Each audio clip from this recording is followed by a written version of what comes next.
Hey guys, you are watching your anime world. How are you all? Please support to subscribe this channel for watching new interesting stories. So in this video, we will see fourth part what if Deku created his own hero's world. Here is short summary. Izuku dreamt of being a hero. But with a quirk he didn't know how to use and was deemed useless, the world seemed to be against him and closed off. Until a chance encounter with a coffee shop owner helped him see that his world was his to shape. But before we start, if you want more stuff like this, then be sure to subscribe and like this video. And if possible share this video with your friends. Now let's start the story. Training Ground Beta, UA. University, Wednesday. All Might stood outside the tunnel leading into the mock city. A soft wind blew, causing his cape to billow with the breeze. His ever-present smile grew wider as he heard the sound of 1A making their way into the zone. He turned around and began to address his students. They say the clothes make the man, ladies and gentlemen. He could see their unique costumes as they moved forward. Be fully aware, from now on, you are heroes. 1A stood outside the tunnel, allowing All Might to look over each and every one of their costumes. From the knight-like speedster armor from Iida, the aggressive and intimidating combat bomber that was Bakugo, and to the skin-tight pink and black astronaut-themed costume for Ochako. He only had one thing to say to them all. You all look so cool. As he continued to look over everyone's costumes, he was doing a mental headcount and found he was 3 students short. He went down the line once more, counting again to double-check, this time adding everyone's names to the count to be sure. We seem to be missing young Midoriya, Sakurane, and Shinso. All Might said, wondering if they just needed more time. Momo, Kyoka, and Iida were wondering where their friends were when the sounds of footsteps began to echo out from the tunnel. All Might and 1A focused on the tunnel as the silhouettes of the 3 missing students could be seen. As they exited the tunnel, everyone was able to get a good look at the trio. Shinso wore a short-sleeved black shirt that had gray shoulder pads and purple accent lines along it. There was a fishnet shirt underneath that could be seen from the open front of his shirt and along the rest of his arms, leading to a pair of black, fingerless gloves.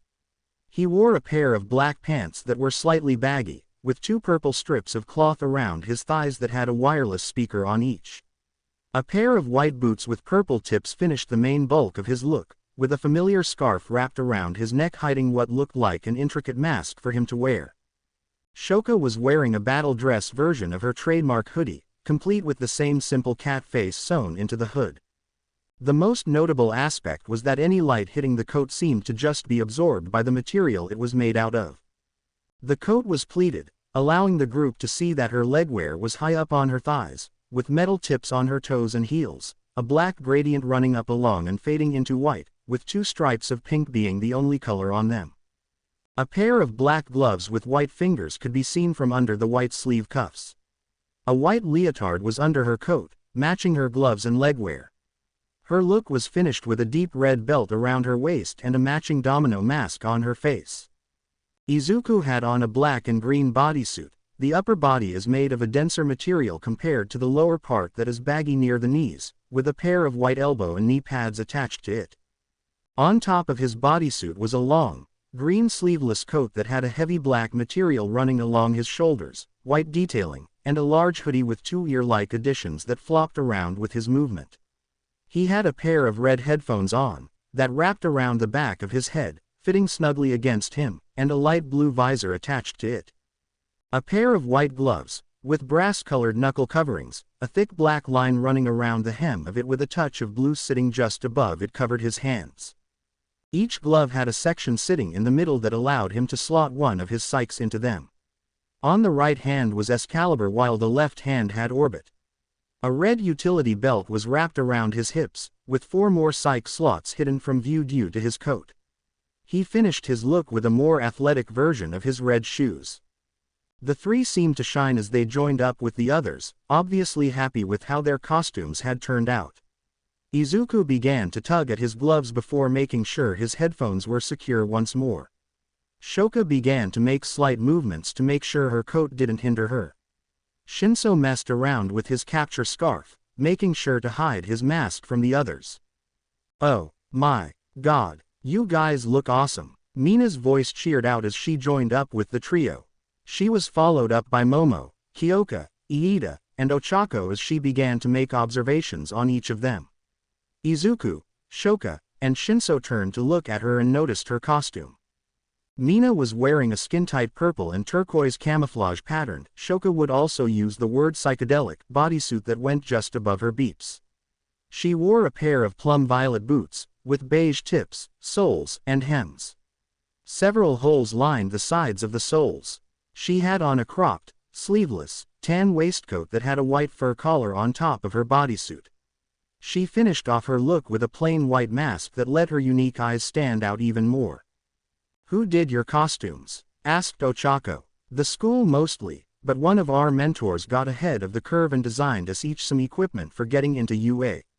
Izuku explained. He held out one of his gloves and moved to gesture at his headphones. "Mr. H had these gloves made, along with these headphones. Mr. H pulled some strings and got my coat made. Even got a note from Masaki Shiki herself saying how fun it was to make some hero gear." Shoka added. She was practically beaming when she brought up who made her coat. Shinso tugged at his scarf, letting the group catch a glimpse of his mask. "Mr. H had this made for me to help with my quirk. Well, I think you all look great." Shinso's got the super secret ninja look down. The Pinkett stated as she began to chop the air in an over-the-top fashion, with Ochako nodding along with her as she followed suit. Mina quickly moved on to Shoka and began to gush over the Ravenette's attire. "And look at you, you definitely got your style going and everything. What can I say, I know how to rock it," Shoka stated assuredly, giving the Pinkett a playful smirk as she posed. "Yeah, you do." Mina raised her hand up in the air. Shoka returned the gesture and the two young heroines high-fived each other. The energetic girl moved on to the final member of the trio. She gave Izuku a once-over before speaking. "Gotta say Midori, was not expecting this from you. Definitely got more style than I thought it would." Her eyes lingered a little bit more as she noticed that it didn't hide his build. While he wasn't as built as Kirishima or Bakugo as she could appreciate what she saw. She saw a chance to tease the throuple and took it. Plus, it's pretty easy on the eyes, right ladies? Izuku had the decency to blush and pulled at his hood to hide himself. Never let it be said that working in a coffee shop prepared him for every form of human interaction. And he had seen some of the worst humanity had to offer.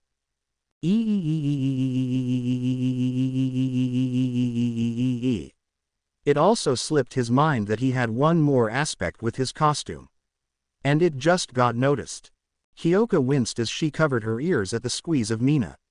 When she felt her ears were safe, the punkette addressed the bubbly girl with some aggravation. "Geez, Mina. Mind turning down that dial a bit? Pretty sure they heard you in Tokyo."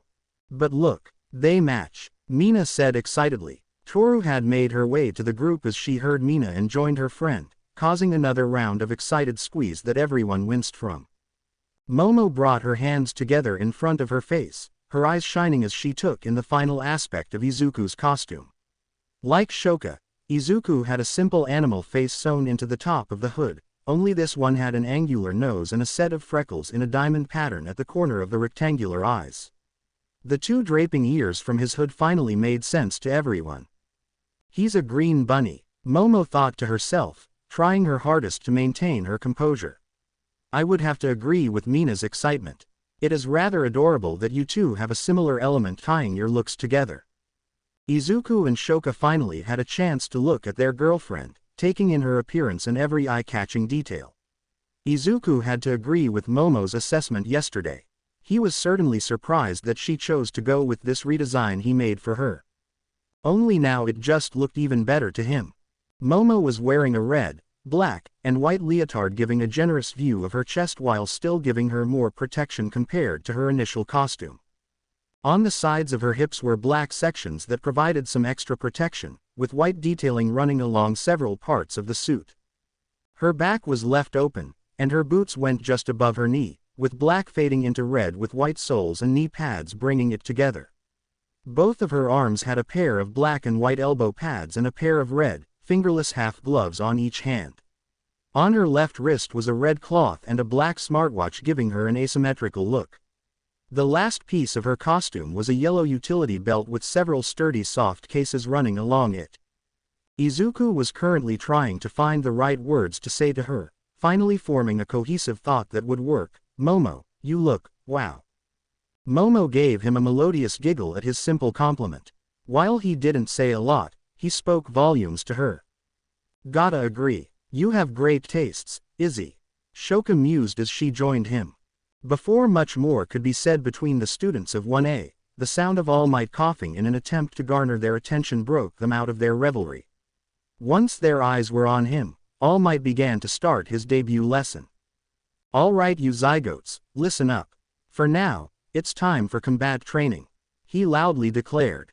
"Sensei." Ida's voice rang out. The armored speedster raised his hand as he addressed All Might. "Since this is one of the battle centers from the exams, will we be conducting urban battles with robots again?" "An excellent question, young Ida, but no. We will be jumping ahead 2 steps.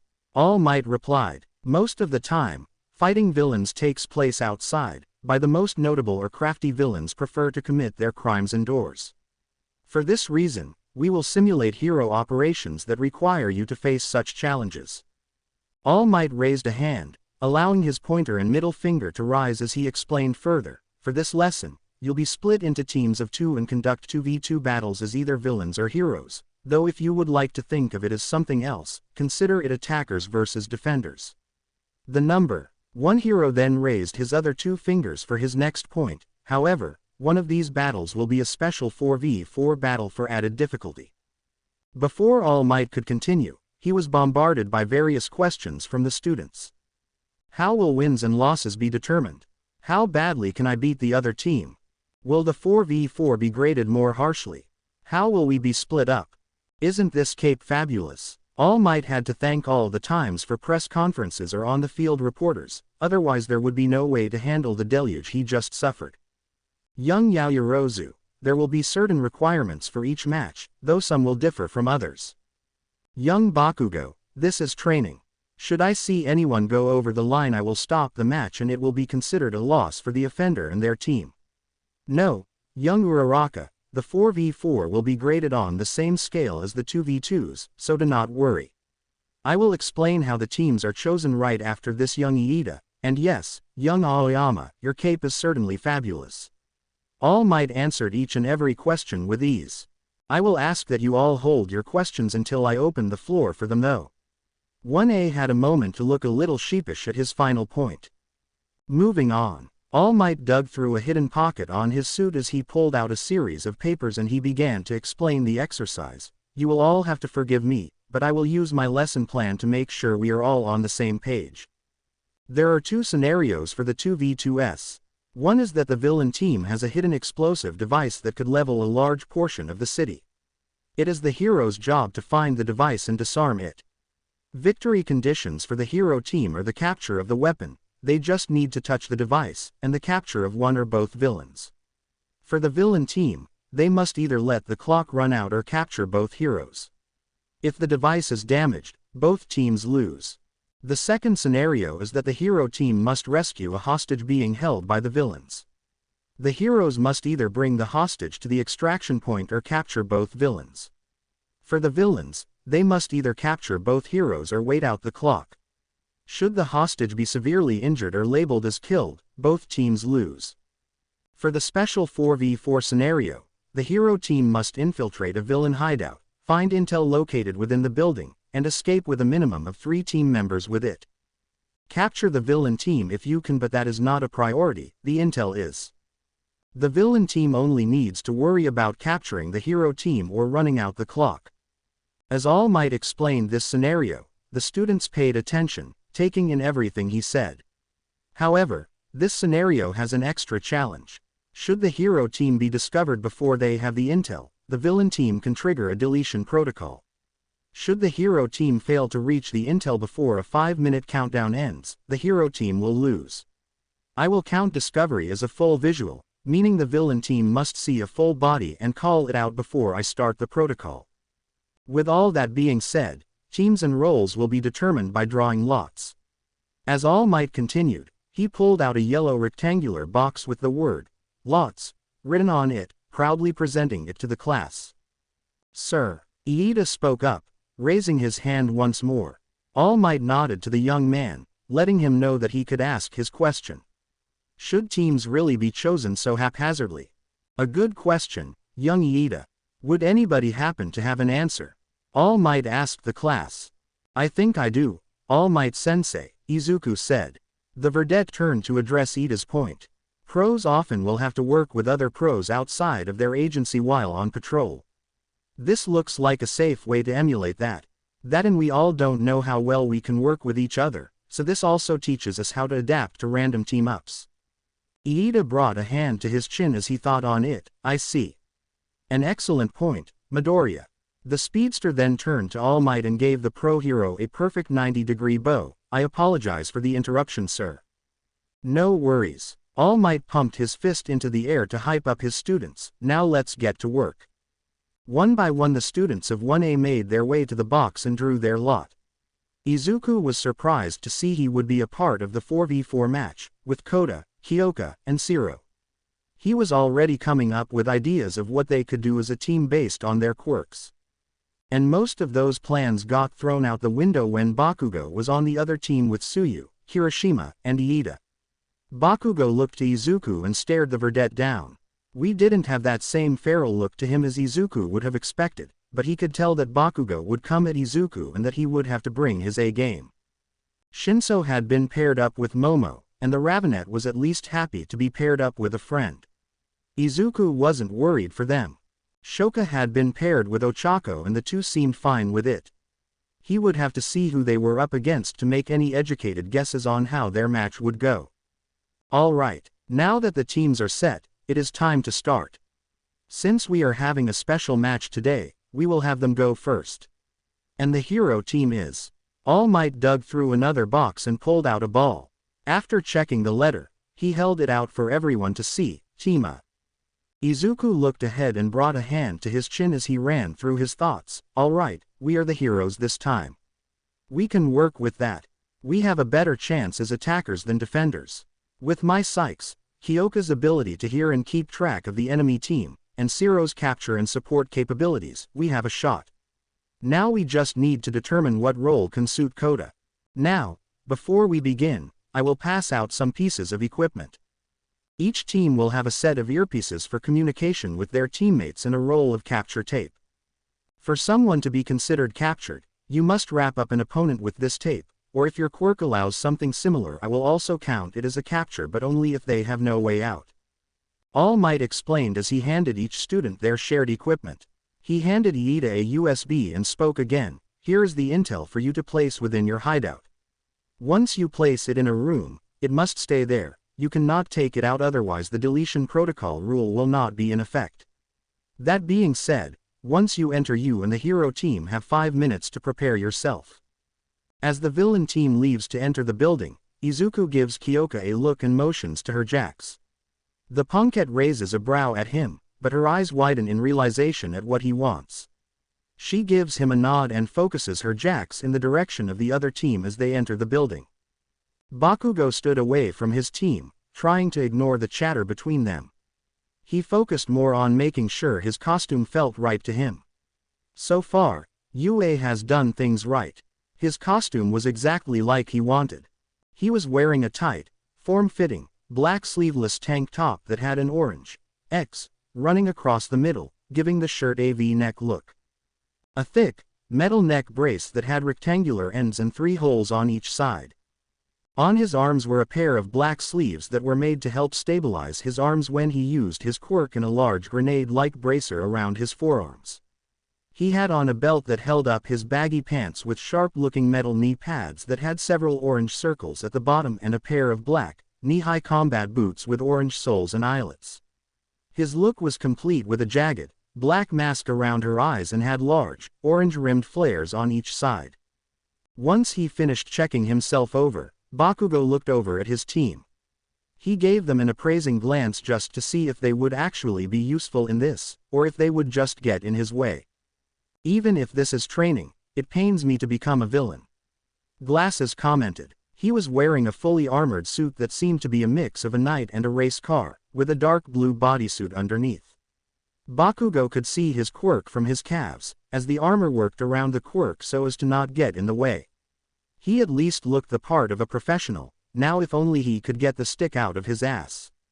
I know bro, but that doesn't mean we shouldn't give it our all. Gotta handle this like a man. Shitty Hair replied, slamming his fists together. The redhead had two dark red, gear-shaped rings around where his arms connected to his torso, with a thin strip of cloth connected to the left one as it connected to the right side of his belt. His belt was the same dark red as the rings, and had a brighter R in the buckle, with a torn and ripped half cape being tucked under it. His look was finished with a pair of baggy black pants and dark red boots that had thick rings around his calves. Frog Face adopted a thinking pose, bringing a finger to her chin as her tongue poked out past her lips. She had a pair of tan-colored sitting on top of her head that gave her more of a frog-like look to her and a bright green line running under her eyes across her cheeks and nose. She wore a bright green, turtleneck bodysuit that had a series of thick black stripes running down her front and arms, with two thin yellow lines separating the black from the green. She had thigh-high, black boots with the same black and yellow striping going down the center, just past her knees, with frog-like green toes and heels attached to her feet. The rest of her outfit had a tan harness strapped around her shoulders that clipped on over her beeps, a tan belt with several green notches, and thick, tan gloves with large bright green buckles. It seems that we might pull off an easy win. We have a rather combat-oriented team so we might have the advantage this round. Frog Face said. He could agree with her. But he was mostly putting stock in himself. He didn't think the others were up to his level. But he knew it wouldn't be easy. Deku had surprised him time and time again in the last few years. It ate away at him, but a part of him could appreciate that the damn nerd put in the work. It didn't mean he would fall behind though. No, they still had to settle the score. If you think this will be easy you might as well just off and sit in the corner. Deku already has an idea of what you all can do, and probably already has a plan on how to win. Bakugo interjected. His team gave him disgruntled looks at his words but he didn't care. He only had one thing on his mind. Then what do you have in mind bro? Shitty Hair asked. Bakugo grunted at the question, but answered anyway, easy. Stay the out of my way and I will deal with the damn nerd myself. The rest of those extras are yours. As Izuku and his team waited for their 5-minute prep time to start, he looked over at his teammates to get a better look at them and to see what their costumes were like. Kyoka was wearing what he felt was on point for her. She had on a black leather jacket that sat over a long salmon-colored shirt that had several rips and tears along the collar and hem. The punkette wore a pair of tight black pants and a pair of thick, black boots. He noticed that each boot had a pair of speakers built into them. She rounded off her outfit with a pair of white, fingerless gloves, a black choker, and 2 red teardrop marks painted on her cheeks, just under her eyes. All in all, he figured it gave her the perfect punk rock aesthetic. He moved on to Zero next. His fellow teammate had on a short-sleeved, black bodysuit with a large section of white around his torso, orange linings along the ends of his sleeves, and short white bands along his waist and thighs. He had on 2 tape dispenser-shaped shoulder pads that were connected together by another set of white bands, a pair of white boots with orange lining the tops, and a yellow helmet similar to the design of his shoulder pads with a large black visor running along the top of it. He had the right idea of a suit that worked with the idea of his quirk down at least. Finally, there was Koda. The gentle soul of 1A had the simplest of hero costumes, consisting of a form-fitting red shirt that had yellow sleeves and sides, red wraps around his elbows, and a design in the center of his shirt that was a set of teeth forming an open mouth. He finished his look with a pair of yellow shorts and a pair of simple yellow shoes that had red soles and trimmings. Moving on to his final teammate, Koda was rather nervous about having to perform an exercise like this. Izuku made his way over to his teammate and placed a hand on his shoulder, garnering the animal lover's attention. Nervous? He asked his teammate. Koda gave him a shaky nod and Izuku gave him an understanding smile in return. Don't worry Koda, I know what that's like. You should have seen me a few years ago. I mean, I still get nervous sometimes, but I was a mess back then. Just take a few deep breaths and remember, this is still just practice. Just worry about doing your best and go from there. Kota gave Izuku a weak smile and began to follow his advice. Izuku stepped back to give him some space and unfolded the building's blueprints and layout that All Might provided his team. Zero walked over to him to pick his brain. So, any ideas on how we do this? Zero asked. Some, but I will have a better idea here in a second, Izuku replied as he turned to look at Kyoka. Zero followed suit and they both watched as she disconnected her jacks from the building and made her way over to them. Kyoka joined them and looked at the paper in front of Izuku. I don't have an exact location, but they seem to be in this part of the building on the 4th floor. Kyoka pointed to a section on the north side of the building. The section had several rooms of various sizes, meaning that they would have to take their time to find where the opposing team hid the intel. At least having a general location saves them time. Now they just have to worry about triggering the deletion protocol. He began to work through his thoughts when Kyoka nudged him with one of her jacks. What are you thinking, Greenie? The punkette asked. Just thinking about how the other team is composed. So far, they have Bakugo for offense, Kirishima as defense, Iida obviously covers their speed, and Sue is flexible with what she can do. We have our work cut out for us, the vedette said with a hint of dread.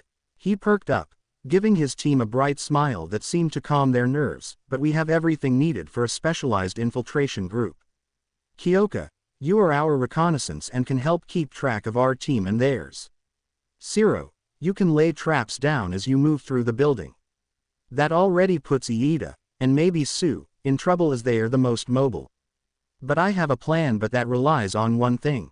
Izuku looked at Kota, who began to shake nervously as the other two focused on him as well. Izuku spoke softly as he addressed Kota, trying his best to not worry the gentle young man. Kota, don't worry, you won't have to think about fighting, but you are the key to this. I know you can pull through. Kota calmed down and took several deep breaths. He looked at Izuku and gave him a nod, trying his best to be confident. Thank you, Kota. Now you just have to nod or shake your head. You don't have to talk if you feel like it. I just need to know how your quirk works. Izuku explained. Kyoka and Zero paid attention as Izuku continued. Can you give a command to animals and they follow it perfectly? Kota nodded. Izuku's smile widened, his initial plan now coming together. Awesome. So that means if you asked one of them to retrieve a USB and bring it to you, they could do it, yes. Kota nodded again. All right, everyone, here is the plan. Inside the control room, the rest of 1A was getting antsy as they watched the monitors. They saw the villain team on different screens, conducting patrol routes throughout the building, while one screen focused on the hero team as they planned out their mission. The hero team seems like they are disadvantaged, Aoyama states. They will have to struggle against this darkness for sure. After all, they have to seek their objective while having the greatest risk thrust upon them should their light be noticed. Tokiyami added. While the others were still getting used to his unique way of talking, they were starting to at least understand him better. Keep this in mind, students. Oftentimes heroes will be faced with adversities such as this. You won't always know what you are getting into. But that doesn't mean you can't find a way to overcome such obstacles. All Might addressed the room. While the hero team may not be set up for a combative role, they can more than make up for the difference by using their brains and quirks. Momo had a moment of realization as she watched Kyoka join the hero team and begin to discuss things with the others. They aren't going in entirely blind. Kyoka seems to have been scouting the building out in her own way. Indeed, young Yaoyorozu, this is a perfect example of working with what you have and making the most of it. Perhaps the hero team may pull off a win. All Might said, addressing Momo's observation. As the timer neared its end, All Might and 1A watched as the hero team split up, with Izuku and Kota going to one entrance while Kyoka and Zero stayed near the front. Everyone was paying attention, waiting for the timer to reach 0.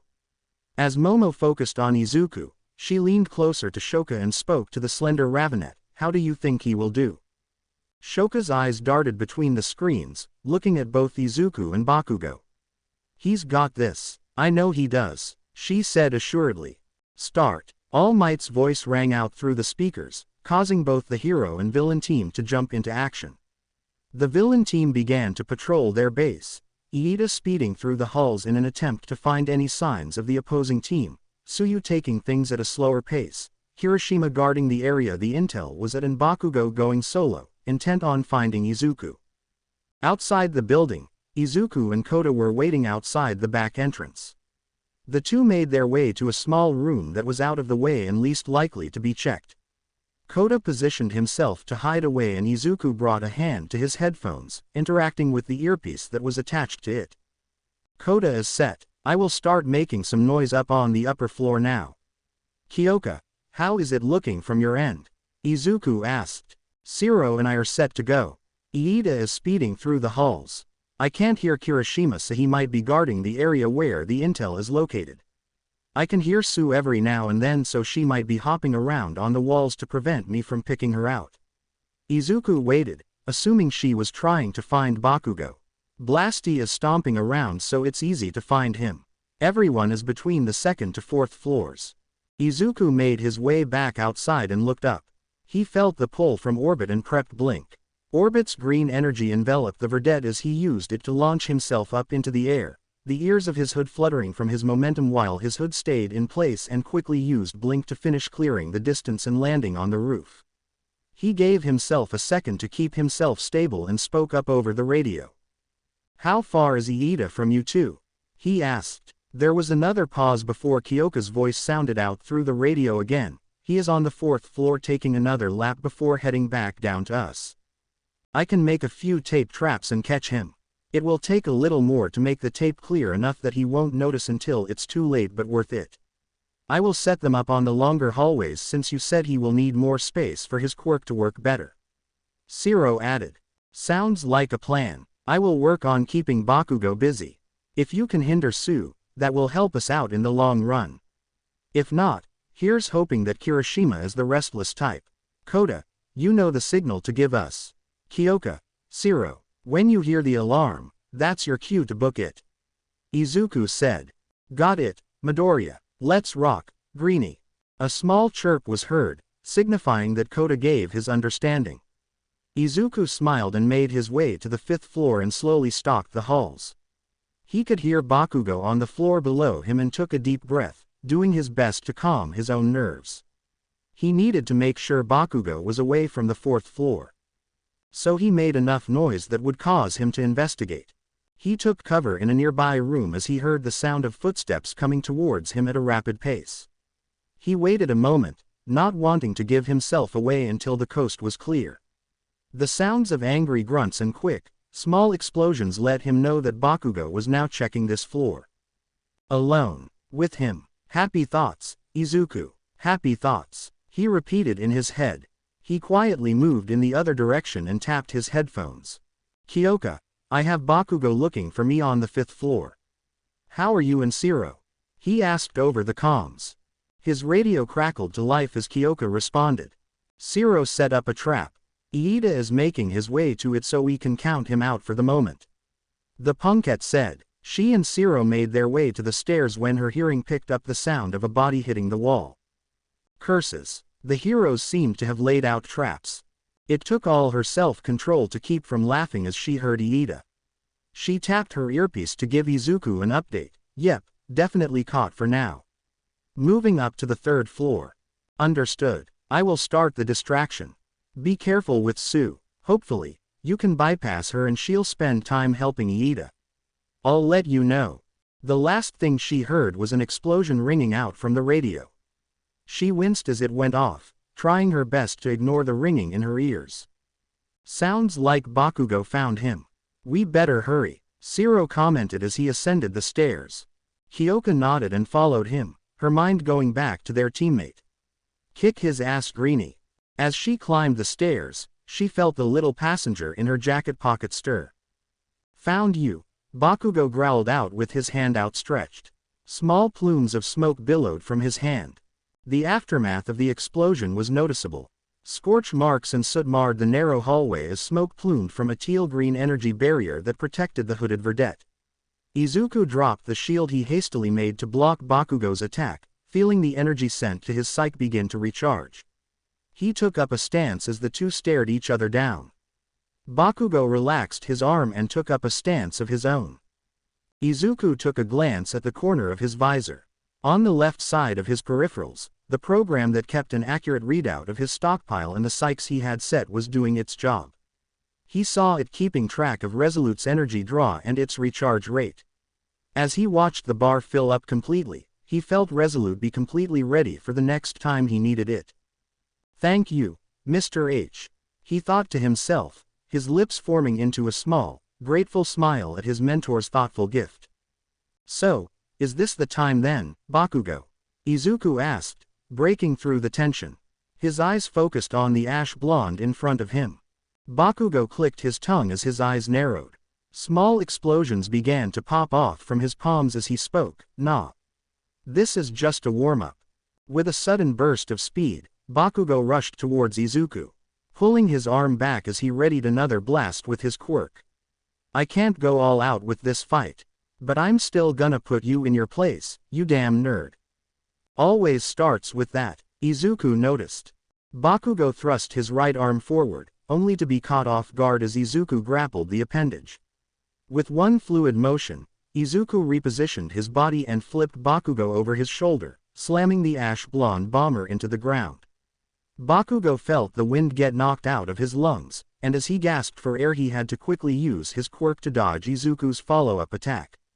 He narrowly avoided the green blade of energy, his explosions propelling him out of the way. The two stood across from each other once more, taking just a moment to gather their bearings. All the while, a single thought was running through Izuku's head: why hasn't he called me out yet? Bakugo, almost as if he read Izuku's thoughts, gave the verdette a cocky smirk. "I'm not gonna win on a technicality. This will only end one way. Me kicking your ass." Izuku didn't respond. He simply readied himself again, feeling the pull from his psyches as his muscles tensed. A shared countdown began in both young men's minds, ticking away slowly as the tension built up. As the seconds passed, they planned out their next move. And without a word, they too moved. Bakugo blasted forward, with Izuku dashing ahead, the two easily clearing the distance between them. Before Izuku could slash with Excalibur, Bakugo jumped and used his quirk to launch himself over the verdette to get behind him. Bakugo primed his quirk, the heat building up as he thrust his hand forward, but before he could release the explosion, he felt a tug. A green energy enveloped him and flung him further down the hall as he saw Izuku looking back with his left arm outstretched. Before he could recover, the ash blonde felt a shift in the air behind him, a green light flashing out of the corner of his eyes. Thinking quickly, he used his quirk to spin around, deftly avoiding a slash from Izuku and reacting fast enough to blast the verdette away with his quirk, landing his first hit. "Gah!" Izuku yelped as he felt the heat and force hit him. He used Blink to create some distance between him and Bakugo, trying his best to avoid another blast. Bakugo pushed his advantage as Izuku stumbled away. He spun in the air, his quirk providing him speed as he lashed out a leg to kick at Izuku. "Come you nerd, put up a fight." Right before his kick connected, Izuku used Resolute to parry the blow, causing Bakugo to be knocked back and stunned. Bakugo felt several hits cut across his body, each one stinging him before he felt numbness where the hits landed. The ash blonde raised his hands, ready to counter when we noticed Izuku put a finger gun to his chest while staring him down. A green light broke through the gaps between them as Izuku called out his next move, Force Round. "Fuck," was all that Bakugo could utter when the energy bullet struck him immediately, flowing through his body and smashing against the wall further down the hall. He grunted as he rolled on the ground. He slammed a hand onto the ground while the other moved behind him, popping off small explosions to control and counter his momentum. He finally slowed down, dust and small bits of debris being kicked up in his wake. Bakugo breathed heavily. He turned his head to look behind him, his eyes widening at the amount of damage Izuku's attack caused. A small hole was formed at the site of impact, with cracks spreading out from its center. Bakugo regained his composure as his intense red eyes stared down the hooded verdette. Finally stepping up, "Do you think you stand a chance? It won't be the same as the last time we fought, Deku," Bakugo said, challenging the verdette. Just try to keep up, Bakugo. Izuku retorted. Tsuyu was completing her patrol of the third floor when she suddenly stopped at the sound of explosions ringing out through the building. Hero Bakugo must have found someone. But then why hasn't he called it out? The long-haired verdette wondered to herself. She continued her way down the halls, her eyes darting left and right in the hope of catching anything out of the ordinary. Wait, where is Iida? We should have run into each other by now, Kiro. Her eyes widened as she quickly hopped towards the stairwell and made her way down to the second floor. As she disappeared from sight, Kyoka and Shiro went the opposite way to the stairwell leading to the fourth floor. Shiro laid several more tape traps along the way, doing his best to not drain himself out from quirk use. That should slow them down when they come back for us. How is it looking up ahead? The tape user asked. Kyoka was silent for a moment, trying her best to ignore the explosions and focus on finding Kirishima. Greenie and Blasty are really going at it. I think I have Kirishima, but we gotta be. The punkette stopped and couldn't hold back a deadpan stare. Shiro grew concerned for his teammate as he put a hand on her shoulder to nudge her. Hey, Jiro, what's wrong? He asked. She turned her head to look at him, her expression not changing. Kirishima just left. Something about not being manly with having to wait around while a fight was happening. Shiro couldn't help but match her expression behind his dark visor. He shrugged. Oh, well, whatever helps, I guess. The two shook over their surprise and made their way to where Kirishima was. Several doors were closed, hiding which room the intel was hidden. Kyoka and Shiro groaned in unison. Their end of the mission was going smoothly, and now they would be slowed down by a pick-the-door challenge. Well, better get started, Shiro said, trying to dispel any negativity. Right, Kyoka replied. As Shiro moved to one door, Kyoka looked down at her pocket. Just a little bit longer, little guy, then it's your turn. Kirishima was sprinting down the hallway of the fifth floor, nearing the sounds of Izuku and Bakugo. As he rounded the corner, he saw Izuku dodging a brutal onslaught of explosions from Bakugo. He smiled a toothy grin before yelling out, "Don't worry, Bakubro. I got your back." He reared back a fist as he charged forward, hardening it with his quirk. Izuku took his eyes off Bakugo for just a moment and saw Kirishima. Before the redhead could land his punch, Izuku disappeared in a mote of green light that shifted to a teal color.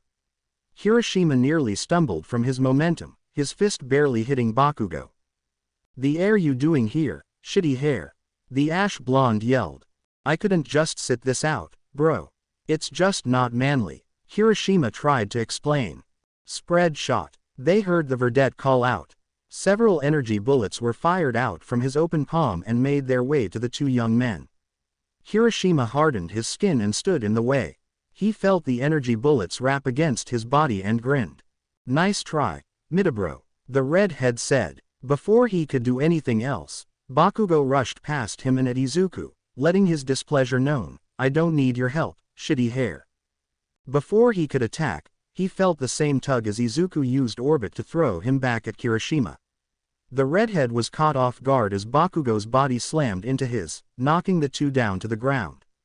The two began to argue as Izuku watched. While their attention wasn't on him, he took the chance to contact his team. "Kyoka, Shiro, how is the search going?" His radio came to life as he heard Kyoka's voice come through. "Got a few rooms left to check. Give us a minute, Greenie." "Got it. I will keep Bakugo and Kirishima busy." He quickly ended the discussion as the two young men across from him regained their bearings and focused on him. Izuku wasted no time and charged the two. Bakugo gave him a bloodthirsty grin and rushed ahead to meet his charge. As the two closed the distance, Bakugo began to use his quirk and created a large explosion that rocketed out from his palm. The attack didn't connect, as Izuku used blink to dodge it and jump past Bakugo, continuing his charge. Kirishima raised his arms in surprise and used his quirk to boost his defense, only to feel a stinging in his arms and body as Izuku's Excalibur ran across his body in a flourish of strikes. Izuku was given no time to push his advantage because Bakugo was already on him. He felt the heat spread from his side, knocking him into a wall. "Gah!" Izuku groaned in pain as he tried to use the wall to keep himself up. He wasn't given a reprieve as Kirishima was already on him and throwing punches.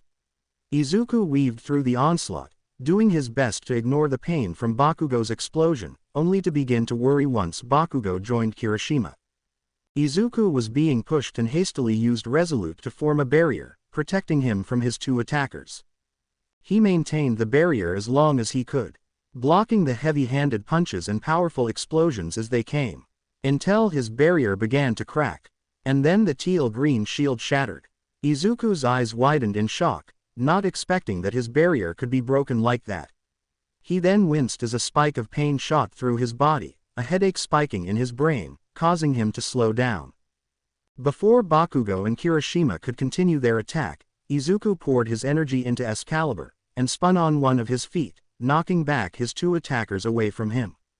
Bakugo and Kirishima grimaced in pain as they slammed into the wall behind them, losing sight of Izuku, who blinked away.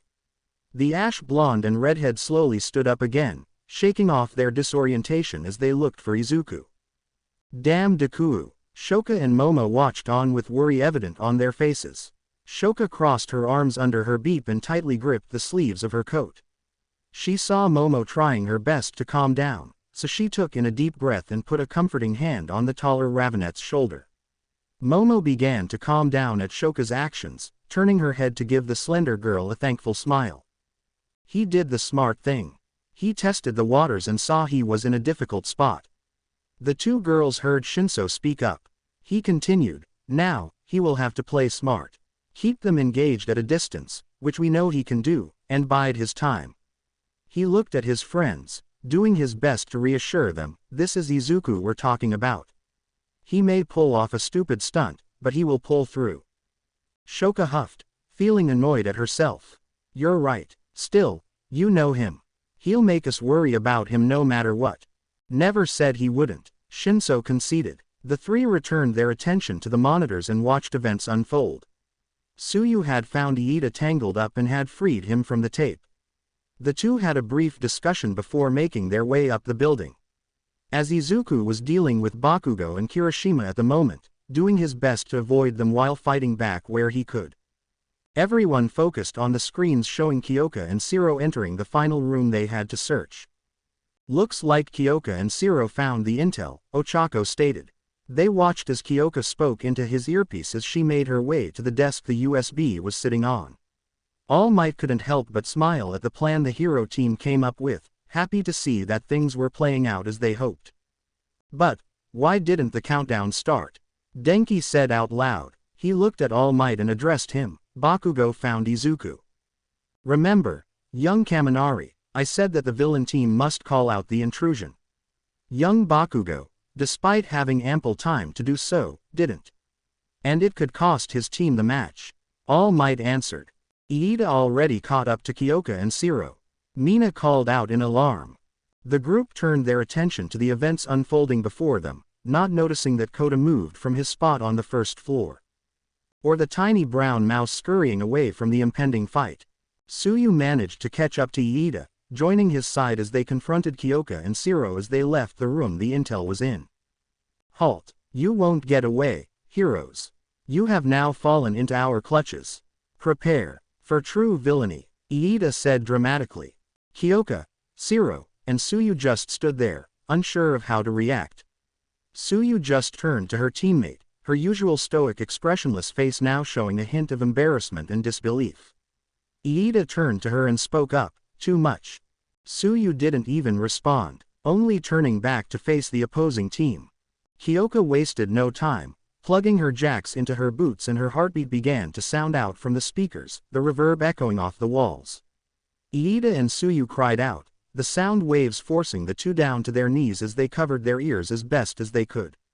Kyoka led up her assault and Shiro stepped up.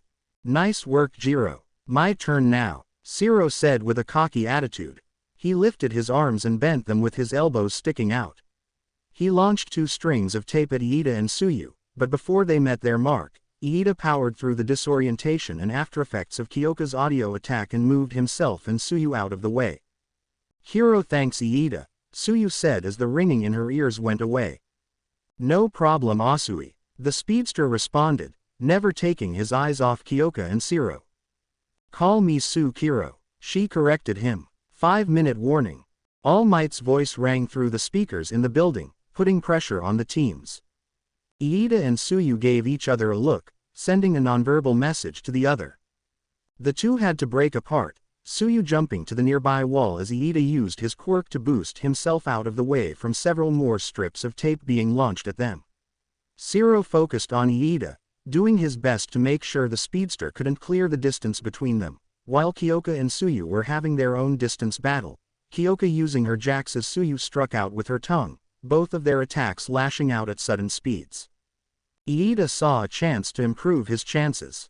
As Shiro took a moment to recover, he boosted his quirk to enhance his speed, clearing the distance between him and Shiro, tackling the tape user into the large, open room behind him. Shiro grunted as he rolled across the ground, grimacing as pain shot through his body. Iida quickly moved to capture the young man, but as he neared his downed opponent, Shiro launched a strip of tape that connected to the wall and reeled himself away from the blue net. Iida kept up the pressure, barely giving Shiro a chance to catch his breath. The black-haired teen did his best to dodge Iida's strikes and kicks but still failed to dodge or catch the blue-haired speedster. Crap, Shiro grunted. Hey, Iida, mind slowing down a bit? Oof. Another kick slammed into his stomach, folding him over as Iida continued to dart around the room. You will find I have no mercy to spare for you, hero. You won't be leaving here, for you have stumbled into our base just asking to become our prisoner. Iida continued to ham it as he pushed his attacks. As Iida traveled around the room, Shiro thought up a plan to catch the blue net off guard. He shot a strip of tape down at the floor near his feet, and as Iida rocketed towards him, launched another strip at the ceiling above him. As Iida closed in on him, he pulled himself up to the ceiling, causing the strip connected to the ground to extend as he rose. Unfortunately for Iida, he couldn't stop himself in time as his body hit the tape strip, the adhesive clinging to his body as Shiro clipped it off. Iida found himself wrapped in tape once again as Shiro cheered while hanging in the air. Yes, can't believe that worked, Shiro cried out triumphantly. Iida struggled to remove the tape around him, making his displeasure known, curses. Darn you heroes. Outside the room, Kyoka wasn't having it any easier. As quick as her jacks were, Tsuyu was faster and more maneuverable, using her heteromorphic quirk to her advantage, never staying in one spot as she bounced off the walls, floor, and ceiling. Kyoka felt the pressure as the frog girl lashed out her tongue, forcing the punkette to dodge only to have to double her efforts as Tsuyu nearly hit her with a powerful kick. Kyoka decided that until the ruse was up, it was better to just avoid Tsuyu. But she could at least try and make up some distance between them. As soon as the frog girl landed on the wall past her, Kyoka plugged in her jacks to her boots, let loose another blast of sound, and forced the long-haired vedette away from her to avoid the sound wave. Kyoka took that moment to catch her breath. It didn't last long when Tsuyu's tongue lashed out at her once more. Kyoka barely dodged, surprise evident on her face. Hero, best to give up. We won't let you leave with that intel, Kiro, Tsuyu said. Kyoka couldn't help but smile as she heard two chirps coming from her radio. Who said we had the intel? She replied. Tsuyu's large eyes widened further as she croaked out in surprise. Intel secured. One hero has exited the building. All Might's voice sounded out from the speakers. Before Tsuyu could move, she heard Iida yell out from the room he and Shiro were in. No, another hero has escaped. To punctuate that point further, All Might made another announcement.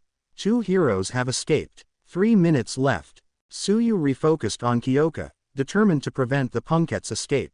Before Kyoka could react, Tsuyu pushed off the wall, flinging herself at the punkette like a missile. Kyoka was forced to dodge at an increased rate, taking a few hits in the process. As Tsuyu moved past her, Kyoka barely had time to turn around before she found herself being knocked off her feet by Tsuyu performing a double kick. The punkette gasped out as her lungs struggled to maintain her breathing.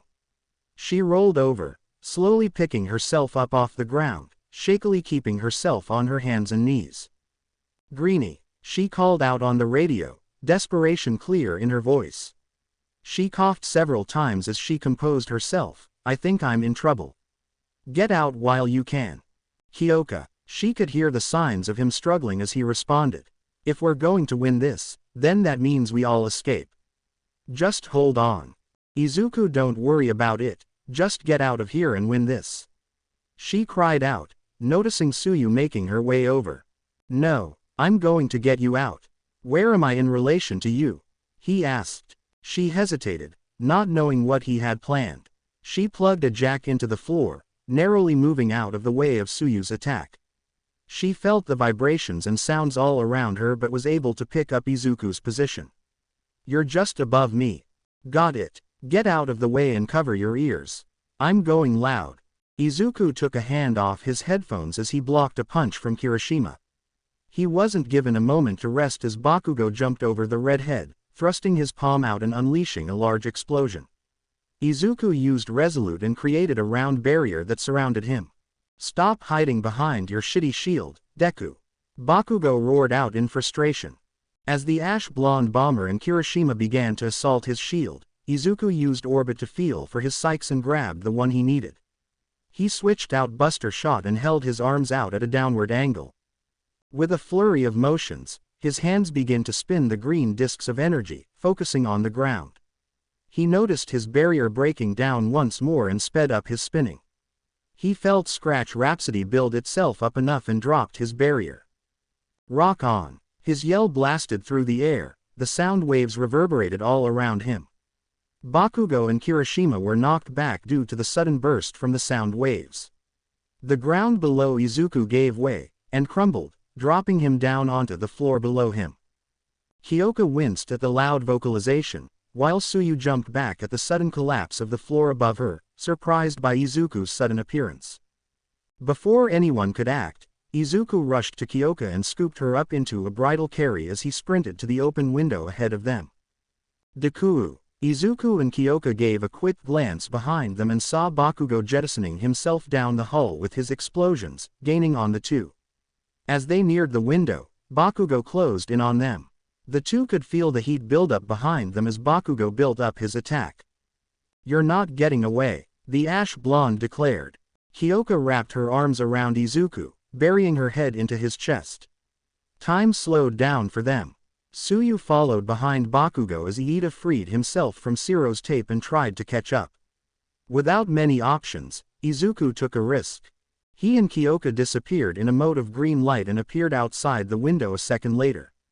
The three pursuers could only watch in surprise as the two remaining hero team members descended to the ground. Izuku could feel the rush of air blowing past him, Kyoka clinging to him even tighter. He ran through his options as quickly as he could. He saw on his visor that Blink was drained completely, him now learning that using Blink with a passenger could only pull off one jump. Feeling a little concerned, he fell back on his backup plan. He pulled his energy into orbit and the familiar green energy wrapped around him and Kyoka. As they neared the ground, they stopped completely, only for orbit to let go and drop them onto the ground with several feet left to clear. Izuku landed as best he could and made sure to land as safely as he could without Kyoka hitting the ground with him on top of her. Oof! Izuku grunted as he landed on his back, with Kyoka's body pressing into him. The two were quiet for a moment before he heard the punkette speak. Greenie, are we alive? She asked. Why yeah. Metal. Don't do that again. Izuku began to chuckle, and as Kyoka joined in his revelry their laughter filled the air. But the last thing they heard brought a wide smile to both their faces. Hero Team wins. Chapter text. Training Ground Monitoring Tower, UA. University, Wednesday.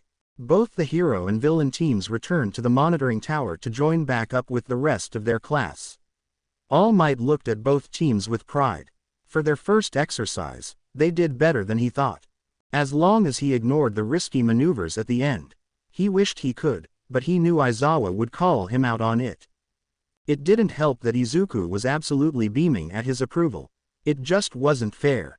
Still, he had a job to do. And critiques to give. Better get started, he thought to himself. First off, congratulations are in order for the hero team. Despite the initial challenge of overcoming a more aggressive force, you worked to your strengths and found a unique way of solving the problem set before you. You even had every member escape. All Might commended the successful hero team. Izuku stood up straight and was trying his hardest to maintain his composure. Kyoka blushed at the praise and began to twirl one of her jacks around her finger. Zero gave All Might a wide-toothy grin and Kota was trying to hide away, not really comfortable with the spotlight. "And let's not forget your little MVP," the pro hero said as he gently used his pointer finger to pet the mouse in Kota's hands. The little brown creature seemed to bask in the hero's praise, earning a series of chuckles and a chorus of AWWS at the display. That being said, young Midoriya, the verdette's body stiffened as he was called. "While I commend you for not leaving your teammate behind, which is an admirable endeavor, please don't risk jumping from 4 stories up. That isn't really the best example of going plus ultra. That, and my shins won't be able to handle the fallout should you have injured yourself or young Jiro." Kyoka raised a confused brow at that last part as All Might all but whispered it. Izuku at least looked sheepish at the reminder, feeling Shoka and Momo stare him down, nonverbally letting him know what he did was reckless and weren't too happy with his actions. "On another note, I do have some words from Aizawa for this reason," All Might added as he pulled out a small piece of paper. Izuku began to shake nervously, concerned that Aizawa had already assumed he would do something that would give the underground hero a headache. It reads, "Problem child." Really, All Might read the note, somehow without showing too much emotion despite maintaining his bright smile. Shinso actually chuckled at that. Shoka followed after him with Izuku following her example, though his laughter was much more subdued. Moving on. While you may have lost this time, you 4 on the villain team did exceptionally well, but there were flaws in how you handled things. While it was wise to have patrols that crossed paths, several of you chose to focus on other things besides your objective. That and there was a major lack of communication between you all. All Might said. Iida, Tsuyu, and Kirishima took the criticism in stride, while Bakugo struggled to hold back his emotions. He understood what All Might was saying. He was just angrier at himself more than anything. With that being said, this was a rather unique scenario. While next time different rules and restrictions will be used, this was more to get your feet wet. So now, All Might began to address the rest of the class. "Let's open the floor for you. Hero team, what improvements do you think you could make?" Izuku and his teammates looked at one another for a moment. Izuku turned to address All Might first. "All Might sensei, I could have not taken as many risks. I went in knowing how one thing would go and added more onto my plate. I put myself in several tight spots that could have cost us the win if Bakugo did call in my intrusion." All Might nodded. "Knowing your limits is always necessary. During an operation, it is always better to avoid risks and rely on your team. You don't have to make things harder on yourself just to make things easier for your allies. Trust me, young Midoriya, I feel the same as you do. You and I are the same, after all," he thought to himself. "But your planning and skills were exemplary as you worked with your team while also using their quirks to the fullest. I cannot wait to see more from you, young Midoriya." As All Might finished his remarks on Izuku's performance, the verdette took in his hero's words, and part of himself basking in that praise, he couldn't help but feel somewhat disappointed with himself.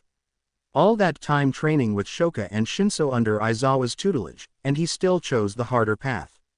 At least, that was what he was trying to justify it as. A part of him knew that he just wanted to prove something to Bakugo. Izuku tightened his fists, his curled hands shaking as he did. He took in a deep, tense breath before letting it go, releasing the tension in his hands. He will just have to be better than he was today. That he promised himself. He missed the conflicted look from Bakugo and one curious inspection from Todoroki. Where Bakugo was dealing with his own internal issues like Izuku was, Todoroki seemed to be studying the verdette, as if measuring him up.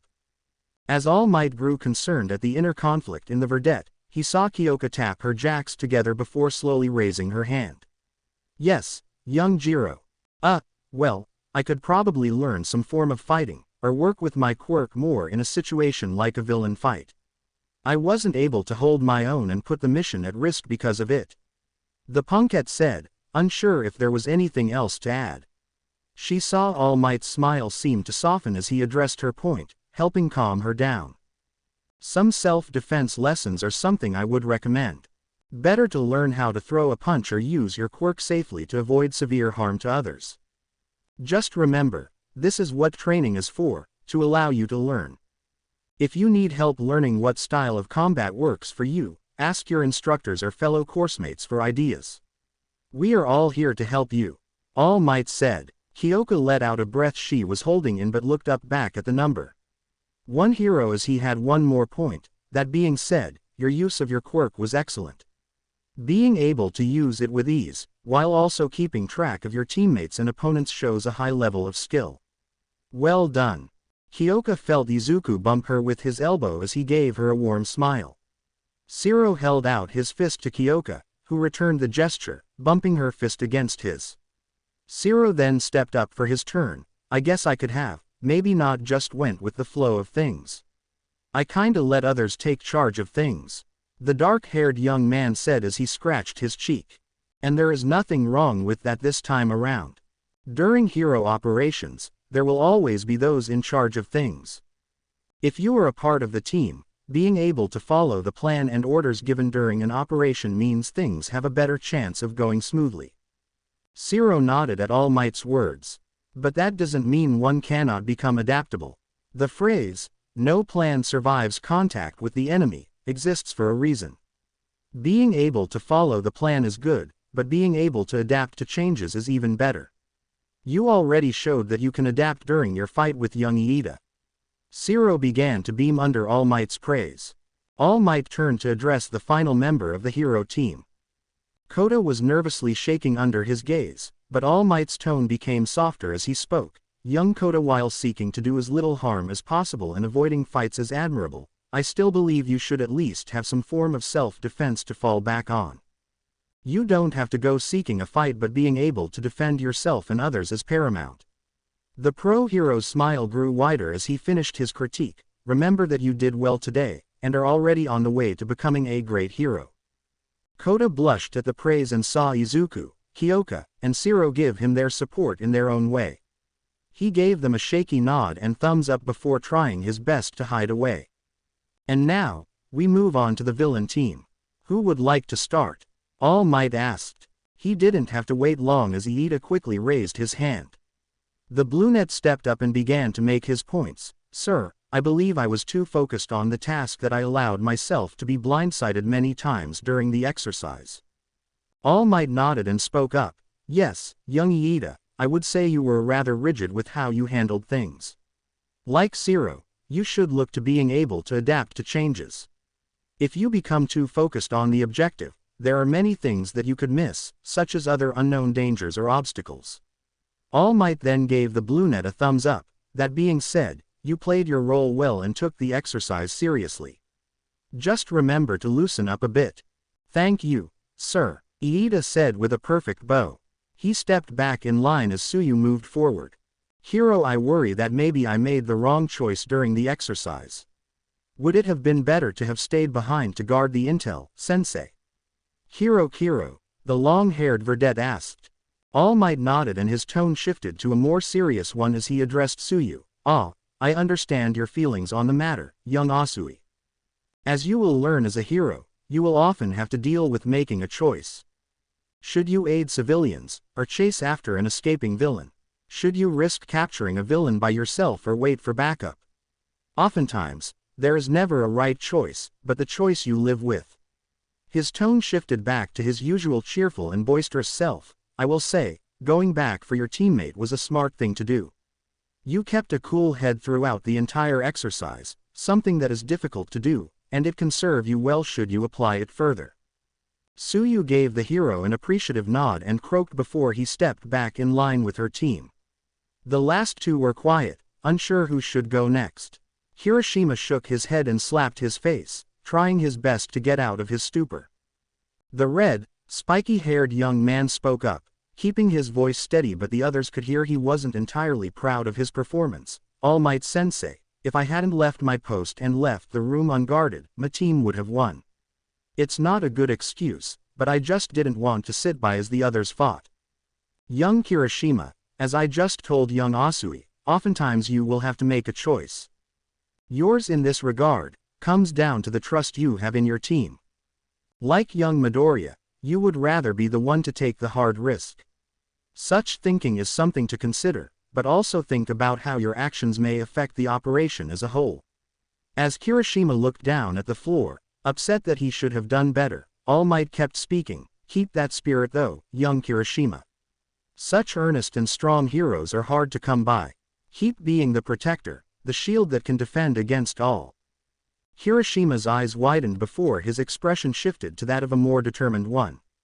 "Manly." With his final words said, earning a deep chuckle from All Might, Kirishima returned to the line, leaving Bakugo as the only one left. The ash-blonde bomber stood there for a moment, his mind running wild with thoughts, each one trying to justify either why it wasn't his fault or what caused him to lose. His face contorted as the seconds passed, with All Might growing concerned for his student.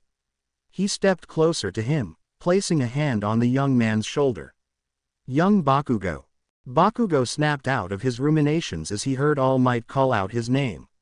He stared into the eyes of his hero before looking down and trying to find the words to say what needed to be said. When he went silent again, All Might took the opportunity to speak. "Young Bakugo, there is a difference between being proud of who you are and what you can do, and being prideful about it. Right now, you are still needing to figure out where you are proud, and what has you prideful. You have excellent combat skills and the way you use your quirk is remarkable. It shows the time and effort you put into improving yourself." All Might's tone became much sterner as he continued to speak, "But you are not alone. You cannot do everything on your own." Bakugo couldn't hold back his disbelief and clicked his tongue, "But you're the best. You became the best on you. Because I wasn't alone for most of my career, young Bakugo." The ash-blonde paused at those words as the number one hero continued on. "I had a mentor who believed in me, another mentor who prepared me, my friend who helped me at the start of it all and who I consider family, and while I may not be on speaking terms with Sir Night-Eye, I trusted and still trust him as he stood by me during many difficult times." All Might's voice softened. "I may be at the top, but I didn't reach the peak alone. I had others help me because I wasn't the number one hero at the start. I had to build up to it." Bakugo didn't respond as he began to think heavily on All Might's words. The number one hero nodded and stepped back looking over the class. Izuku glanced over at Bakugo, watching the ash-blonde. He sighed, hoping that maybe this would actually do something. But that remains to be seen. "All right," All Might said, grabbing the attention of everyone in the room. "Now that the 4v4 is done, it is time to move on to the next group. We shall see who the hero and villain teams shall be." All Might dug through the two boxes labeled hero and villain on them, pulling out two balls, each with a letter on them. "Team E is the heroes and Team G is the villains," All Might loudly declared. He moved over to a third box that was labeled missions, and pulled out a ball with the number 1 on it. "And they will undergo the bomb retrieval mission. Remember, should the bomb be damaged in any way, it will count as a loss for both teams. Young Shinso, young Yaoyorozu, you will have 5 minutes to plan your defense once you set your bomb in the location of your choice." He turned to Team E, which was the duo of Kaminari and Tokiyami. Kaminari's costume was rather straightforward, only consisting of a plain white shirt under a black leather jacket that had a white electricity pattern running across his back, a pair of matching black pants with white lines running down each leg, black shoes and a single earphone covering his right ear that had an antenna sticking out of the top. For his raven-headed teammate, Tokiyami wore a black cloak draped over his body that had a tint of dark purple visible when the light hit it just right, covering a dark t-shirt, a pair of black wristbands, and baggy pants that were tucked into black knee-high boots. "Young Kaminari, young Tokiyami, you will have 5 minutes as well. Remember to plan accordingly. Your objective is to capture one or both of the villain team's members and claim the bomb by touching it." As All Might finished his instructions, Kaminari and Tokiyami nodded along. Momo brought a hand to her chest as she steadied her breathing. She was doing her best to fight back against her self-doubt, but those lingering feelings seemed to cling to her heart. She felt a hand begin to intertwine with the one at her side. She looked to her right and saw Izuku giving her a warm smile that began to calm her nerves, only to cause her heart to beat faster. A feeling that was amplified. Shoka wrapped an arm around her, leaning into the taller Ravenet. You got this, Momo, Izuku softly said. Show them what you got, Shoka added. The Ravenette's onyx eyes began to shine at the words of her lovers. She gave the two a determined smile, her bounciness coming to the forefront as she spoke. I shall do my best. Their mini pep talk ended when the three of them noticed Shinso just standing to the side, letting them have their moment. He glanced over, seeing them taking notice, and raised his hand slightly in the air. Go team, the Indigoat said with little fanfare. The other three began to laugh, with Shinso joining in with light chuckles at the end. All right, you two, time to chain together another win for the A crew, Shoka said, holding out a fist for a group bump. The others joined her, breaking off as Momo and Shinso gave each other a determined nod. Once the teams were ready, All Might led them back out to the city to the building he designated for the bomb retrieval mission. Shinso and Momo were currently carrying their paper match bomb as they scouted the building for a defensible position. They had made their way to the 4th floor when Momo chose to speak to her teammate. Shinso, I figure a larger room should be the most optimal location to put the bomb. I should be able to provide us with plenty of traps to work with. I made sure to have a rather large lunch before our lesson, she said, trying to set up a basic plan to work with. Shinso was quiet for a moment as he thought. The building was maze-like, something they could work with. Do you think we could trap several rooms in the time we have? Momo shook her head. I don't believe so. My creation speed has increased from the time I practiced with Izuku and Shoka from our first meetups, but I don't believe I am fast enough to create that many traps for us to set up in multiple rooms, no matter how simple they could be. Shinso hummed as they continued their walk. They had passed by a small room when an idea popped up in his head. Hey, Momo, All Might didn't say we had to place the bomb in a specific spot, did he? Momo ran through their sensei's instructions from earlier, working through each part just to be sure. No, I don't believe so. Why do you ask? She saw Shinso grin. To see the resemblance to Aizawa was uncanny to her, but she shook those thoughts from her head as he spoke. Well, we are supposed to be villains. What good villain doesn't work with misdirection and tricks? Momo's eyes began to sparkle as she caught on to her friend's idea. What are you considering? She asked. Shinso turned to look at her. Think you can make me some Bluetooth speakers? Match start. At All Might's words, Tokiyami and Kaminari made their way into the building. The two heroes in training quickly searched the first floor, just in case Shinso and Momo pulled a fast one on them. The two met up at the stairway, discussing a plan of action. It seems our adversaries have entrenched themselves on one of the upper floors, Tokiyami noted. Yeah, but which one, dude? We don't want to waste time searching each floor, Kaminari said, addressing the most prudent point.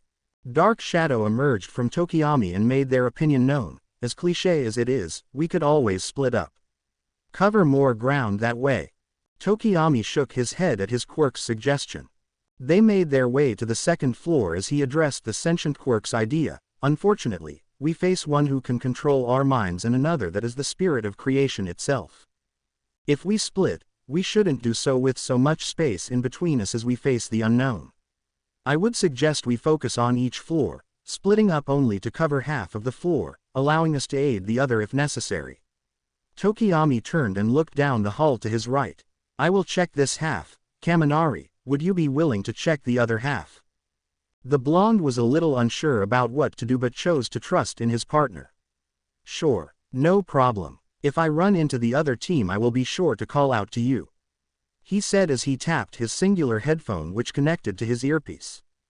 And I shall do the same, Tokiyami replied, giving a single nod to his teammate. If we find nothing, meet at the next flight of stairs. As they split up, they failed to see Shinso using his capture scarf to dangle from the ceiling. The Indigoat shook his head and groaned. They never look up. He moved a hand to his ear, tapping the side of his mask that he connected to his earpiece, calling Momo. Yaoyorozu, Kaminari and Tokiyami have split up to search the floor. I'm about to start the show. Sounds good, Shinso. Who will you focus on? Momo replied through their radio. Kaminari. Since Dark Shadow is a sentient Quirk, I don't think my brainwashing will be as effective with Tokiyami. I haven't tested it on Dark Shadow, but I'm pulling from experience that a sentient quirk will make things harder for me. Better go for the safer option, he said, making sure to explain his point clearly. Understood. I will protect the room. I finished setting up the traps on my end. Got it. Good luck, Yaoyorozu. Shinso ended their discussion and began to warm up. After a series of hums and grunts, he felt like he was ready to act. He gave one last smile under his mask as he connected to the various speakers he set up across the hall. Kaminari grimaced as he found another empty room. He had checked out most of the rooms on his half of the floor, finding no sign of the opposing team, and it was starting to get to him. Hope Tokiyami is having better luck than I am. He was about to check the next room when he heard the sounds of speakers turning out. As the static crackled, he heard a voice ring out through the building. Hickory, dickory, dock. The heroes are on the clock. Geez. Kaminari jolted as he heard the rhyme. He took a second to calm down and called his teammate. Hey, Tokiyami, you heard the creepy rhyme too, right? Yes. It seems our adversaries are taunting us. Maybe. Freaked me the hell out, that's for sure. The blonde admitted. It was rather unsettling. My search seems to be unfruitful. Let us meet at the stairs and move up. Be vigilant. Got it. Kaminari ended the radio call to his teammate and rushed to meet him at the stairs. He saw Tokiyami as he rounded the corner and was about to call out to him before he heard the speakers blare to life once more. The clock hits 8. They'll find they're too late. Hickory, dickory, dock. Kaminari shivered as he heard the words. He and Tokiyami made their way up to the next floor to continue their search. The two split up again, unaware of the person shadowing them. Shinso was keeping up with Kaminari while making sure to stay out of his field of vision. He watched as the blonde electricity user kept up his search, going through several rooms and coming up empty-handed. Shinso heard a chirp from his radio, Momo doing her part of tracking the time for him. He hit a button on the side of his mask as he spoke again, the speakers crackling to life once more. Hickory, dickory, dock. The heroes are on the clock. The clock hits 7. Will they find the weapon? Hickory, dickory, dock. He saw as Kaminari stopped his search, looking around in desperation as the words hit him. Okay. 7 minutes is plenty of time. The blonde said to calm himself down. He pumped his arms as he hyped himself up. We got this. Shinso just watched, unsure what to make of that. Part of him understood the need to do so. The other part just wanted to facepalm, several of Aizawa's lessons running through his head. He decided to save his sanity and focus on the task at hand. Kaminari was nearing the room where he had placed one of the speakers Momo made, and Shinso began to spring the trap. Hickory, dickory, dock. This hero is in for a shock. Kaminari looked to one of the sides of the room, where several pieces of miscellaneous debris and furniture were sitting. He kept his ears open as he heard the sound of a voice through a speaker. The clock hits 6, and he's in a fix. Kaminari began to shiver once more as electricity danced across his body, lighting up the room around him. He heard the voice once more, but he was confused as it didn't come from a speaker. Hickory, dickory, dock. Before he knew it, Kaminari felt several bits of cloth loop around him and tighten. Shit. He cried out as his body twisted around and saw Shinso in the doorway. The indigo pulled his capture scarf, sending the blonde flying as his body was easily lifted off of the ground. His body sparked with more electricity as his mind raced and his body grew agitated. Shinso moved to complete the capture, opening his mouth to speak when he felt a shock run through his body. Before he could react, Kaminari had released a small amount of electricity as it traveled across the carbon fiber cloth and into Shinso. The indigo felt his body tense and locked up as the shock quickly cleared, mentally thanking Aizawa for one of the early lessons he shared with Izuku about how quirks tend to limit the damage they do. Unfortunately, it seemed that the electricity didn't do the same to Kaminari, who scrambled to free himself of his bindings.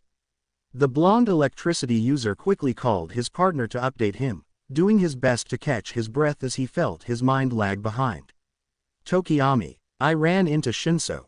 Understood. Do you require assistance? Kaminari was about to respond but looked at Shinso, whose body was still moving slowly. The blonde felt himself brimming with confidence despite his initial scare, and addressed his teammate, "Nah. I got it handled. Make your way up and I will meet you on the next floor."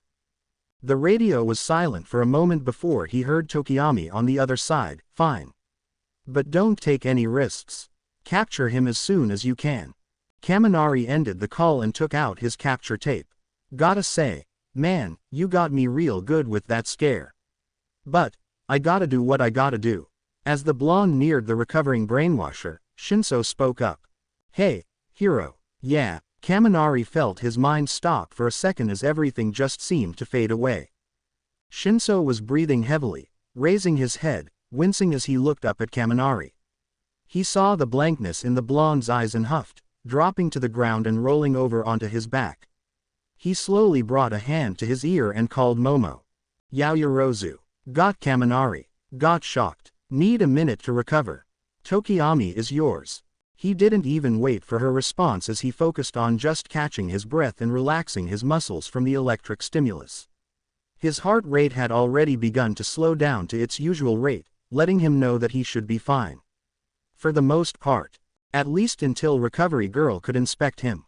He huffed out once more in annoyance, "Guess that one's on me then." Izuku and Shoka watched the match with a heavy interest. When they saw Shinso pull out a win on his end, despite him getting caught off guard by Kaminari's reactionary attack, they were proud of their fellow A-crew member. "So, how many puns can we work with?" Shoka asked, leaning closer to the verdette with her lips forming into a cheeky smirk.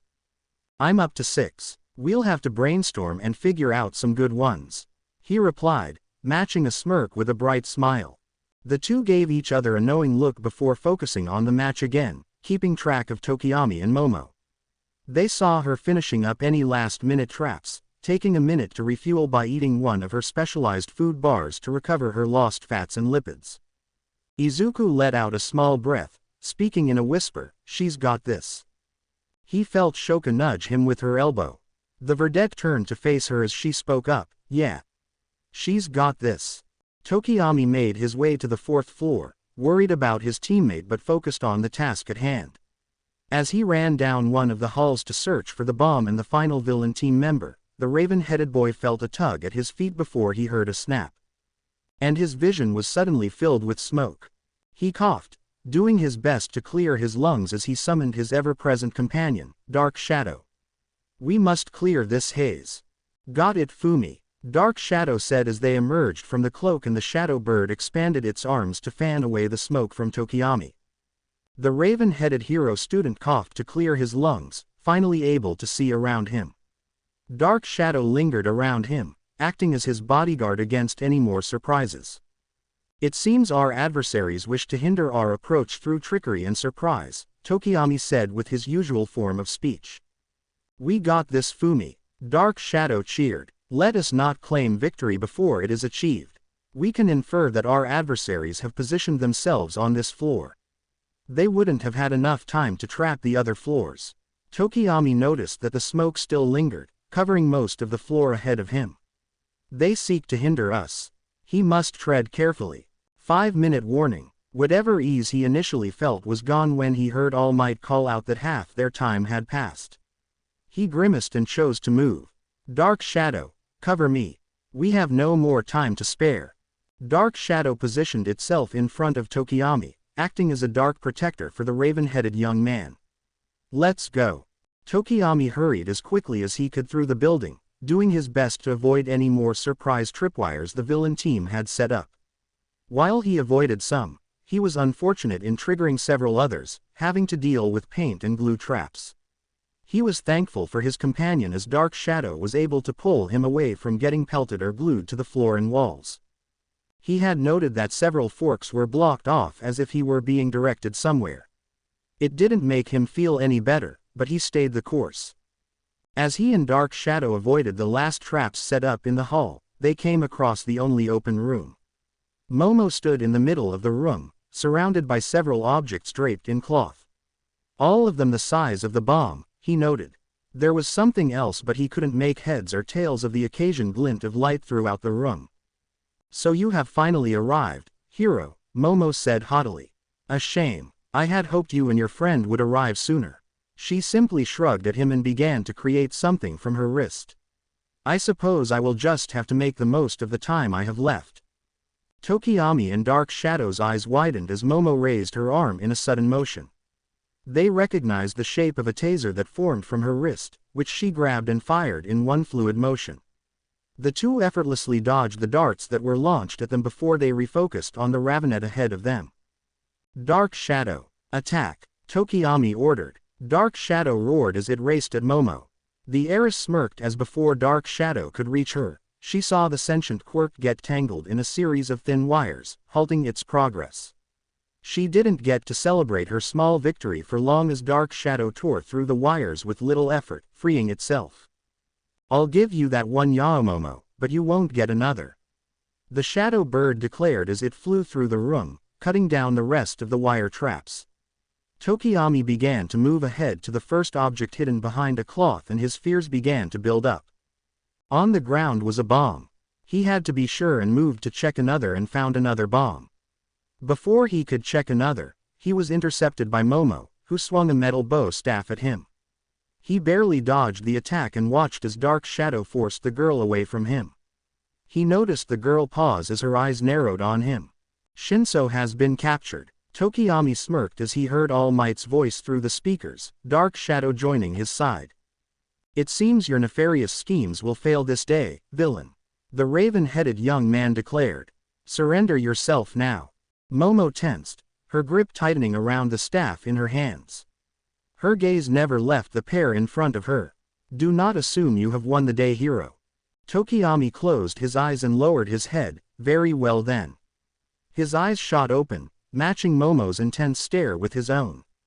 Dark Shadow, press on the attack. The raven-headed hero student crossed his arms as Dark Shadow shot forward. Before the shadow bird could strike, it had to dodge a swift swing from Momo. It became an intricate dance, as Momo and the shadowy being attacked and countered the other. Dark Shadow proved to be a difficult opponent as no matter how hard it was hit, the shadow bird recovered and pressed on. But its agitation grew more and more as Momo proved how skilled she was with wielding a staff. She managed to block or dodge Dark Shadow's attacks. She saw an opening and jabbed at Dark Shadow, hitting the shadow bird in the beak. As he winced at the hit, it left itself open, allowing Momo to arc the staff and slam the metal staff on the top of its head, causing its crown to bend slightly. Before Momo could press her advantage, Dark Shadow roared in defiance and rushed the ravenet with a second wind. Dark Shadow knocked the staff out of the heiress' hands, forcing the young woman to dodge the flurry of attacks. Momo was hard-pressed as Dark Shadow seemed to gain the advantage. The shadowy bird slammed a fist into the ground, causing the floor to crack on impact. Momo's eyes widened as her mind ran wild with plans and ideas, each one becoming complicated as she tried to think of a way out of the onslaught. She mistimed a dodge and was sent rolling across the floor. She winced as she rubbed her stomach, pulling back as it stung from her touch. She wasn't given a moment to rest as Dark Shadow lunged at her once more. Before she could even form a plan, she worked on instinct, raising her arm as a metal kite shield was formed over it. A loud clang was heard as Dark Shadow's fist collided with the shield. It shook off its shock and began to attack again. Each blow was deflected by Momo, who began to panic. She could barely come up with a plan as Dark Shadow gave her no time to think. There must be something I can do, she thought to herself, her heart pounding in her chest. She heard another clang as she managed to block another attack. Maybe I should make another staff. Dark Shadow slammed into the shield, pushing her back. No, I can't get an opening. What if? Dark Shadow swatted at the shield, almost knocking it out of Momo's hands. No time. I need to think of something. Momo's mind ran through several plans and ideas began to go blank as she worried more and more about Dark Shadow's assault. As the sentient Quirk didn't let up, her body reacted on instinct and began to create without her mind determining her creation. Tokiyami simply watched, waiting for Dark Shadow to finish facing off against Momo and allowing him to capture her. His attention shifted when he heard Kaminari call out to him. Tokiyami, Kaminari, I will give you an open. Tokiyami responded before his mind went blank. Dark Shadow seemed to notice, stopping their attack on Momo and looking back in horror as they saw Shinso behind their anchor. Fumi, the sentient Quirk, cried out. Before they could even move to help Tokiyami, it saw Momo lash out from behind her shield, wielding a stun gun and slamming it into their side. It sparked and sent a torrent of electricity through its body, causing Dark Shadow to lock up and convulse. The shadow bird slumped to the ground, its size shrinking as they slunk back to their anchor. Shinso acted quickly, wrapping the capture tape around Tokiyami before something caused the raven-headed young man to be broken free of his control. Tokiyami has been captured. He let out a heavy breath he didn't know he was holding as he hunched over, putting his hands on his knees to keep himself stable. Momo had dropped the stun gun as she calmed her nerves. The two were silent as they took a moment to take stock of things. "Gee, thank you, Shinso," Momo said to her teammate, breaking the silence between them. "No problem," the Indigoat simply replied. As Momo continued to steady her breathing, Shinso moved to the doorway. Momo watched as he guided an entranced Kaminari into the room. She raised a brow at the sight. "Do you need me to use my capture tape?" "If it wouldn't be too much to ask," Shinso said as he stepped away from the controlled blonde. Momo simply nodded and removed the capture tape All Might supplied her from one of her utility cases. She quickly wrapped up the electric quirk user and stepped back as All Might's voice rang out from the building's speakers. "Kaminari has been captured. Villain team wins." As the announcement was made, Shinso let go of his hold on the hero team. The blankness in Kaminari's eyes faded away. He blinked sheepishly before looking around the room in confusion, seeing Shinso and Momo standing together next to his partner who he saw had tape around him. Kaminari tried to move his arms when he noticed he couldn't. The blonde looked down and saw he was wrapped up like his teammate and slumped his shoulders, hanging his head down in disappointment. "You got us?" he asked, already knowing the answer.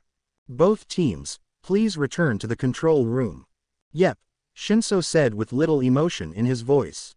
"It seems that there is much for us to learn to combat the unknown."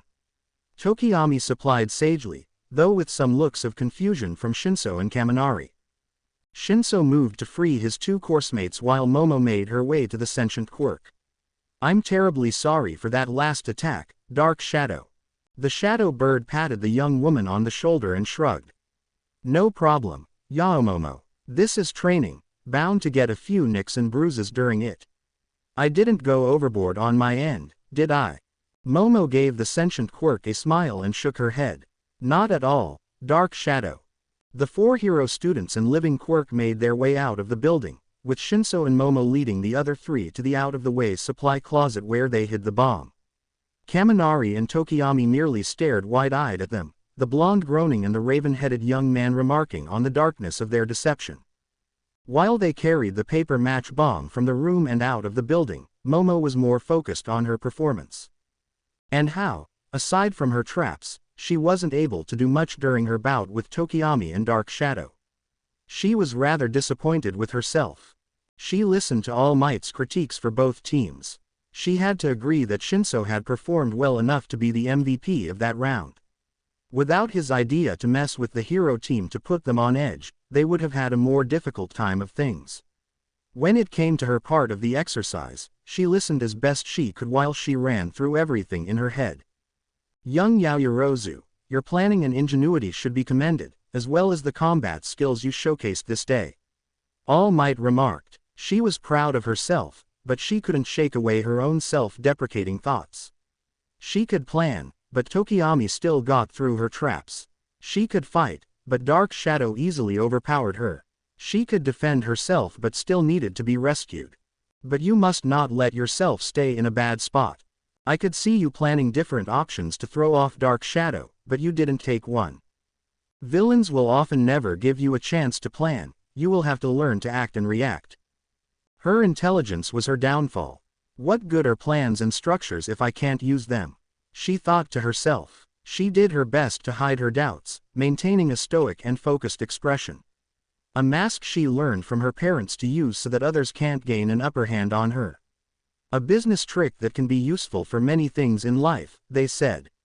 She was happy that they took the time to teach her even things like that. But she was happier that Izuku and Shoka could see past her mask. She saw them give her their support and understanding from their looks alone. She just needed to wait for All Might to finish with his points before she could make her way over to them. Take heart, young Yaoyorozu, that keeping a cool head under pressure and being able to plan on the fly are skills that are learned. And that is what you are here to do. You can't be like me. Who can just punch my way out of a problem. All Might saw some of the tension leave her shoulders at his words. His smile widened. I have no doubt that you will be one of the most versatile and skilled hero when your time comes. Don't rush yourself and don't linger in failure. Learn from it. Thank you, All Might Sensei. The brainy Ravenet said gratefully. He gave her a quick nod before moving on to the next match between Mina and Shoji as the villain team against Toru and Sato as the hero team. They were running through the bomb exercise, much to the shared disappointment of the class. They wanted to see the hostage scenario. Mina was still pumped nonetheless. She got a series of good luck from the crew before joking with Toru and joining up with her teammate. As they left with All Might to a new building for their exercise, Momo joined up with Izuku and Shoka. The two gave her soft smiles, causing her heart to flutter at the sight as they waited for her. The three simply enjoyed being near each other as the next match began. They watched as Sato and Toru entered the building to begin their search. It was a rather one-sided match-up, but it gave the other 1A students a few surprises. Despite some disadvantages, Sato and Toru put up a fight against Mina and Shoji. The two worked together to overcome Shoji's ability to hear Toru by having her cling to Sato's back to get her close enough to capture either Mina or Shoji and then making enough noise for the two of them to keep their attention. The only issues came from Mina being able to remove Toru's ability to move about safely by using her acid to create holes and trenches through most of the room, but also being able to create an acid that acted more as an irritant for the invisible girl who went barefoot. At least she had a specially made DNA suit that worked with her quirk. Izuku almost had a panic attack thinking that the girl was completely nude. The match ended shortly with an encounter between the hero and villain teams, with the villain team being able to capture both heroes. The two teams returned, with Sato being kind enough to bring back the paper match bomb. Mina preened at All Might's praises, though she was rather sheepish at being reminded to be careful with her quirk as her rather generous application could have backfired easily. Izuku, Shoka, and Momo at least helped raise her spirits back to their usual energetic levels. After All Might had finished with his words, it was time for the final match. Ochako stood next to Shoka, giving off a determined aura as she pumped her arms to hype her teammate up. Shoka smiled and returned the gesture in a more subdued way, but still appreciated the bubbly Aubernet. On the other side of the room, Aoyama did his best to stand out.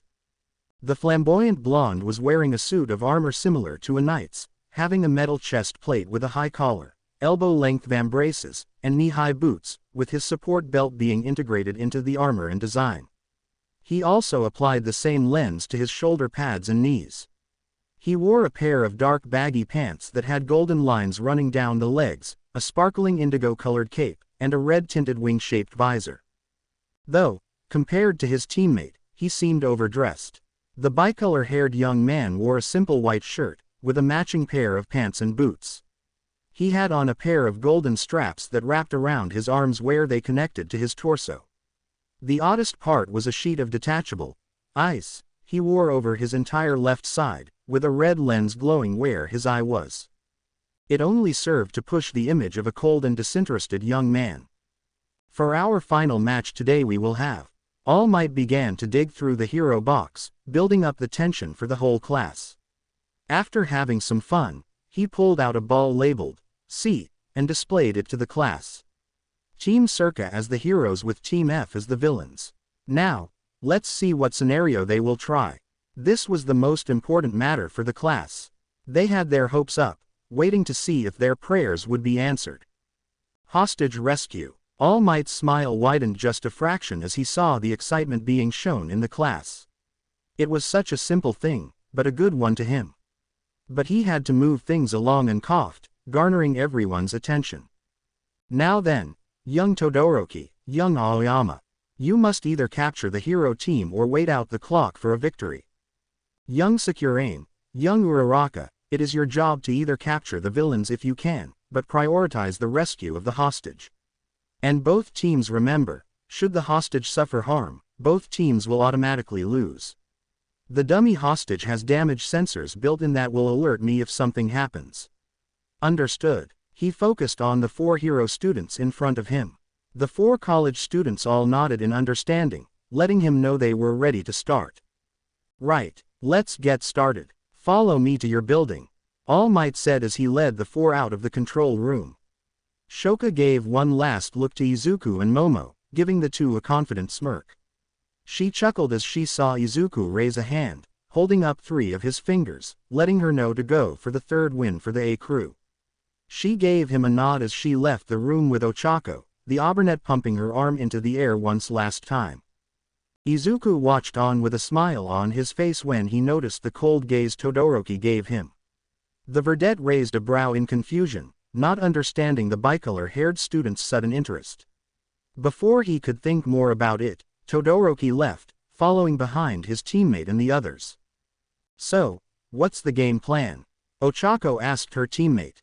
Shoka stared at the building. Todoroki and Aoyama had just finished finding their hiding spot, starting the countdown.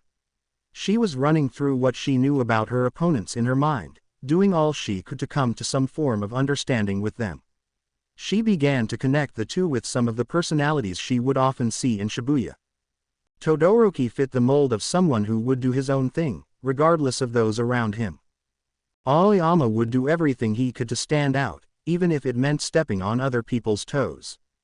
She had a feeling she and Ochako may have an upper hand since they would be dealing with 2 completely opposing personalities, but she has seen stranger things happen. She wouldn't be surprised if they worked well together. Shoka, she heard her teammate say, nudging her shoulder. Oh, sorry Ochako, what'd say? The slender Ravenet asked. What's the plan? The Aubernet reiterated. Plan, right. Shoka adopted a serious expression. We should probably focus on just the hostage and getting it out of the building for the extraction win. Sparkles can shoot lasers and keep us at a distance, and who knows how strong Iceman is with his quirk. It does sound like they could keep us away from the hostage. I don't know how much I can help in fighting them. I don't have much experience in it, Ochako remarked as she poked her 2 pointer fingers together. Shoka shook her head and gave the gravity negator a kind smile. No worries Ochako. I can handle fighting if we need to. She tilted her head, the ears of her hood flopping as she did so. How well can you move with your quirk active? The Aubernet brought a finger to her chin as she thought about that. Not too well. Why do you ask? Well, if running is harder, how about launching yourself by bouncing off the walls? Shoka explained. Ochako's eyes began to sparkle as she caught on to what Shoka was implying, like Sue earlier today during her match. Shoka pointed at Ochako, indicating that she got what she was thinking up. Bingo. While you do that, it would make you the better option to grab the hostage and get out of the building. That, or pull an Izzy and jump out the window. The gray-eyed Ravenet grumbled out, pouting slightly. Ochako giggled at her teammates' antics before she spoke up. Yeah, I'm not that brave. Maybe shelve that as a just-in-case plan, yeah. Shoka chuckled. Sounds good. Inside the control room, Izuku, Momo, and Shinso watched the screens intently. Even as All Might called a start to the match, they focused on the people partaking in the exercise. They saw Shoka begin her transformation, her skin turning into a pale white, with her mask, lips, and hair being the only things with color as she shifted. Her arms and legs began to form the black, segmented armor that seemed to absorb the light around it, her battle coat's color draining and becoming a light gray. Shoka and Ochako then entered the building together, quickly making their way further into the structure. While the class watched the 2 young women make their way to the stairs to the 2nd floor, they noticed that Todoroki and Aoyama hadn't done anything. They saw the blonde seem to argue with his teammate, and Izuku noticed All Might took on a more dour look, obviously not liking what he was hearing on the comms. Hey look, Todoroki is starting to move, Hiroshima called out. Everyone began to watch the villain team, but Izuku took a glance at Shoka, seeing her segmented tail beginning to stiffen as she stopped in her tracks. She turned to Ochako, her concern and fear evident on her face.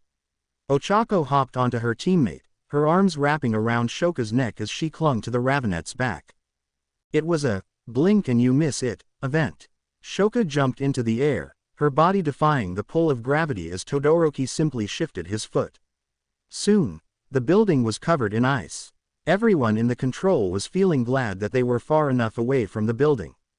Some could swear they felt the cold from the room nonetheless. Izuku just watched as Shoka and Ochako managed to dodge Todoroki's massive attack. Momo held onto his hand, her grip tightening as she watched on in shock at the power displayed before them. He gave her a comforting squeeze, internally hoping that Shoka would pull through and win the match. "You got this, Shoka." "What the?" Shoka cried out as she dug her claws into the wall, holding both herself and Ochako up as the air continued to chill around them, making it slightly more difficult to breathe. She could already see the mist escaping her lips every second. "GG's. Todoroki doesn't hold back," Ochako exclaimed, her eyes wide as she surveyed the area around them. Every inch of the hallway was covered in ice, their reflections faintly being shown in the glass-like ice. "Asshole could have frozen us." Shoka was not in a great mood at the current change in atmosphere. She was just happy her instincts were amped up when she used her quirk. Otherwise, she and Ochako might have become fixtures in the building. She shook her head of any dark thoughts she was having, only focusing on the task at hand. "Ochako, any ideas where they might be holding the hostage? If Todoroki can freeze a whole building, I would think they might be at the top. All this ice would slow us down enough to make it work." Ochako nodded at Shoka's words. "Makes sense to me. Then we need to head up as fast as we can. Can you keep your quirk running in the meantime? It would make things easier to make our way up by wall hopping. I can use my claws to keep us anchored and give us a grip." The slender Ravenet asked, wanting to not push their limits. The bubbly Aubernet nodded again. "Why yeah. I should be able to. We aren't that heavy. Just don't take too long." She didn't want to risk her stomach trying to empty itself in the middle of a match. Shoka twisted her body, bringing both her hands and feet to connect to the wall. She kicked off, launching herself up the stairs to the second floor, bouncing off the walls with ease as she did so. She kept her free-running lessons in mind as she moved about the halls. Her instincts kicked in once more as she came to a halt, digging all her claws into the flow as she came to a stop. Ochako was about to ask what was wrong when she saw Todoroki come out of the room ahead of them, Aoyama trailing after him. She felt Shoka tense up, her teammate seemingly emitting a low growl as she spoke. "The asshole didn't even try to hide. He thought he could catch us in his little trap without having to do jack shit." Shoka couldn't hold back the frustration in her voice. It was one thing to be ignored. It was an entirely different thing to be held in disregard. Her mood continued to spiral downward at the disinterested young man's voice. "I'm surprised. I expected the two of you to be captured." Todoroki's tone barely showed any ounce of real surprise. It returned back to his cold tone as he continued to speak. "It doesn't matter. You two are clearly outmatched. It's best to surrender now before either of you get seriously hurt." Off Dixical. Shoka's newfound aggressiveness seemed to surprise Ochako, but the curvy Aubernet shook off the shock and focused on the match. On the other side of the hall, Aoyama seemed to cringe at the Ravenet's behavior but ignored it in order to show off his abilities. Only to be cut off by his teammate before he could do anything. "Have it your way," replied Todoroki. He shifted his foot again, causing a wave of ice to skate along the already frozen floor, and erupting into a flat spike that attempted to hit the two young women. Ochako released her quirk on the two as Shoka shot forward, using her claws to dig into the ice, running on all fours in a sudden burst of speed, knocking the ice user further down the hall with a powerful kick. Todoroki grunted in pain as he rolled across the cold, uneven floor. Aoyama simply smirked as he watched his teammate take the hit, not really caring about him. He focused on his two opponents as he began to speak. "Well, mesdemoiselles, I believe it is my turn to shine." He raised his arms and placed his hands behind his head, winking at the two young women. A spark of light formed from his belt as a laser shot out from the device. "Ochako, scatter," Shoka called out. The two members of the hero team dodged the oncoming laser fire, Ochako having a more difficult time as she slipped on the ice, though that oftentimes saved her from being hit. Shoka had an easier time as she could use her claws to stabilize herself, with her tail aiding in her sense of balance and dodging. As Aoyama began to slow down his suppressive fire, Shoka turned to her partner to figure out their plan. Before the two could do so, Aoyama fired another beam of light at the two, only to have it be blocked by a chuck of ice that formed. Shoka barely dodged the attacks, grabbing Ochako and jumping back just in time to hear their opponents begin to argue. "Monsieur Todoroki, I believe I had it handled. Please, step back and allow me to take over," the knightly blonde said to his teammate. He expected his teammate to agree, only to be ignored entirely by the bicolor-haired young man. Todoroki launched another wave of ice at the two young women ahead of him, using it to create a wall that would be impossible to dodge. His eyes narrowed as he watched, only for them to widen as Shoka swiped a hand down, crushing the ice in front of her with ease. "What was that about being outclassed?" the slender Ravenet asked with a challenging smirk. Todoroki showed off a brief moment of irritation at the cat girl's words before doubling his efforts. He might have done well if Aoyama had worked with him. Any blast of ice was either met with the blonde's naval lasers or the Ravenet's claws. Neither of the villain team's members seemed to register Ochako as a threat, not even noticing her entering the room they were in. The Aubernet saw the dummy hostage sitting in a chair, not covered in ice thankfully. She would have to trust Shoka to handle Todoroki and Aoyama for a moment as she made her escape, only to pout at her situation. "I know doing what phones did was put on the shelf, but I wouldn't mind doing that right about now," she grumbled. Everything else in the room was covered in ice, including the windows. "Shoka," she called out into her radio. "It looks like we gotta make a run for it." Todoroki was beginning to feel the cold get to him, his body shivering in unease as it began to chill. Frost built up over his form as he pushed on with his attacks.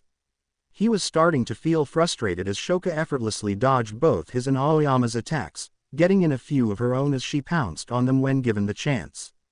His concentration was broken when he heard the sounds of grunting behind him. He and Aoyama were surprised to see Ochako trying her best to bounce off of the walls while carefully carrying the dummy hostage in her arms. The curvy Aubernet gave off a weak chuckle as she saw everyone was paying attention to her. "Oops," she simply said before doing her best to scurry away. Todoroki was about to cut off her path by creating a wall of ice before he felt a body slam into him. He slid across the floor before slamming into the wall behind him. He watched Aoyama use his laser to fly down the hall in pursuit of the Aubernet as she made her escape. Shoka was about to catch up with him before Todoroki managed to block her path with more ice. Shoka's agitation grew more and more as the match went on. She turned to see Todoroki stand up, obviously winded from her last attack.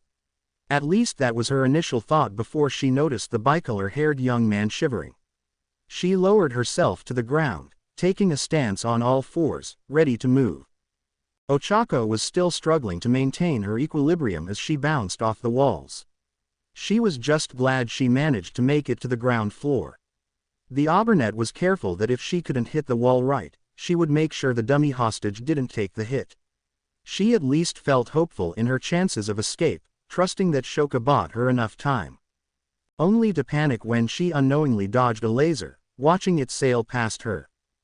"You will not escape my exuberance, Mademoiselle Uraraka," Aoyama declared, firing another laser blast at Ochako. The Aubernet did her best to dodge the incoming attacks. Since she couldn't see where they were coming from, she began to move in random patterns as she made her way down the hall. As the barrage of lasers seemed to stop, Ochako smiled to herself as she saw the entrance to the building ahead of her. Her joy was cut short as she heard Aoyama speak again. "It is time for my most dazzling attack. I apologize, Mademoiselle Uraraka, but this is your end." Ochako was still hovering in the air due to the effects of her quirk when he turned her head to see Aoyama build up a large amount of energy at his belt. Time slowed down for her as she watched a large beam of energy shoot towards her. Her mind raced as she tried to think of a plan. The laser beam was wide, covering the width of the hallway. She figured Aoyama must have changed how his lens worked to make that happen. A rather risky idea ran through her mind, but it seemed like the best idea at the moment. She bounced off the wall, angling herself to hit the floor. As Ochako closed in, she bent her knees, letting her boots give her protection as she slid across the ground, using the momentum from when she kicked off the wall to sling herself forward at a high speed. There was still the threat of the laser hitting her, so she did her best to bend herself backward, pulling the dummy hostage closer to her body as the laser shot over her head. Aoyama couldn't hold the laser for long, as he felt his stomach begin to twist and turn. The laser cut off as he bent over, holding his stomach as it ached. He watched as Ochako continued to slide and exit the building, though he found it odd that she just stayed like that for a moment. Ochako, on the other hand, was working through her own panic, unable to move even when she heard All Might call the match. She just lay there for a moment, doing her best to catch her breath. Shoka and Todoroki continued their bout, the two combatants stuck in a deadlock. Todoroki felt he had wasted enough time on the hooded cat girl. Shoka was having the same thoughts on her side of the hall as she watched Todoroki with an intense gaze. She saw Todoroki begin to build up to a large attack and readied herself. A large amount of ice launched forward in an attempt to bury her. Thick spires shot out as she jumped up to meet the attack head-on. Todoroki gave her little mind, believing that the Ravenet would be captured or knocked out from that last attack. He began to slowly move down the hall, believing he still had time to focus on his other opponent. The sound of ice shattering caused him to watch the mini glacier he created crack and break up in front of him.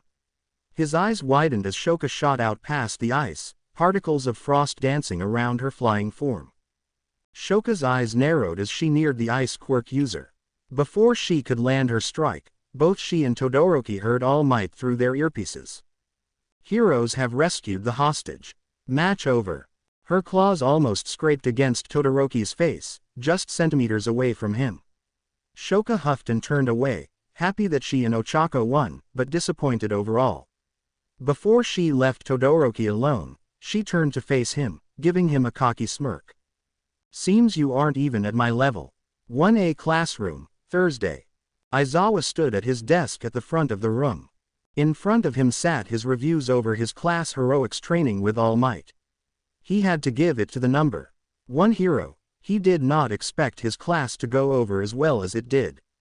The pro hero even handled his thoughts and reviews of each student's performance well enough. Aizawa thought that maybe he was too lenient, but All Might still exceeded his initial expectations. Now he was thinking about the students sitting at their desks waiting for him to start their lesson. Would a few of them suffer a few injuries? That's normal for untrained college students. So to see that some only had a few bumps and bruises made his job easier, as well as recovery girls. To have each exercise be handled in a somewhat professional manner. His class surprised him there. While he had his own notes and critiques to go through for each of them, at least they took things seriously enough. He took a sip of his coffee, savoring the hot roast as it hit his taste buds. The class continued to watch as he took his time. He was dragging this out as long as he could, to try and see who might break or give him a reaction. His eyes caught Ashido visibly shaking in anticipation.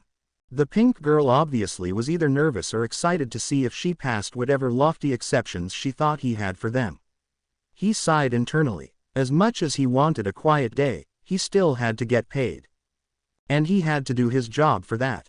First, let me say that you all did a decent job yesterday under All Might's instructions. And no one had any severe injuries, so that means the old bat was happy as well. He saw almost every one of them sit up straighter as they listened to him, some more pleased than others. His problem children still understood that the other shoe had yet to drop. And drop it did. Don't let that go to your heads. I said you did decent. Decent is not even good, it certainly isn't great, and it damn well isn't what I expect later on this year. And at that, they deflated. Aizawa continued to watch them as their moods shifted again, their dour expressions changing to more focused ones as they listened. That brought a small smile to his face. They were learning. Second, while there were mistakes that everyone made, these can easily be worked on. Better we handle that now than later. You all are still students after all. The underground hero gave them a nod of acknowledgement. Even with those small words, it did bring the mood back up a bit. He continued, I have reviewed the footage of each match and added my notes, along with All Might's, to your files. If I have you marked down for further review, that means I want us to talk one-on-one later after class to address problems I think you may have. He shifted through the files, handing a stack to the person at the front of each row for them to take theirs and pass back the others. Once everyone had their files, he opened the one left on his desk that had the more immediate notes he wanted to talk about for each of them. That being said, we will briefly go through each of your reviews as I address your performances. The class nodded in understanding. Good. Now, problem child, Aizawa, and the rest of the class, all turned to look at Izuku, who hung his head down and sighed heavily. There was a pregnant pause in the air as Aizawa just stared at the verdette before asking one question, really? That did him in. Izuku groaned as his head planted itself onto his desk. He could hear several of his classmates finding amusement in the moment. Shoka couldn't help herself either, as he heard her chuckle briefly. He gave her a mock pout, which she returned with a shrug before leaning across the aisle to rub his head, an action that caused him to melt as soon as she did so. And when Momo joined in, giving him a sweet smile, he felt like he was on cloud 9. The moment was cut short when Aizawa spoke up again, calling on the class, "Attention, so, what do you think my issue is with what you did?" "That I took an unnecessary risk, sensei," Izuku replied. The answer placated the tired hero, who moved on to his next target. Secure aim. While not being deterred by the opposing team shifting the environment, and even thinking outside the box to focus on the objective, you dropped the ball during your exercise. Keep your head in the game and don't let your emotions get the better of you like that. Understood? Yes, Aizawa-sensei, Shoka answered. She lowered her head as yesterday began to play back in her mind. She was proud she held her own against Todoroki, but she was more angry about why it happened. There was that dismissiveness in his cold tone that irked her, causing her to zero in on him and lash out.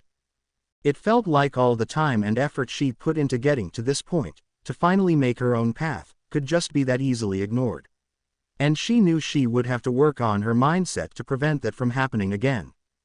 Kaminari, Aizawa called out to the next person. The laid-back blonde sat up straighter, nervousness apparent on his face as he listened to Aizawa. Don't let your guard down like that. You knew beforehand that one of your opponents could take control away from you and you still fell into his trap. That, and your control needs work. If you need to set up a time for Quirk counseling, be sure to do so. It's on you to be better than you are. The electrification Quirk user sagged into his chair. Got it, sensei. Before Aizawa could address the next student on his list, he saw Izuku raise his hand up. He gave the verdette a quick nod, letting him know that he could speak. Aizawa-sensei, how quickly could we apply for a slot in a training room? There can be one set up for tomorrow. We won't be holding the joint heroics exercise this week since both you and 1B need more training. Why do you ask? Aizawa asked. Well, there are still some things for me to test with my Quirk, so I figured I could give everyone an open invitation to join me, Izuku stated. He noticed that most of the class was focused on him as he spoke, setting off some of his nerves, if they would like to, that is. I know I said I like to study quirks and that lets me see things others may not have, but if I can help anyone out with their quirk, then I would be more than happy to. Nobody seemed to jump at the offer or were just hesitant to do so. Shinso's voice cut through the silence as he spoke up for his friend. I would recommend taking him up on it. One of the first things he and I did as friends was to think up ways to use my quirk. Came up with some stuff I never even thought of. Shinso's simple recommendation seemed to get the ball rolling. Kaminari's mood brightened as he looked at Izuku. If you think you can help me out, I won't say no to that. Thanks, Midoriya. Aizawa watched as several more of his students took up the offer. As they did so, he took his tablet and began to set up their time slot to hold their quirk session at Gym Gamma. He also shot Smentos a quick email letting him know ahead of time. It was his area after all. The tired hero took another sip of his coffee as things settled down enough for him to get things back on track. All right, he called out. Midoriya, after classes tomorrow you will have Gym Gamma ready for your group. You'll be under Smentos's supervision, so don't give him any trouble. Izuku gave him an understanding nod. Good. Now, Kirishima, Why did you leave your post during the 4v4? Todoroki stood outside the teacher's office.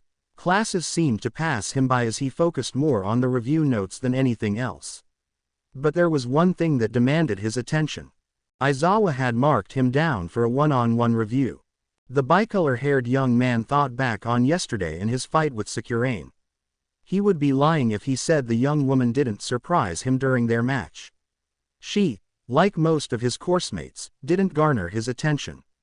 After all he had been through growing up, he would honestly say that most, if not everyone in his year couldn't hold a candle to him. Until he saw Midoriya's performance during the Quirk assessment test at the start of their semester. And that interest grew as he watched him during the 4v4. The verdette proved he might be the challenge he was looking for. The benchmark to show that he could prove his father wrong. Then Sakurain literally shattered his initial expectations like she did with his ice. It made him rethink some things. And while she may have gone up from his initial assessment, she was still behind Midoriya. Even Bakugo was higher on that list. Come in, Todoroki. Aizawa's voice broke the bicolor-haired young man out of his thoughts. Todoroki opened the door to the room and saw Aizawa seated at his desk, a large thermos of coffee sitting at the corner of it.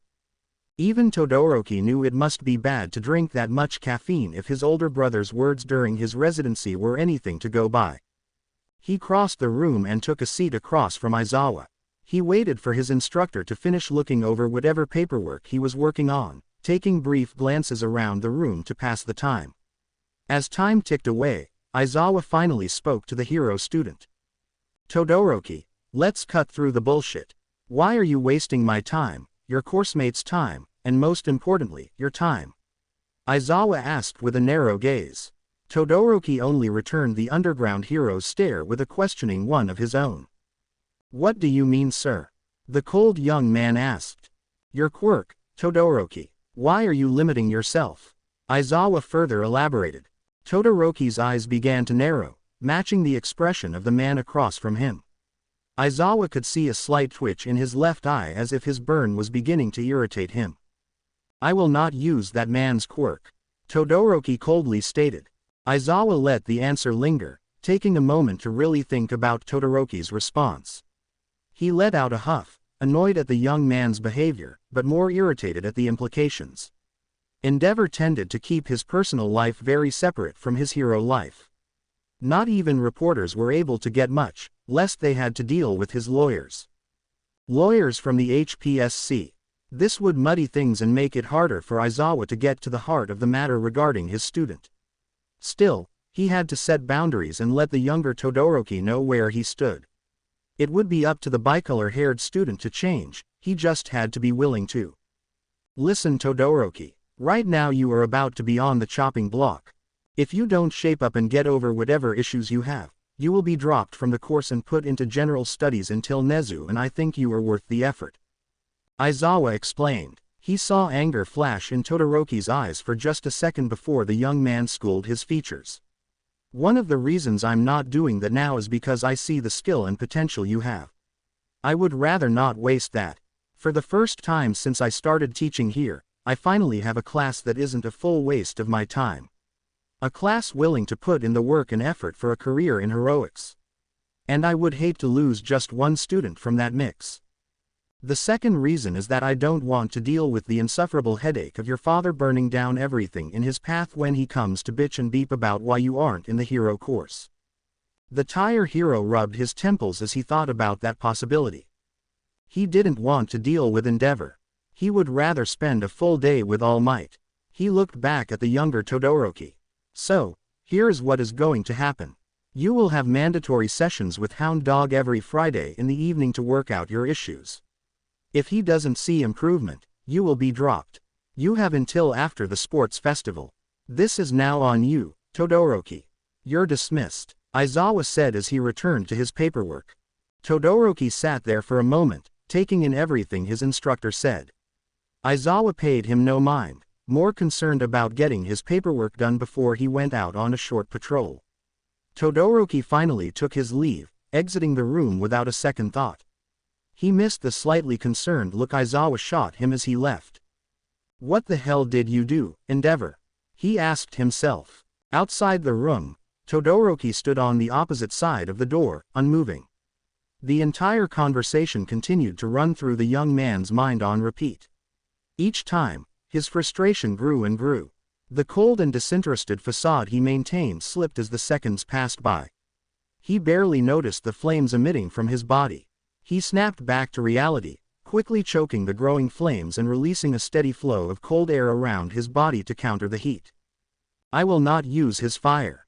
Todoroki began his mantra. He walked through the empty halls of UA, taking his time so he could calm himself down.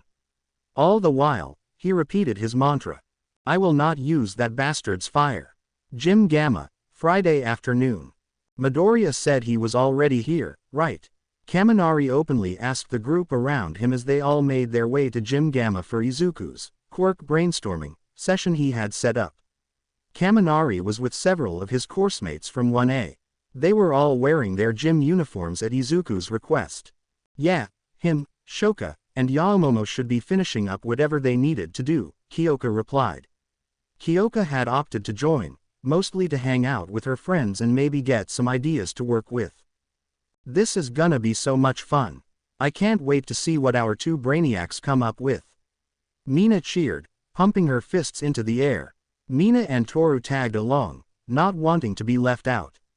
Toru had a sliver of hope that maybe they could learn something about her quirk and Mina more so to support her invisible friend. Ochako followed behind them, a wide smile on her face. She was ecstatic when Izuku offered to help anyone who wanted it. There were several things about her quirk she needed help with. She didn't want to get left behind the others.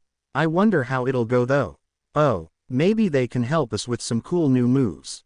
Hiroshima practically cheered and hyped up the group as they neared the building. I'll be happy with whatever they come up with. My quirk isn't the flashiest, but I trust Midobro can figure something out. It was super manly that he offered to help us. I would have to agree, Hiroshima, Iida said, raising a hand as he addressed the group. It is commendable that Midoriya would be generous enough to help us. And not to mention Yaoyorozu doing the same as well. Between the two of them, I have no doubt we all can learn something we may have overlooked with our quirks. The small group made their way into the gym, passing through the threshold, and saw Izuku with Shoka and Momo, already in their gym uniforms as they finished setting up several dummies and targets. Near them, the pro-hero Smentos was setting up several pillars and walls with his quirk, the cement shifting and reforming at his command. As the doors closed, Izuku turned and saw the group, giving them a bright smile that caused several of them to wince as if the sun was shining upon them. Hey everyone, glad you could make it. Izuku greeted the group. Shoka and Momo turned around as they heard him, giving their own greetings in turn. Sup, hello. The group joined up with the trio as Smentos continued to work. Kyoka looked around, noticing that someone was missing. Yo, where's Shinso? I thought he'd be here for this. The punkette voiced her confusion. Shinso had something come up before we left. It was pretty important to him and I wasn't going to force him to ignore it. Izuku explained. Kyoka accepted the situation and gave the verdette an understanding nod. She made her way over to Shoka and Momo and made small talk with the two Ravenettes while Izuku went over to his bag that sat against the wall and took out several notebooks. As he made his way over, Iida noticed the notebooks. Midoriya, what are those notebooks? Izuku gave the brunette a fond smile as he explained, these are my quirk analysis notebooks. I told you I was a quirk nerd. Izuku gave a hearty chuckle before his expression changed, taking on a more conflicted one as he reflected on his past. Growing up, I had no control over my quirk. I didn't make any headway on it until several years ago. And even then, it wasn't until a year after that was I able to actually use my quirk. So growing up, I looked at every quirk around me, trying to see if maybe I could find something that could help me with mine. Soon that just turned into a hobby, studying and breaking down quirks no matter what they were. And when I figured out what the trigger for my quirk was, it started to also provide me ideas and references to give my quirk more abilities to work with, Izuku explained, his expression returning to a more upbeat one as he did so. So, I would like to think I might be able to help out with pretty much anything. But we only have so much time in our slot and I don't want to keep Smintas-sensei here any longer than he needs to be. I appreciate the gesture, Midoriya, Smintas said as he finished setting up the gym. Do not feel rushed though. You all came here to improve yourselves. It is my job to ensure you all excel. A few minutes past your slot won't be an issue. No one else signed up for one, so you all are fine should it happen. The cement man made his way off to the side, made himself a chair, and sat down to read a book to pass the time. Right then, let's get started, Izuku said as he turned to address the group. If it's all right with everyone, we'll start with Kaminari since I offered to help him first. He saw the others give him an affirmative nod, letting him know he could go ahead with the plan. So, what is it you want to improve on? He asked the blonde. Kaminari rubbed the back of his head as he thought about that. Control was his biggest issue. That and it short-circuited him if he just let his quirk loose. He decided to bite the bullet and have that be his focus. Well, my control kinda beeps. I can control the amount of electricity I let out, but it kinda goes wild no matter what. The blonde watched as Izuku took in every word and began to sort through his notebooks. Izuku let out a cry of success as he seemed to find what he was looking through. The verdette flipped the notebook around to show Kaminari its contents. On it was an old-school hero who had an electric quirk similar to Kaminari's. If control is the issue, that's what we'll work with. The problem with electricity is that it's energy. Wild energy. But it's energy that can be directed. Izuku explained. The verdette brought a hand to his chin as he began to run through his thoughts as they crossed his mind. Hey, Momo, he turned to ask the brainy Ravenet. Could you make a pair of gloves? Ones that have metal nubs along the upper knuckles. It sounds simple enough, Momo replied. She lifted her gym jacket as her quirk began to work. Emerging from the light emanating on her stomach was a pair of black gloves that had a series of metal nubs above the fingers. She handed the gloves to Izuku and spoke up. You are using the metal to be the endpoint so Kaminari's electricity gets directed to them, yes. Got it in one, Izuku said, giving his brainy girlfriend a smile. He waved a hand at Kaminari, getting the blonde to follow him to one of the dummies the verdette had set up earlier. Kaminari, these dummies have sensors in them to scan and determine the damage done to them from a person's quirk.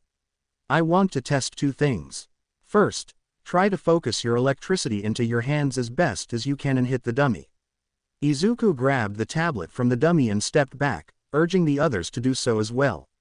Once everyone was at a safe distance, he called out to Kaminari. All right, test one is underway. Kaminari, throw a punch. The blonde nodded and focused on the dummy in front of him. He narrowed his eyes as he felt his electricity move throughout his body. He tried his best to conduct it to his hands, but it proved difficult as he moved on its own accord. He didn't waste any more time, trying his best as he threw a punch, striking the test dummy. Izuku scanned the tablet and saw the damage being recorded. The whole dummy showed shock damage done to it, enough to knock out an adult easily. He looked up and saw Kaminari have a faraway look in his eyes before he shook it off and returned to normal. The verdette grew worried about his coursemate and voiced his concern, Kaminari. Something wrong. The blonde let out a heavy sigh, letting his head drop and placing his hands on his hips. Yeah, just dealing with what normally happens. Kaminari explained. When I say I short-circuit, my brain gets all fuzzy, and, well, I get super dumb for a while. The same happens if I take in too much electricity. I see, Izuku responded. He pulled out a different notebook and began to make notes on it. He finished quickly, made his way over to the blonde, and handed him the gloves. All right Kaminari, now try the same thing with the gloves on. Kaminari took the pair of gloves and slipped them on. He waited for Izuku to move back to the others and waited for the signal. All right, test 2, gloves are on. Kaminari, on your go. Izuku called out. Kaminari took in a breath and began to generate electricity once more. As he focused on channeling it to his hands, he found most of the electricity was being conducted to them without issue. The blonde couldn't hold back his smile before focusing on the dummy. He threw another punch, but this time he didn't feel as dumb as he would have been. Izuku went over the readings he received from the dummy. Unlike the last time, the damage was more concentrated in the area Kaminari hit.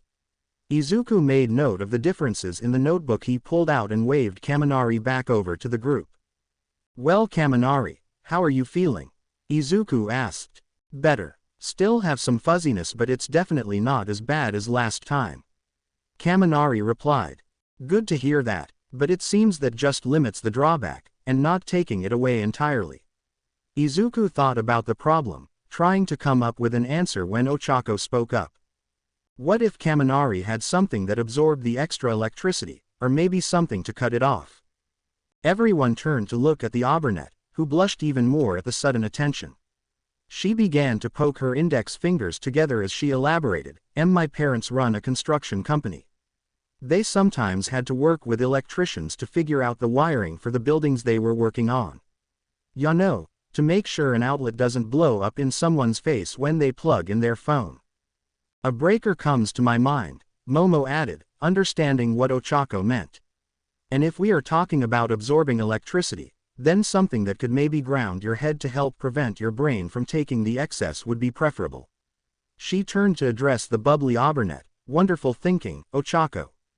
Ochako smiled and rubbed the back of her head at the praise. Izuku began to write in the notebook again, which caught Kaminari's attention. "Hey, Midoriya, what are you writing down?"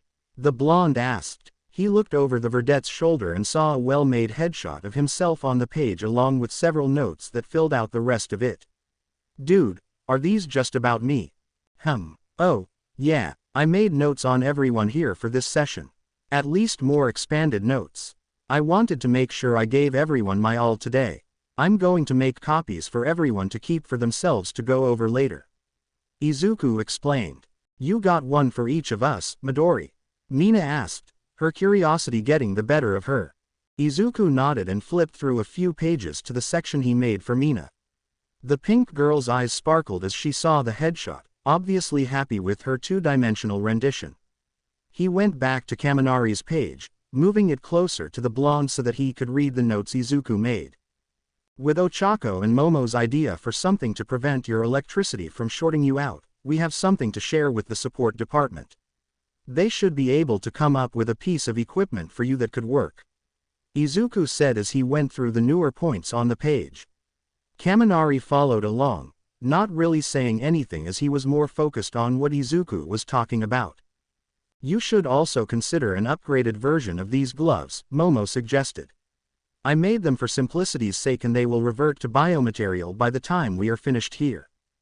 "The things you make don't stick around?" Kyoka asked in confusion. Out of the corner of her eye she saw Kaminari look down at the gloves over his hand with a worried expression as he finally understood what Momo meant. Momo shook her head in response. "They can, but it requires more focus and more of my reserves to make it happen. I try to ensure that anything I make is more for an instance and not longevity." The Ravenet heiress brought a hand to her cheek, blushing as she shared a moment of her past. "When I was younger, I used to believe that I could cause issues with the economy.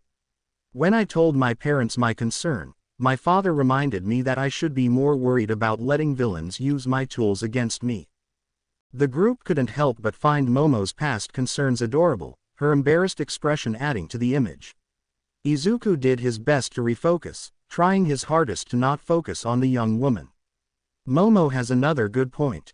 A well-made pair of gloves that helps with your conductivity would be beneficial. We can make our way to the support department when Monday comes around and see if they can maybe make you a pair before our next heroics lesson." "Awesome. I appreciate the help, you too." Kaminari cheered. His celebration was short-lived as he tried to figure out what to do next. Coming up short, he looked back at Izuku. "What should I do now?" "For now, control exercises," Izuku stated. "I would keep working with the dummy and trying to control the flow of your electricity, as well as your power output. Try to keep things as low as possible and work your way up." "Got it," the blonde replied. He quickly jogged back over to the dummy he was working with and began to practice his control based on Izuku's input. "Hey, Greenie, hand me the tablet. I'll keep an eye on him and help him out if he needs it." Kyoka made her way over to the verdette holding her hand out. "You sure?" Izuku asked. "Yeah, we can get to my turn later." "It's cool." Hyoka replied, taking the tablet into her hand. She went over and joined Kaminari, doing her best to keep track of his progress. Izuku returned his attention to the rest of the group. So, who would like to go next? Mina was bouncing in place, ready for her turn when she looked at Toru out of the corner of her eye. She could see the invisible girl debating with herself on asking for her chance to get help. Mina shot a look at Ochako, Hiroshima, and Iida, all three understanding her intentions, and gave her a nod. Mina gave them a smile in return and put her hands on Toru's shoulder. Well, I know Toru was excited to see what the think tank could come up with for her. Wait, Mina. Toru tried in vain to protest. The invisible girl found herself standing in front of Izuku, Shoka, and Momo, who all gave her a sympathetic look and waited for her to take the first step. Toru brought her arms up and built up her courage. Well, I don't know what can be done with my quirk. It's pretty straightforward, she said dejectedly. She waited for any response, worried as she watched Izuku and Momo studying her for a moment. The sudden tension was broken when Momo spoke up. Toru, when you first learned about your quirk, you were told it was invisibility and nothing else. Yeah, the doctor I went to was pretty sure about it. Toru replied. The others could note some confusion in her response and turned back to Momo to see what her point was. Momo began to create something in the palm of her hand. A pen-shaped object emerged and she quickly grasped it, moving closer to the invisible girl. She gently took Toru's arm into her free hand and addressed the young woman. May I? Toru nodded, unsure where this was going. She turned her head as she heard Izuku speak up at Momo's hypothesis, right? The doctor might have misunderstood what was really happening. You think she might be refracting light, right Momo? Indeed, Izuku. Invisibility tends to be a catch-all term. If Toru was invisible, then she wouldn't be able to actually see anything as her eyes need to take in light to function properly. So, we simply just need to test out my theory. Momo clicked the pen on, revealing it to be a laser pointer. The onyx-eyed Ravenet tilted the pointer down and onto Toru's arm. The red beam shot through and bent slightly before shooting out the other side at another angle. Your body seems to act like a prism. It's able to bend and refract light through it. Reflecting light back could even be possible as well based on the type of light. Momo explained to her coursemate, her excitement becoming more and more apparent. Toru watched in fascination as she watched the laser's light bend with her body. She was broken out of her wonderment when Izuku brought up another experiment. Hey, Toru, see if you can control the light's bend. If your body acts like a prism, you could control how the light interacts with you. Got it. Let's see what I can do. Toru cheered. She focused on where the light hit her skin, unsure how to bend the light, but willing to figure it out. After failed attempts, she noticed that the light began to curve ever so slightly. I did it. I did it. Mina glomped onto her friend, the two young women cheering wildly at Toru's minor success. Well done, Hagakure. Iida commended the invisible girl. Great job, Toru. We now have something more to work with. Izuku added. He shared a look with Momo and the heiress understood his thoughts and handed Toru the laser pointer. Keep working on controlling the direction of the light as it passes through you. Once you get a better handle on it, we can work on thinking about getting you some equipment that could work for you. The verdette gave Toru a soft, kind look as the next words caused her breathing to hitch. Then, we can work towards the end goal. You being able to turn your quirk on and off, on command. Why you mean I'll be able to see myself again? Toru hesitantly asked. I would like to think so. Since you are refracting light, it shows it's an autonomic function. Like breathing. And like breathing, it can be controlled. Izuku explained. Izuku and Momo were brought into a sudden hug as Toru's arms wrapped tightly around the two. Thank you, thank you, thank you, thank you, thank you. The thankful girl repeated, her embrace tightening ever so slightly. Izuku and Momo simply returned the hug, a smile on their faces as they were happy for their coursemate. No problem, Toru. Happy to be of assistance. Toru finally released the nerdy pair as she calmed down from her earlier jubilee. She made her way back over to Mina, bouncing on her feet as the pink girl joined in her excitement. With another coursemate helped, Izuku turned to the other three. All right, Any takers? Hiroshima turned to Ochako. You can go up next, Uraraka. I can wait. You sure? The bubbly Auburnet asked. Hiroshima simply gave her a toothy grin and nodded. She turned to face Iida, wanting to not overlook the brunette. What about you, Iida? It's fine, Uraraka. Thank you for your consideration, Iida said. Ochako smiled at the two and looked at Izuku. The vedette brought the notebook back into play and flipped through the pages, finally coming up on her entry. Ochako, could you help me understand some things about your quirk and costume? Izuku asked, not looking up from his notes. Sure. What you got? Ochako replied, her head tilting in confusion. You manipulate the gravity of anything you touch, right? What is your weight limit before you feel the drawback? The vedette questioned as he took out a pen to jot down her responses. Oh, well, I can lift up to 3 tons in total.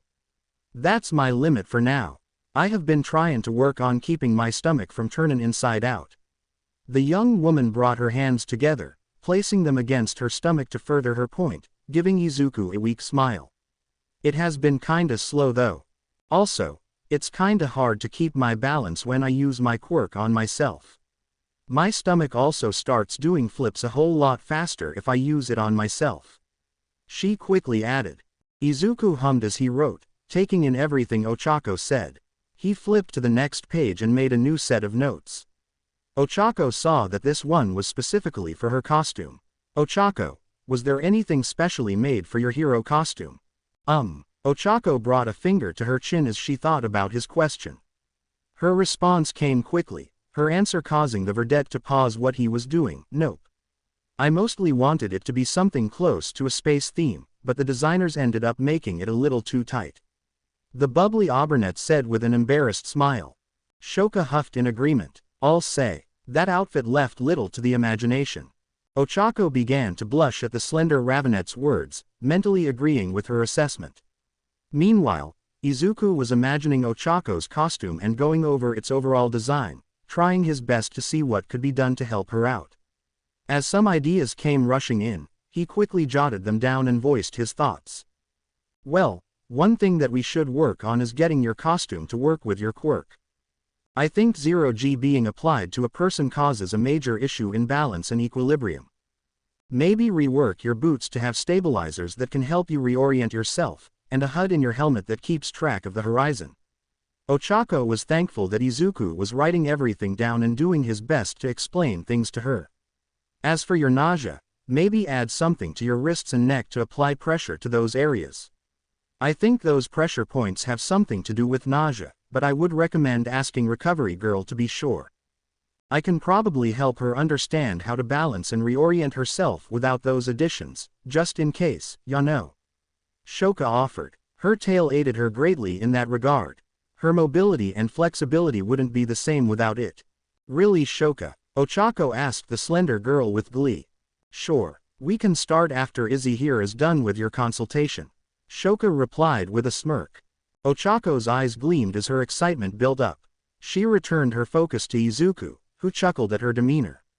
All right, well, with those out of the way, I have another question. When you manipulate the gravity of an object, if you throw it and release your hold, the object still maintains its momentum, right? Yep. Izuku made a quick note of her answer. As he scanned the pages of Ochako's entry, a thought came to his mind. Ochako, how do you feel about grapple shots? The gravity girl tilted her head in confusion, not understanding the question. What do you mean? Well, imagine you use your quirk on a large rock, then you shoot a few grapple hooks into it and spin around. What would happen when you released your quirk? Izuku explained, making sure his hypothetical question was understood. The answer came from Iida, who was able to follow along with Izuku's thought process. The rock would move at high speeds, much faster than if she simply pushed it. Izuku nodded, the smile on his face growing wider. Exactly. Not only can those grapple hooks be used for that, but she could use them for capture. But more importantly, for her mobility when she uses her quirk on herself. Think about how Zero uses his quirk to get around. That would be so cool. Ochako stated as her eyes sparkled intensely, her body becoming more and more animated with her imagination running wild. I can be all whoosh and fume. The bubbly Auburnette gestured wildly with her arms to further emphasize her excitement. Shoka chuckled as she tried to rein in Ochako. Easy there, Ochako. Gotta make sure you can even airwalk before you start zipping around like a comet. Ochako stopped in her tracks, sheepishly rubbing the back of her head as she calmed down. Right, sorry. No big. Come on, gravity girl, let's get you walkin'. Shoka wrapped an around Ochako's shoulder and the two made their way over to the small walls and platforms Smintos had set up for the heroic students. As Shoka began to give Ochako some tips, Izuku and Momo's attention was brought to Kirishima. Man, this is so awesome. What do you got for me, Midabro? Kirishima asked excitedly. Iida stood next to the spiky redhead, curious to see what their two brainy coursemates could come up with to help out. That depends on what you want to improve, Kirishima, Izuku stated. Kirishima's mood changed on the spot with that statement. He looked down at his hands, his fingers curling inward forming fists. He felt his quirk run through his body, his skin hardening ever so slightly. I don't really know, the redhead answered in a rare moment of insecurity. My quirk is probably the most basic out of our class. I mean, all I can do is harden my skin to be like a rock. Izuku looked at his coursemate. The vedette understood where the redhead was coming from. An idea popped into his head and Izuku went over to his backpack and began to rummage through it. Momo, Kirishima, and Iida watched on, wondering what he was doing when he rejoined the group with one of his pins in his hand. Kirishima, let me say that even the simplest thing can be used for so much more than you think. You are like this pin here. Izuku held out resolute and handed it to Kirishima. The redhead looked at the pin, taking in every detail of it and finding a connection to the green rabbit with a shield. You are already the greatest shield we have in our group. But I feel like you are downplaying yourself way too much. You just need to remain resolute in who you are. So, Izuku's expression quickly changed to a stern one, his voice carrying a challenging authority in it. Are you just going to be just a shield? Or are you going to be the strongest shield? The one that's resolute against everything? Kirishima looked at the vedette, his mouth agape as the questions ran through his mind. It didn't take long for him to come to an understanding. He knew what he wanted to be. He hardened his arms and slammed his fists together, the sound of scraping rocks sounding out at the action. Kirishima matched Izuku's expression with a determined one of his own. He answered with a sharp, toothy smile. I'm gonna be the best damn shield out there. Nothing will get through me. Izuku patted the redhead's shoulder, giving him a smile of his own. Good answer, Kirishima. He took back his pin, clipping it to the hem of his gym jacket, and brought the notebook back out. Then let's make sure you get there. First off, do you know if your hardening works with all layers of your skin or just the epidermis? I don't really know. Kirishima was unsure of his answer. He never really thought of it. Would there be a difference between the two? The answer came from Momo. Possibly. I assume Izuku is wondering if your hardening is only working on one level of your skin. If that is the case, you could potentially have 2 more layers of hardening to unlock. The Ravenette turned to her green-haired partner. Right, Izuku. Yep, you can have up to 3 layers of defense, Kirishima. It would probably take a punch from All Might to hurt you if that is the case. Izuku explained. Kirishima's excitement grew with that example. Manly. I'll make a note that you should check in with Recovery Girl to see if she might be able to tell if your hardening is working on the epidermis layer. Once we have an answer, we can go from there. But let's work on turning your defense into an attack. Izuku said. Kirishima, when you harden your body, do you slow down? Kirishima winced. Yeah, I get a bit slower when I use my quirk. And how fast can you harden just a part of your body, say, your hands and forearms? Izuku asked. Faster than hardening my upper body for sure. The redhead's answer was much more certain. He demonstrated the difference from the other 3, showing that if he focused on a smaller area, he could harden his skin much faster than a larger area. Why, what does that help with? Izuku gave Kirishima a cheeky smile. Simple. I'm guessing you always keep your body hardened during a fight. Where that's good for defense, it can mess with your offense. Sometimes it's better to be faster than your opponent than to take an unnecessary hit. As Kirishima racked his brain trying to understand what Izuku was getting at, Iida chimed in to explain the verdette's point further. What Midoriya is getting at is that you harden your punches before the strike, or at least around the middle of your punch. By doing so, you ensure you keep a higher speed, a speed that will greatly increase the impact of your punch when your hardening takes effect.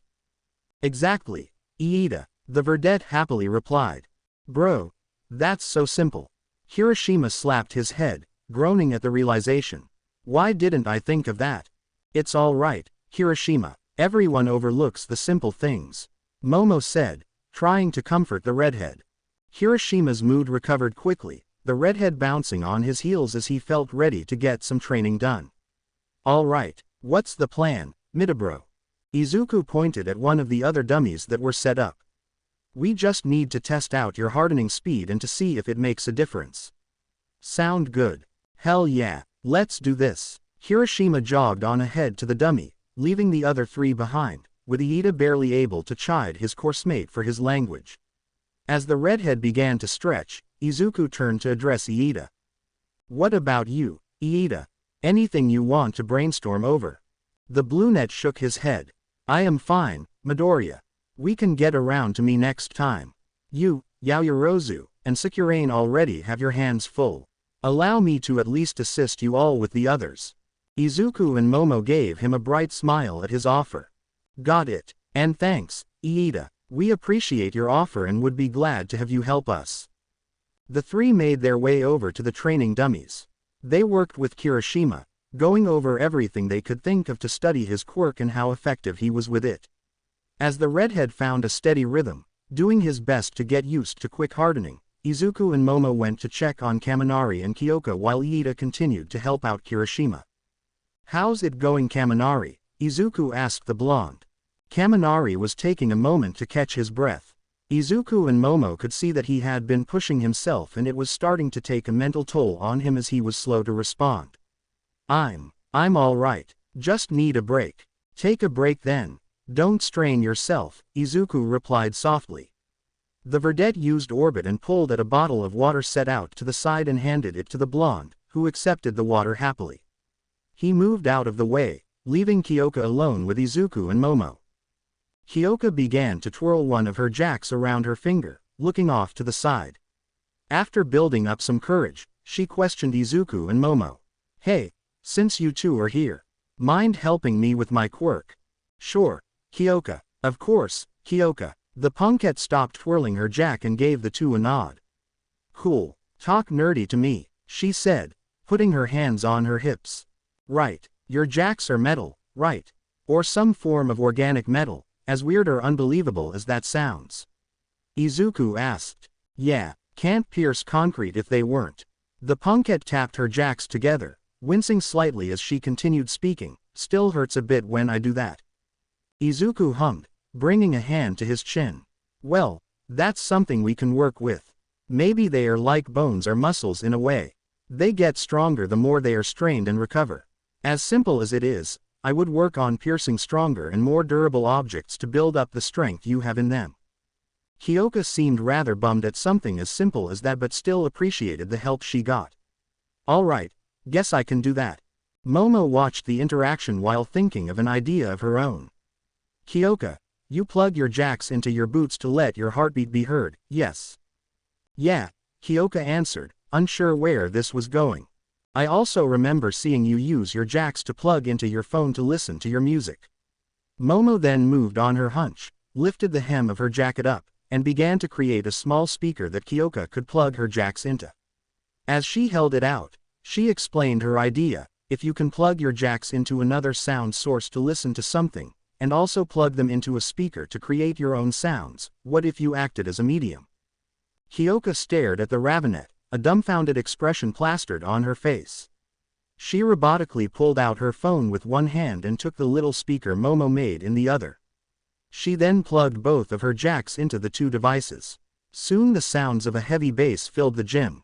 As the drums kicked in, and the guitar began to strum, everyone stopped what they were doing as they looked at the punkette. Kyoka just deadpanned at the realization that she never even tried this. It hurt her a little on the inside. Sanuva bitch. All Might sat in Nezu's office, nervous about the upcoming talk he was about to have. He reminded himself that this was a courtesy, that he already made his decision. But he was still nervous. On paper, Tagata Mirio was well on his way to becoming a great hero. He had the drive, the skill, and the personality of one. But there was something in between the lines if you knew where to look. And unfortunately, it was plain to see for All Might. Tagata was almost a copy of himself. That was something All Might wanted to be sure to not happen. One for All wasn't Mirai's responsibility. He didn't have the right to make the choice for All Might when it came to finding his successor. While Mirai did an outstanding job bringing out the best in Tagata, All Might wanted to make sure Tagata at least left this meeting with the reminder that the young man should always be his own hero.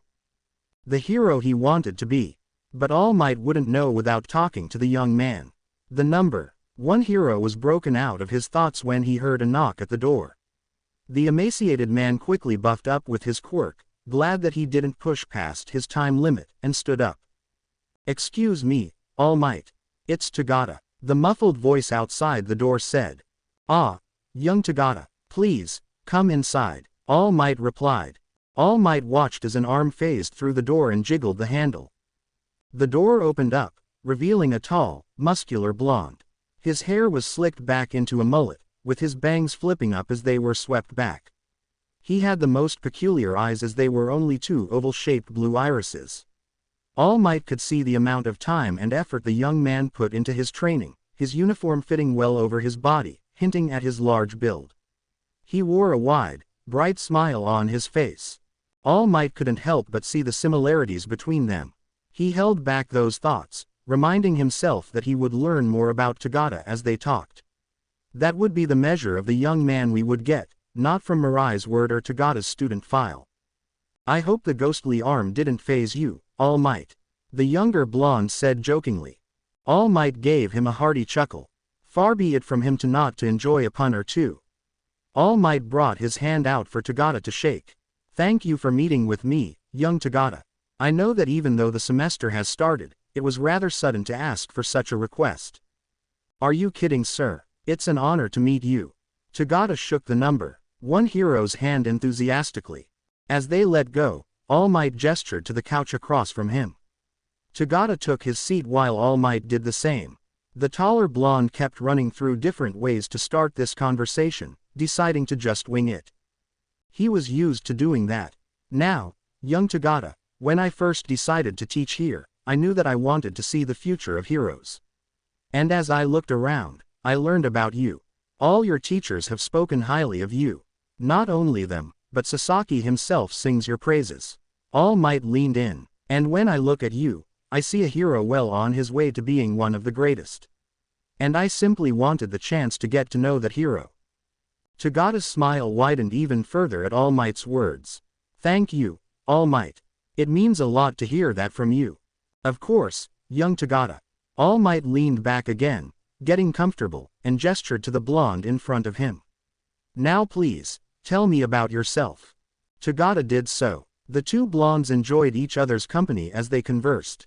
Tagata talking about his time at UA and the mishaps with his quirk. How that led to his work studies with Sir Night-Eye. The younger blonde was especially happy to hear some of the stories All Might shared about his mentor. All Might would often throw in his own stories, giving his point of view as Tagata listened to him intently.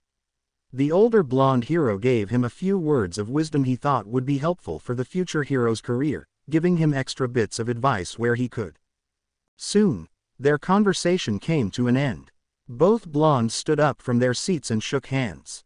"Young Tagata, it was a pleasure to get the chance to meet such a fine future hero. And I can't wait to see you excel," All Might said. "Thank you, All Might. I know I already said it, but it is an honor getting to talk with you," the younger blonde replied. Tagata turned to leave after shaking the number 1 hero's hand once more. As he left the room and the door closed, All Might released his quirk, his body deflating back to its emaciated form. The blonde hero sat back down, letting out a huff as he replayed the conversation in his head. "So, I take it your mind is still made up then?" Nezu's voice piped up, surprising the skeletal blonde. All Might jumped slightly at the sudden appearance of the chimera. He brought a hand to his chest as his heart began to steady. "Geez, Nezu, please don't startle me like that," All Might weakly asked his boss. "Apologies, but this is my office that I let you use for your talk with young Tagata." "Speaking of," Nezu responded while doing paperwork. "Young Tagata is a remarkable young man who is well on his way to being a great hero," All Might said with a bright smile on his face. That smile soon faded as he continued to speak, "But he isn't the one. I see what Mirai has done well with him. But there is an underlying resemblance. And I'm worried that giving Tagata one for all will just make him into another me."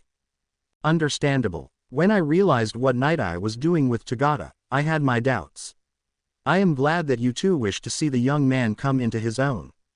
The white-furred chimera looked up, bringing his paws together. "I would rather Tagata become the hero Lemillion, and not Lemillion the hero like All Might." Nezu returned to his paperwork, finishing up the last bits that required his attention as he continued to speak. "That being said, you are still set on making Midoriya your successor?" All Might didn't even hesitate with his answer, "Yes. Without a doubt." The chimera hummed in response. "All right then. I do believe you should speak to one other person before talking with Midoriya. I can guarantee that this will help you understand the young man better." Nezu hopped down from his chair and walked over to All Might, climbing up the hero and perching on his shoulder. "How does coffee sound?" MUSUTAFU, City Park, Friday evening. Shinso sat down on a park bench, watching the citizens of Musutafu enjoying the rest of their evening. The world just seemed to pass him by at the moment. As he was lost in thought, he failed to notice the presence of someone sneaking up on him. "Hey!" Shinso barely moved at the sudden voice behind him. He simply turned around slightly to look at the person behind him. Behind him was a fair-skinned young woman with pale, ash-blonde hair pulled into two messy hair buns, with multiple strands sticking out wildly, her bangs cut into a straight fringe with two chin-length side bangs framing her face. She had inward tilting, cat-like golden yellow eyes that gave a sharp and intense look to her. The smile she gave the Indigoat was wide, showcasing her long, pointed canines. She wore a sailor dress, similar to Shoka's, but was a dark navy blue with white trimmings. She had on a pair of black knee-length socks and dark brown loafers. Over her dress was an oversized, beige-colored cardigan that had seen better days, barely hiding her slender and mature figure.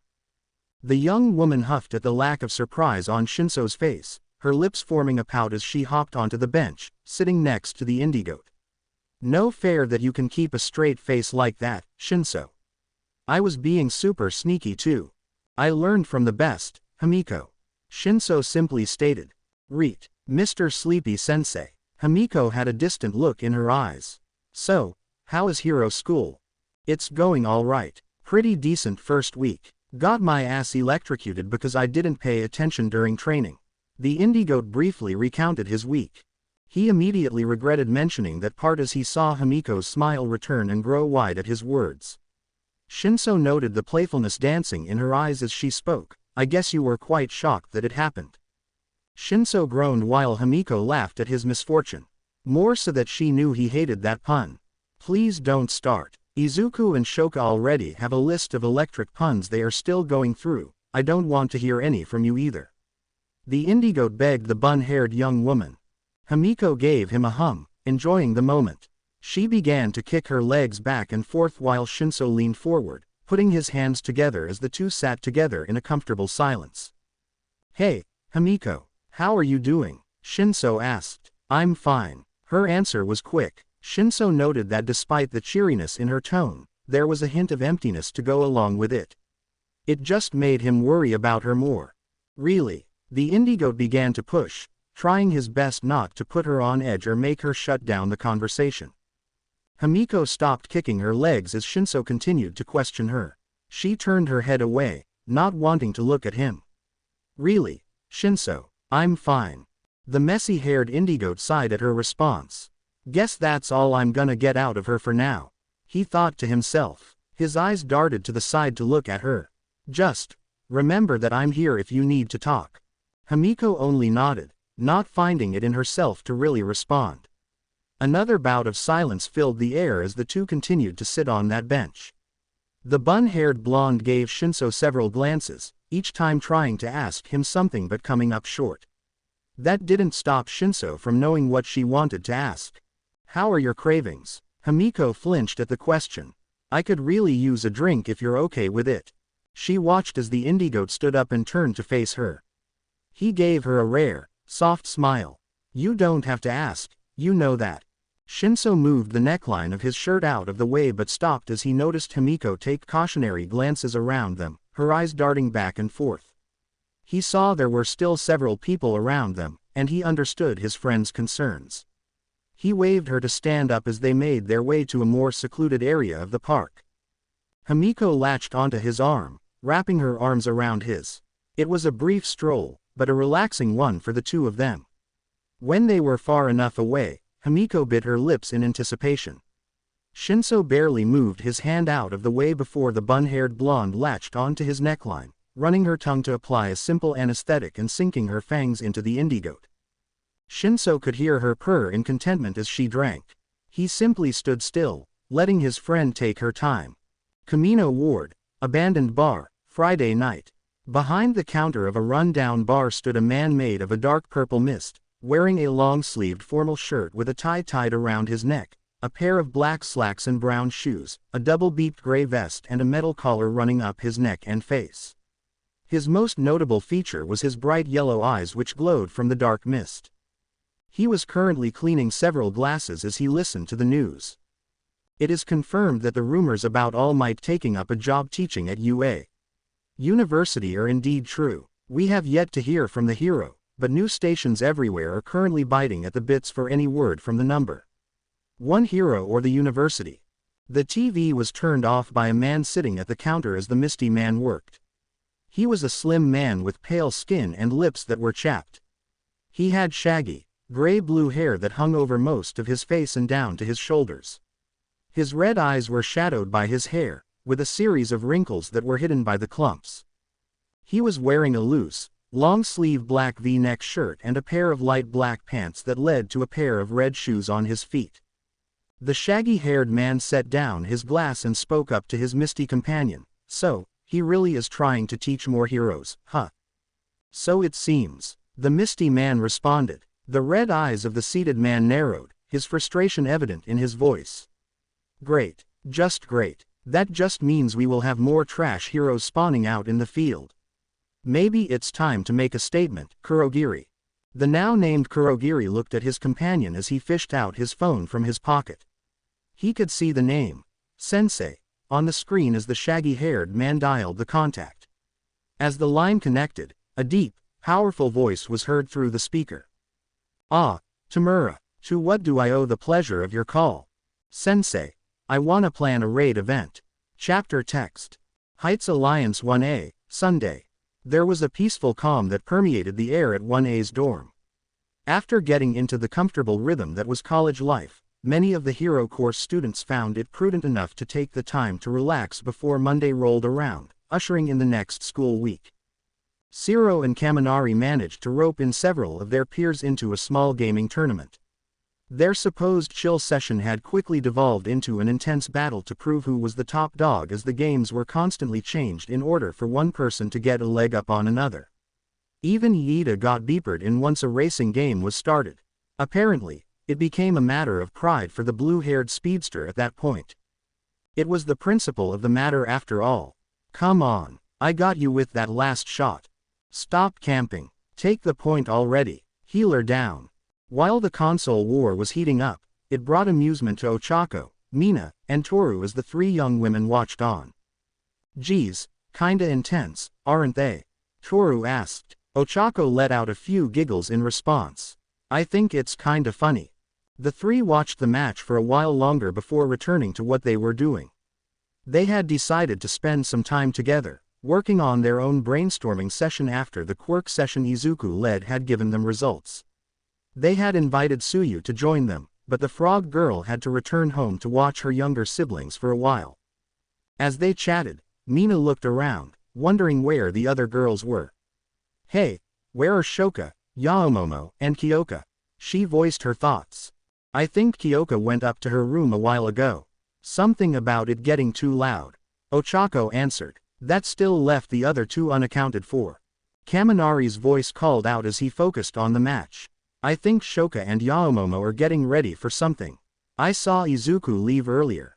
Seemed pretty high-strung and kept muttering about making sure things were perfect. Kaminari paused, already knowing what he had said and to whom. That hesitation had cost him as Dark Shadow sniped him from across the map. As he was respawning, he turned around, only to see that Mina had already disappeared.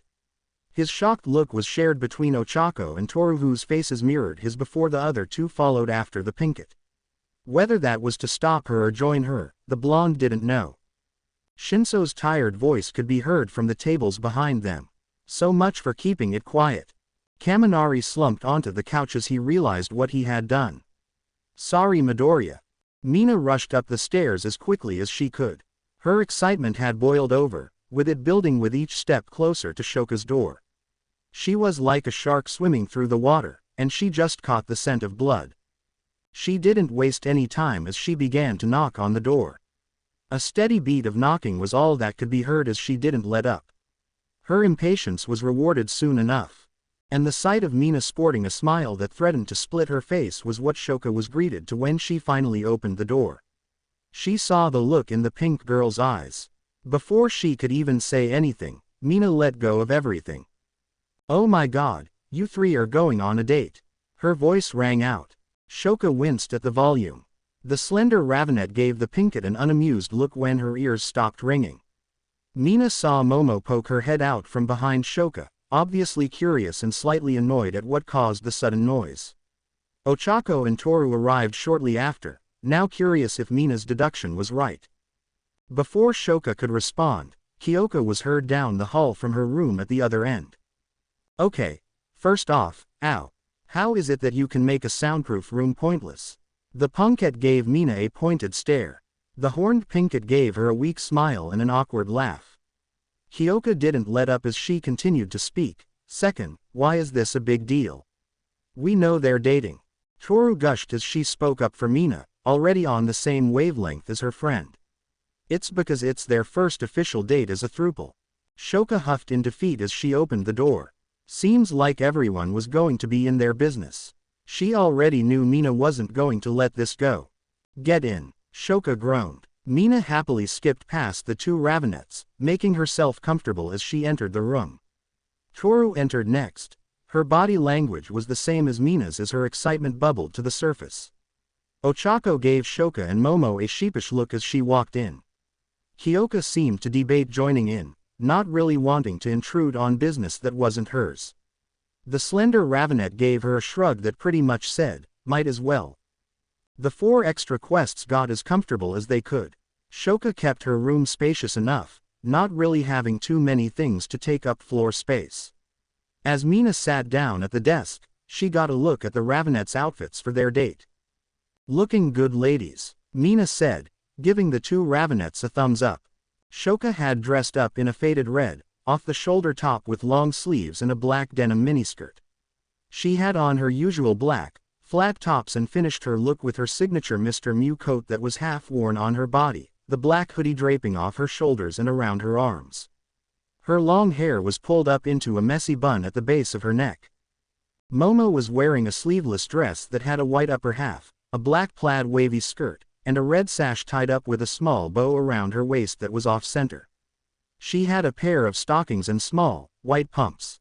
Mina was surprised to see her wearing her hair down, her long raven locks cascading down her back and shoulders. She had gotten used to seeing Momo have it up in her usual spiky ponytail.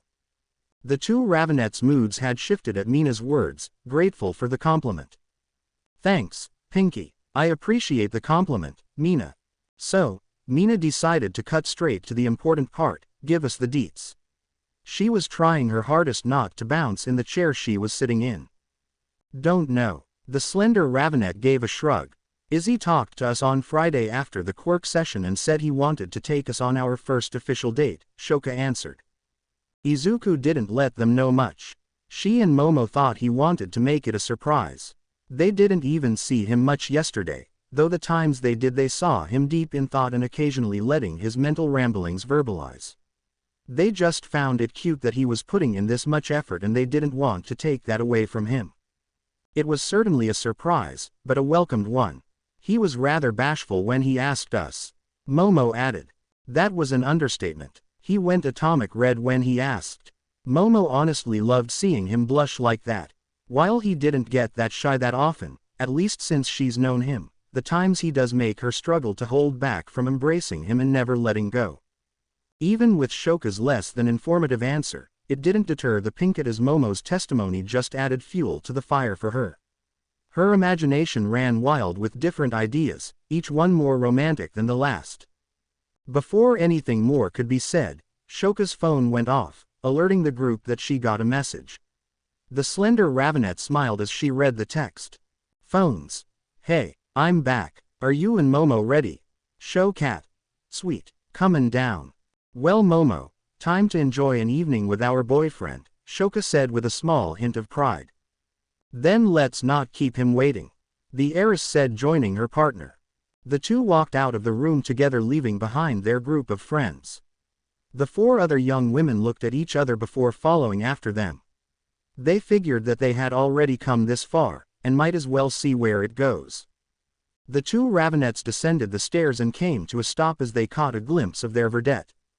He was wearing a nice button-up shirt with the sleeves rolled up just below his elbows that fit his body rather well, giving Shoka and Momo a much appreciated view. He had the shirt tucked into a pair of black slacks with a black belt going through the loops. And while it may clash with the outfit to some degree, they saw he was wearing his signature red shoes. Something that he made work for him. Izuku was standing next to the group of gamers, chatting with them and sharing some laughs when he finally noticed his Ravenets. They shared a smile when they saw him blush. Both young women crossed the room, stopping in front of the vedette and getting a closer look at him. He swallowed hard. His nerves were getting the better of him as he tried his best to finally speak. Well, ready to go? Izuku offered an arm to both of the Ravenets. He didn't receive a verbal answer. Shoka and Momo each had simply taken an arm, Shoka being the more confident of the two as Momo sported a faint blush at the gesture, and began to move him to the doors. They left a stupefied group of heroes in training behind. Once the throuple was outside, the vedette's mind was going into overdrive. He pushed down his nerves, remembering to have confidence in himself. Which was easier said than done. Today was special. It wasn't just the three of them spending time together. It was the three of them in a more intimate sense. And Izuku wanted to make sure their first date was a memorable one. So Izuku acted, making sure his brain didn't slow him down with intrusive or unwanted thoughts. The two young women saw Izuku give them a warm smile. He leaned closer to Shoka and she felt him give a quick peck on her cheeks. He wasted no time doing the same for Momo, who seemed to melt at his actions. Izuku finally spoke up. Why, you both look lovely by the way. Then again, you two always do. The two Ravenets blushed at the sincerity behind his words and the surprise of his affectionate action. Shoka recovered first, taking her time to beep him on the cheek, letting her lips linger for a moment. Momo mirrored her, placing her lips on his other cheek, giving him a second, quicker one right after. Thanks, Izzy, and you look rather handsome yourself, Zuzu. Both their replies were quiet, just barely over a whisper. They didn't find it in them to move from that spot. At least until they heard the muffled sounds of a nosy Pinkett. Ah! Izuku and Momo froze in place after hearing Mina fawn over them. Shoka simply pouted and turned her head around ever so slightly to give her a glare. That didn't faze the pink girl. She just gave them a wide smile and a thumbs up from behind the window. It wasn't long until she was dragged back by Shinso and Kyoka, the punkette stopping to give Shoka a nod before disappearing from view. Anyway, Izuku said, getting the attention of the Ravenets, shall we? The throuple walked together, leaving the campus behind as Izuku led them to their date. The three passed the time by coming up with random topics to discuss or having semi-heated debates on various movies and books that had caught their attention recently. The small talk even continued once they got onto the city bus. Some other passengers watched in amusement at the group while others did their best to ignore them, mostly thinking it was just a group of friends hanging out. Soon, they neared their stop and continued on foot. As topics faded or switched onto others, Shoka and Momo recognized the path they were taking. "Hey, Izzy, are we heading to the cafe?" Shoka sent a questioning look to Izuku, wondering what he had planned. "Why yeah, but I want it to be a surprise. So just be patient for a little longer, please," Izuku pleaded. Shoka and Momo shared a look between them, already knowing that Izuku must have done something just for them. They both gave him a comforting squeeze. At that signal, he released a held breath, his shoulders relaxing as he did. The cafe had come into view. To the Ravenette's surprise, it was closed with the windows blacked out by what looked like dark curtains. Their suspicions were confirmed when they saw a note on the door. "Phones, the shop is in your hands. Don't go too crazy. Mr. H." Izuku freed his hands and turned to face the two young women. "Wait right here, I just need to finish one last thing." With that, he unlocked the door and made his way into the cafe, taking the note in with him. He didn't even give Shoka or Momo a chance to see the interior of the building. They didn't have to wait long as Izuku stepped back out and held the door open for his girlfriends. They saw that he added a charcoal-colored vest to his outfit, with a red tie that was tied improperly, reminding the young women about the first time he had to tie his tie for school. The verdette held his arm back, gesturing to them to head inside. "Welcome ladies, I reserved a special table, just for us," Izuku said smoothly. He was rewarded with another series of beeps from the two Ravenettes as they walked by him. Shoka and Momo paused as soon as they entered. The lights gave off enough light to not be dim, but not light up the entire shop floor.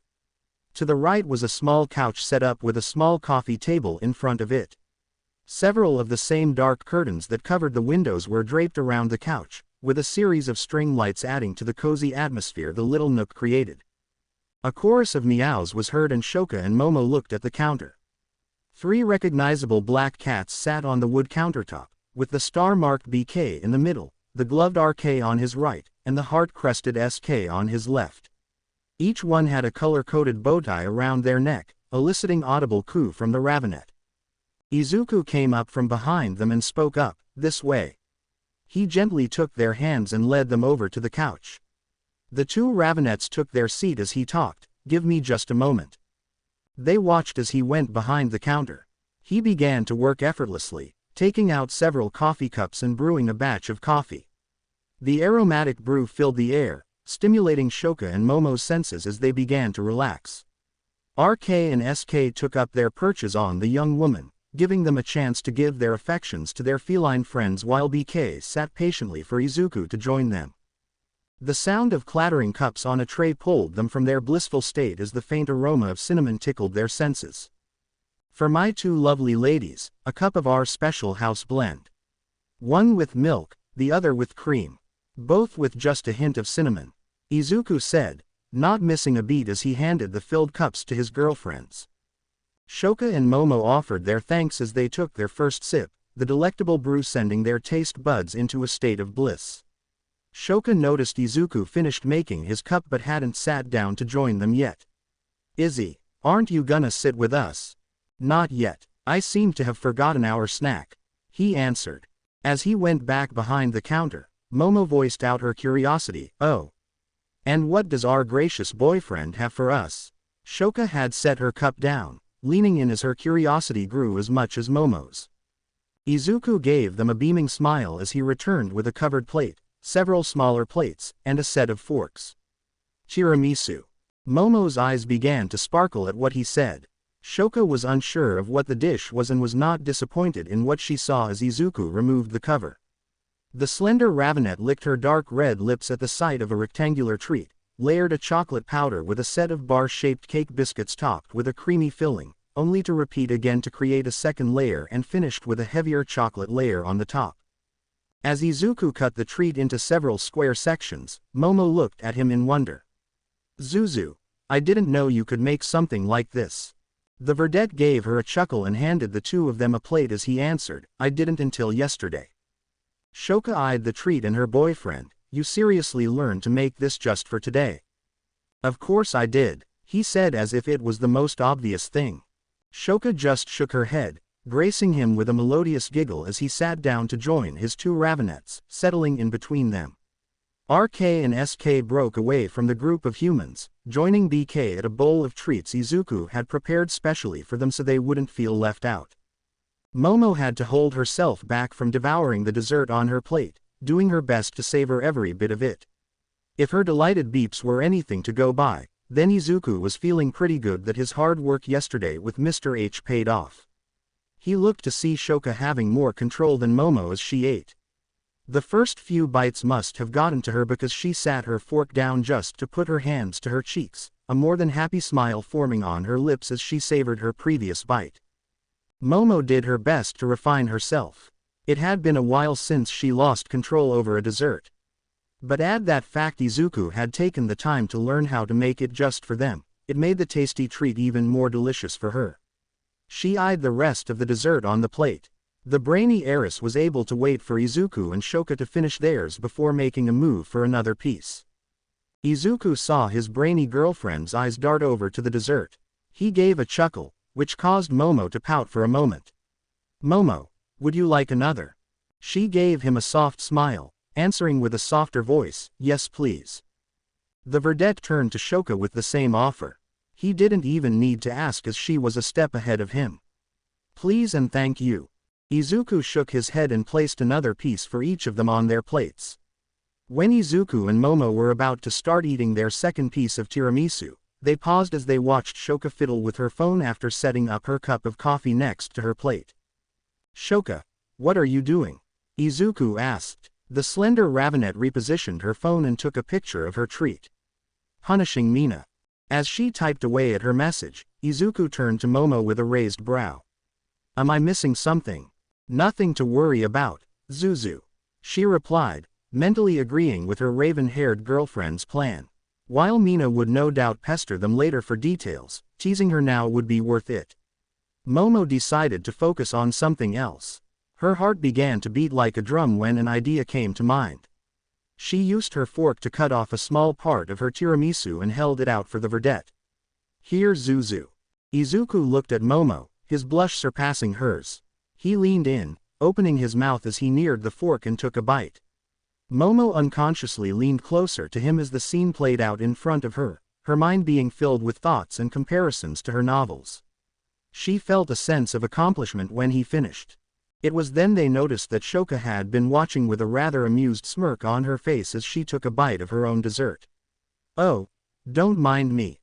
Just enjoying the show." Shoka set down her plate and decided to be the bolder one of the three, teasing Izuku as she leaned in closer. "Though, I wanna try out the cinnamon roll on the menu." Izuku didn't have time to brace himself when Shoka pounced on him. Izuku held back a beep as their lips connected, the ravenette wasting no time to keep her hold on him. As they deepened the beep, Izuku matched the ravenette's enthusiasm. He decided to catch his snarky girlfriend off guard. Shoka felt something prod past her lips. She opened her mouth further, letting Izuku's tongue dance around with hers. The beep heated up as tongues mingled with one another, Shoka's beeps becoming more and more apparent. The slender ravenette teased the verdette, challenging him to be bolder. A challenge he gladly accepted as he deepened the beep further. The two broke away after a while, their chests heaving as they caught their breaths. Though Izuku barely had the chance when he felt Momo's hands gently pull his face close to hers. "I think, I also wish to try this cinnamon roll," she said rather coyly. Momo took her time compared to Shoka, sharing several lighter beeps with the verdette before going for a more impassioned one.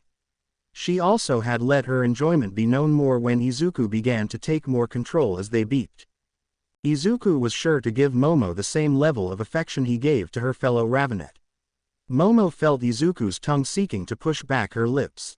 She slowly parted them, allowing them a chance to mingle before their beep evolved. Her body started to move closer to him, pressing against him as much as she could. The beeps she made grew louder as their tongues danced, causing Izuku to grow eager for more. They couldn't continue for long as both needed to catch their breaths soon. Momo let out a small whimper when he finally broke off. She blushed at her action and buried herself in the crook of Izuku's neck, trying her hardest to hide her blush from her two lovers as her hair cascaded down both her and Izuku's forms. Izuku leaned back into the cushions of the couch, causing Momo to sink with him. When his body registered that Momo was close to him, he wrapped an arm around her subconsciously, the other seeking out Shoka and pulling her close when it found her. Both Shoka and Momo's hearts began to skip at his actions, triggering a feeling of warmth throughout their bodies. And as the beat they both got kept flashing through their minds, they found their cores were beginning to burn. Izuku's mind was only focused on the softness of the lips of both girls at the moment, but that would quickly change. There was a shift in the couch as Shoka leaned over Izuku and close to Momo, the Ravenet heiress turning her head enough for one of her eyes to be seen. Shoka's lips quirked into a small smirk. Low-key, I kinda love this taste. How about you, Momo? There was some playfulness in the heiress' eyes, a wide smile making itself visible as she answered softly. Delicious. Izuku's mind was struggling at that point. Both Ravenets had jump-started his hormones going into overdrive with those words. Whatever fresh blood was pumping into his brain got cut off and flowed in the opposite direction. Shoka leaned in closer, beeping the corner of Momo's lips, coaxing the girl to reciprocate. Momo pulled away from Izuku's neck and returned Shoka's show of affection, and soon their lips met. It was much tamer than their amorous displays, but Izuku could see the growing affection between the two. He watched on with a soft smile as his girlfriends held the beat before their lips parted. Shoka gave Izuku a glance as she spoke to Momo, "Good to know my girlfriend and I have the same great tastes." She leaned her body into the verdette, rubbing her cheeks against him as she got comfortable. "Helps that our boyfriend is pretty sweet himself, right?" Momo had placed her head on Izuku's shoulder as she replied, "Indeed. Rather fortuitous that we got so lucky." The two young women felt Izuku's arms wrap around them, giving them a gentle squeeze. "I just wonder how I got as lucky as I did." The throuple sat in comfortable silence for just a moment before their hormones began to get the better of them. Before they could even act on it, a meow that somehow held a modicum of irritation had cooled their heads. It felt like ice-cold water was dumped on them unceremoniously. The three looked at the three cats on the table, each one giving them a deadpan look as BK used his paw to tap the note Mr. H left them. They remembered the wording and realized that they were just called out by the trio of feline companions. Momo buried her embarrassed face into Izuku's neck to hide away once more, while Shoka tried to dart her eyes away and avoid looking at the three cats. Izuku had the decency to look sheepish as he spoke up, "Sorry you three. We might have gotten carried away." BK, RK, and SK each replied with a drawn-out meow.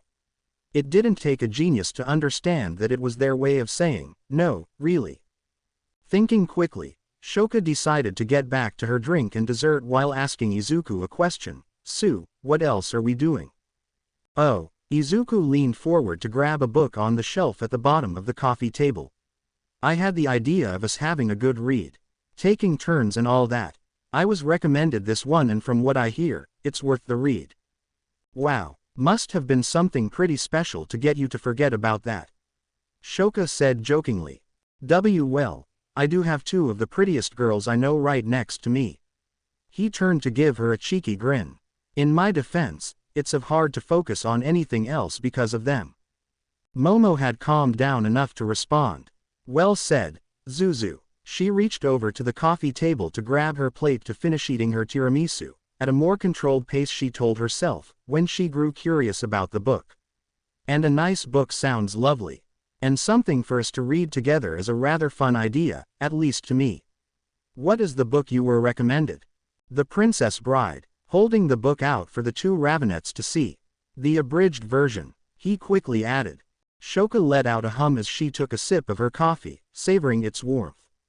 "I'm game." She leaned her body back against Izuku, getting herself comfortable for the read. "Well then Izzy, you first." Momo mirrored Shoka's actions, leaning into the verdette to get comfortable while also getting a better view of the story so she could read along with Izuku. "Ready, Zuzu." BK, RK, and SK all huddled together, ready to hear the story as well. Izuku gave his two Ravenets a fond look as he opened the book. "As you wish." Shoka and Momo listened intently as he began, taking in the story as he did his best to make it entertaining enough for them.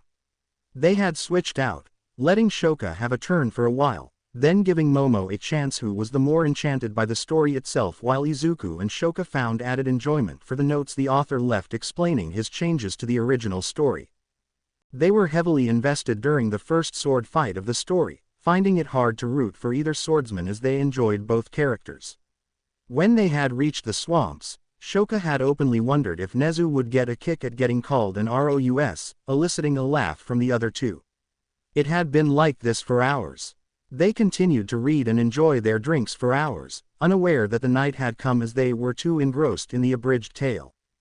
When they finished, Izuku started to clean up after them, making sure that the cafe was ready for tomorrow morning. Shoka and Momo joined him, taking up their fair share of the work. Shoka was adamant about saving the last few pieces of tiramisu to take back to the dorm to eat. When Izuku asked why, they simply said they couldn't let it go to waste, which he did agree with. He just felt there was something more to it.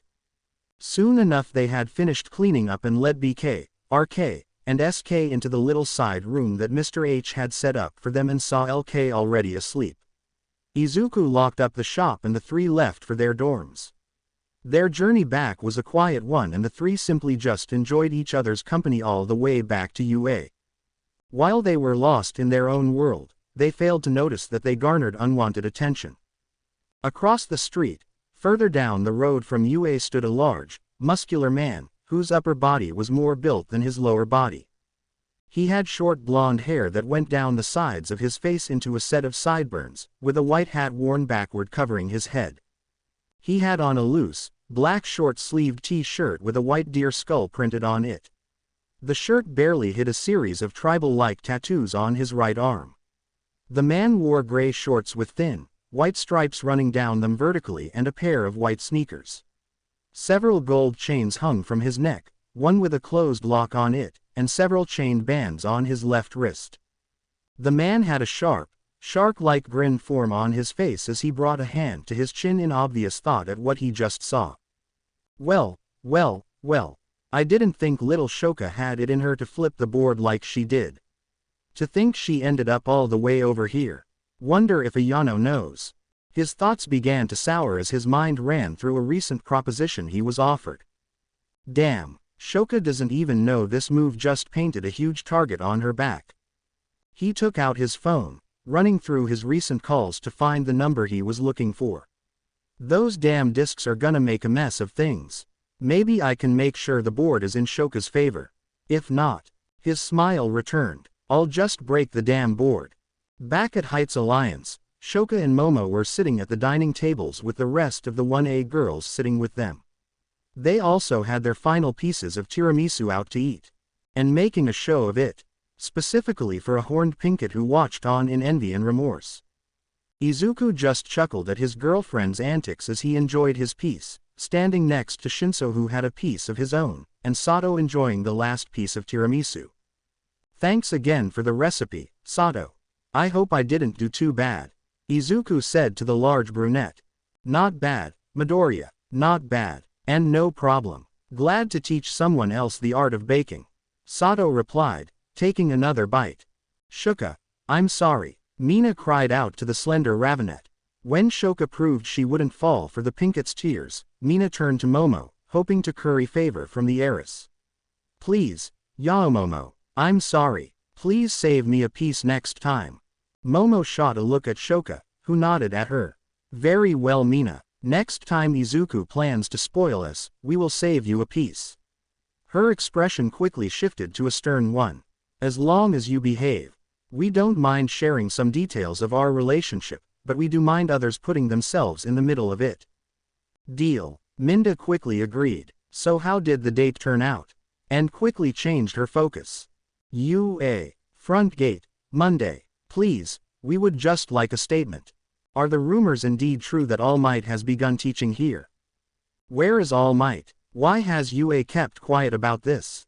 How has the symbol of peace handled the transition into being a teacher? Ayano pinched the bridge of her nose. Leave it to Nezu to leave dealing with the press to her. Something about being a part of the admin team. She was starting to see why Aizawa kept away from them. Speaking of, the underground hero was supposed to be helping her deal with the media circus. Ayano took careful glances out of the corners of her eyes, making sure not to ignore the reporters outside the gate as she scanned the area for Aizawa. She managed to spot him near the doors, doing his best to hide away, watching from a distance. Aizawa, I hope you are ready to deal with extra paperwork for this transgression. The dark-haired woman thought to herself. Ayano. The dark-haired woman managed to smile, recognizing the voice. She watched Shoka approach her, along with Izuku, Momo, and Shinso, the verdette holding 2 cups of coffee in his hands, one much larger than the other. Shoka, wonderful to see you again, dear. She gave a nod to the others, acknowledging their presence. Her eyes widened slightly in surprise when Izuku handed her one of the cups.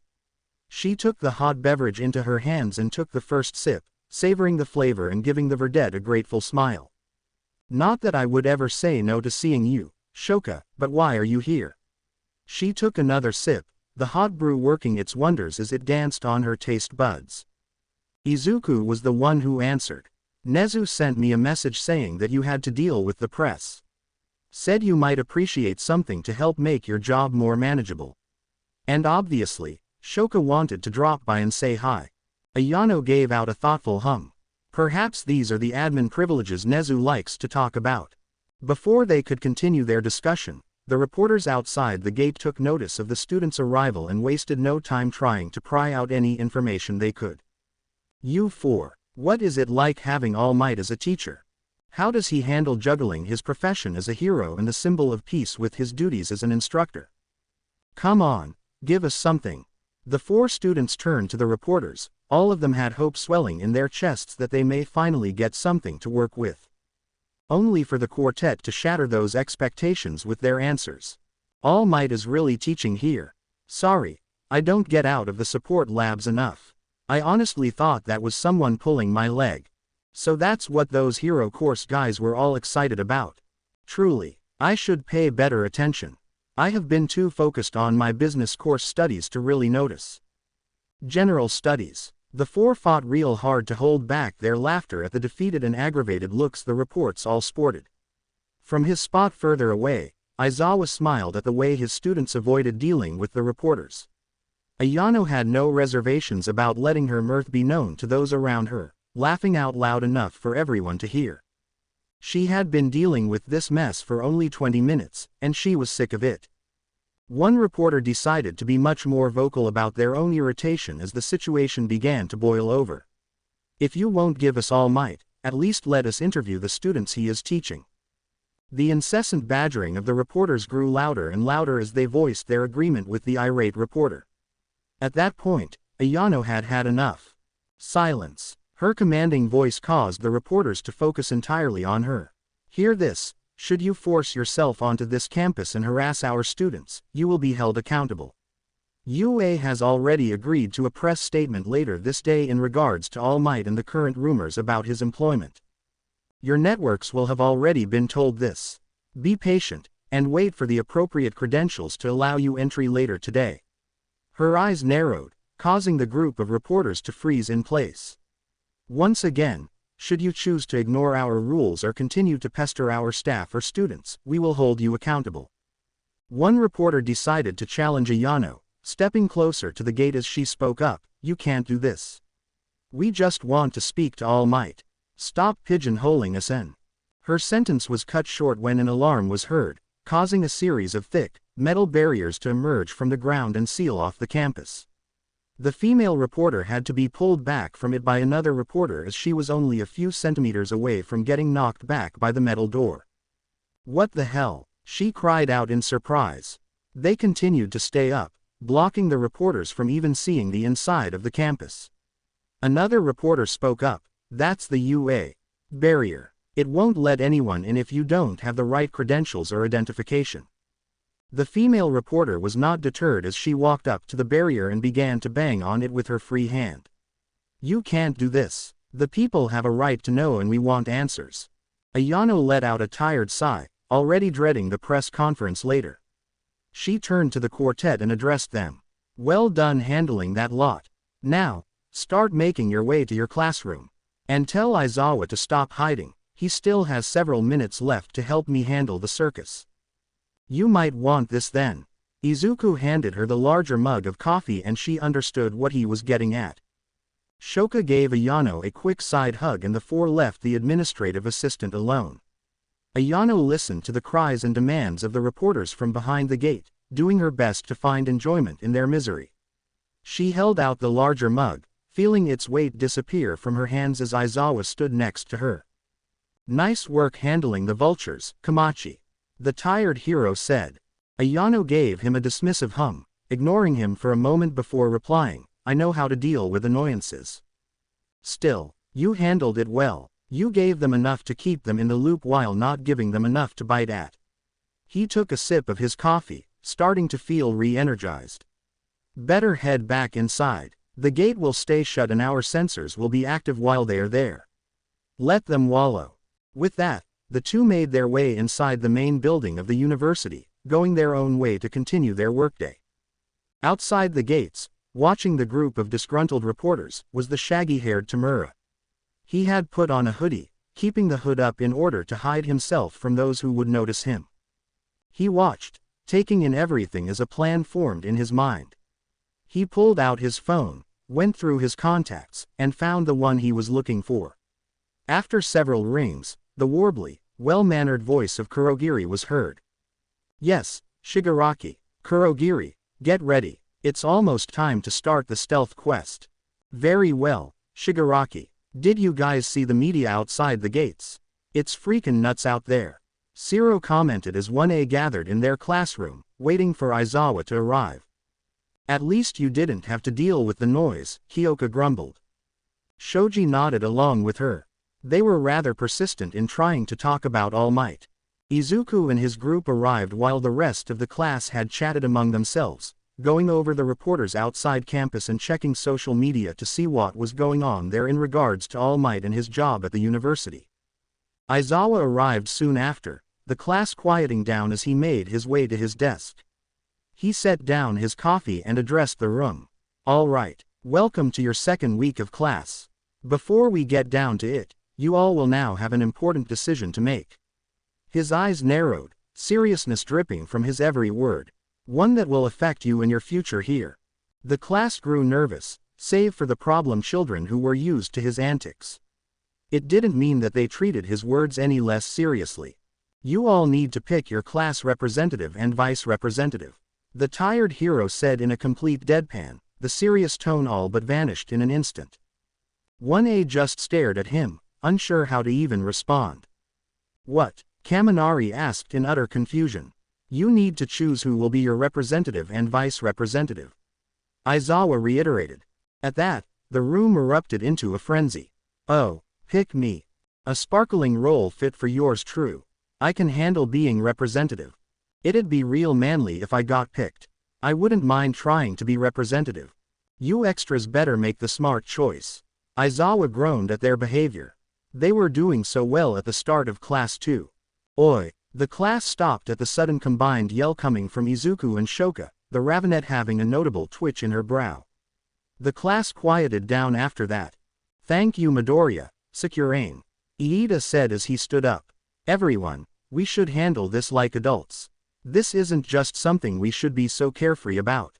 I suggest we hold it to a vote. They all noticed that Iida's arm was raised, almost popping out of its socket as he stretched it as far as it could go. No one had the heart to call him out on it. Hiro, your arm is raised the highest, Kiro. Except Suyu. Regardless, Iida answered without missing a beat. These aren't roles to be considered lightly. I have no doubt that taking up the mantle of our representative and vice representative will demand our time and focus. The Bluenet turned to address their instructor. Is that correct, Izawa-sensei? Every Friday at 7 p.m. and when something springs up. Your role also is to act as secondary leaders if I or another instructor isn't around. We also expect that you can make sure everyone in class is up to snuff, so trust is key. Izawa answered. His voice had a stern edge as he continued, so don't take it lightly. If you want this job, get ready to put in even more work. Thank you, Izawa-sensei. Would a democratic vote work for you? Iida suggested. To his surprise and the surprise of most of the class, Aizawa was already cocooned up in his yellow sleeping bag, shuffling away into the corner. Whatever works, he answered. As long as the decision is made and everyone is in agreement, then do what you will. Just don't bug me in the meantime. As he turned away, the class began to discuss the idea among themselves. Well, it has been a week, Hiro, Tsuyu commented. Right, and we all know each other enough to get a feel for one another, Hiroshima added. That, and we aren't voting on politics at least, Shiro said with a grin. Is everyone in agreement over this? Iida looked around the room. No one seemed to have any problems with the idea, so he moved things along. Then let's get started. Yaoyorozu, could you make us a small ballot box? Of course, Iida. The heiress lifted her skirt slightly as a small glow appeared on her leg, soon followed by a small, cardboard ballot box. She brought it to Aizawa's desk and went back to her seat. Iida went first, placing his vote in the box and waiting next to it, taking over the role of the vote counter since it was his idea. In his seat, Izuku had already finished writing down his vote. Momo was the only one who came to his mind, already knowing that she would most likely enjoy the experience, and with her having spent time learning how to handle her family's business and affairs from her parents, it made her the obvious choice. The fact that he was imagining one-on-one time with Momo as they worked and later ignoring it for more interesting proposals. Ashoka meeting with him in the middle of work, doing her best to keep it secret. Those two ideas merged and the scenarios focused on the three of them together. He had to stop himself, careful not to verbalize these thoughts lest someone, like Kyoka, could hear him. Momo had voted for Izuku, partly because she knew he could handle such a role and she had no doubt that if anything it would be the two of them as representative and vice representative and they already worked well together. But the other part of her began having vivid scenarios of the two of them alone, in an empty classroom, with all their paperwork scattered on the desk and floor as they focused on more illicit affairs with one another. With Shoka coming across them by accident, and joining them. She shook her head to rid herself of her growing blush. Yesterday's events were still fresh in her mind, and it didn't help that she decided to read one of her more steamy novels before bed. Shoka left it to chance, unsure about voting for either Izuku or Momo. It was a no-brainer in her mind. Plus she, like Momo, was very imaginative with what she could do with her two dorks later on. Oh yeah, she thought to herself. She could already see fun times for the three of them. She saw the two objects of her thoughts out of the corner of her eyes, seeing them blush slightly at the same time. She smirked. All three of them had the same, erotic thoughts. And they had their date to blame. One by one the students of 1A made their way to the ballot box to deposit their votes. Once everyone had voted, Iida counted the votes, marking down the votes that were cast. And it was a tie between Izuku and Momo, both with 5 votes. Though Iida was focused on another thing. I got a vote. Aizawa perked up when they finished the count. He looked at the board, giving a hum that seemed to mean he expected this outcome. While the class wondered how they would determine who would be the representative and vice representative between Izuku and Momo, Aizawa opted to flip a coin. He dug through his pocket, pulled out a 10-yen coin, and flipped it as he determined the outcome that way. As it landed heads, he gave the room the answer. Problem child, congrats, you're the representative. Yaoyorozu, you're his vice. I'm hoping that you will be able to help curb some of his tendencies. Maybe he'll listen to you. Aizawa said, focusing on the two and ignoring Iida having a mental breakdown about the decision coming down to a coin toss. Izuku and Momo walked up to the front together and stood beside Aizawa's desk. They gave the other a nod and addressed the class. Everyone, thank you for your support, whether you voted for me or Momo.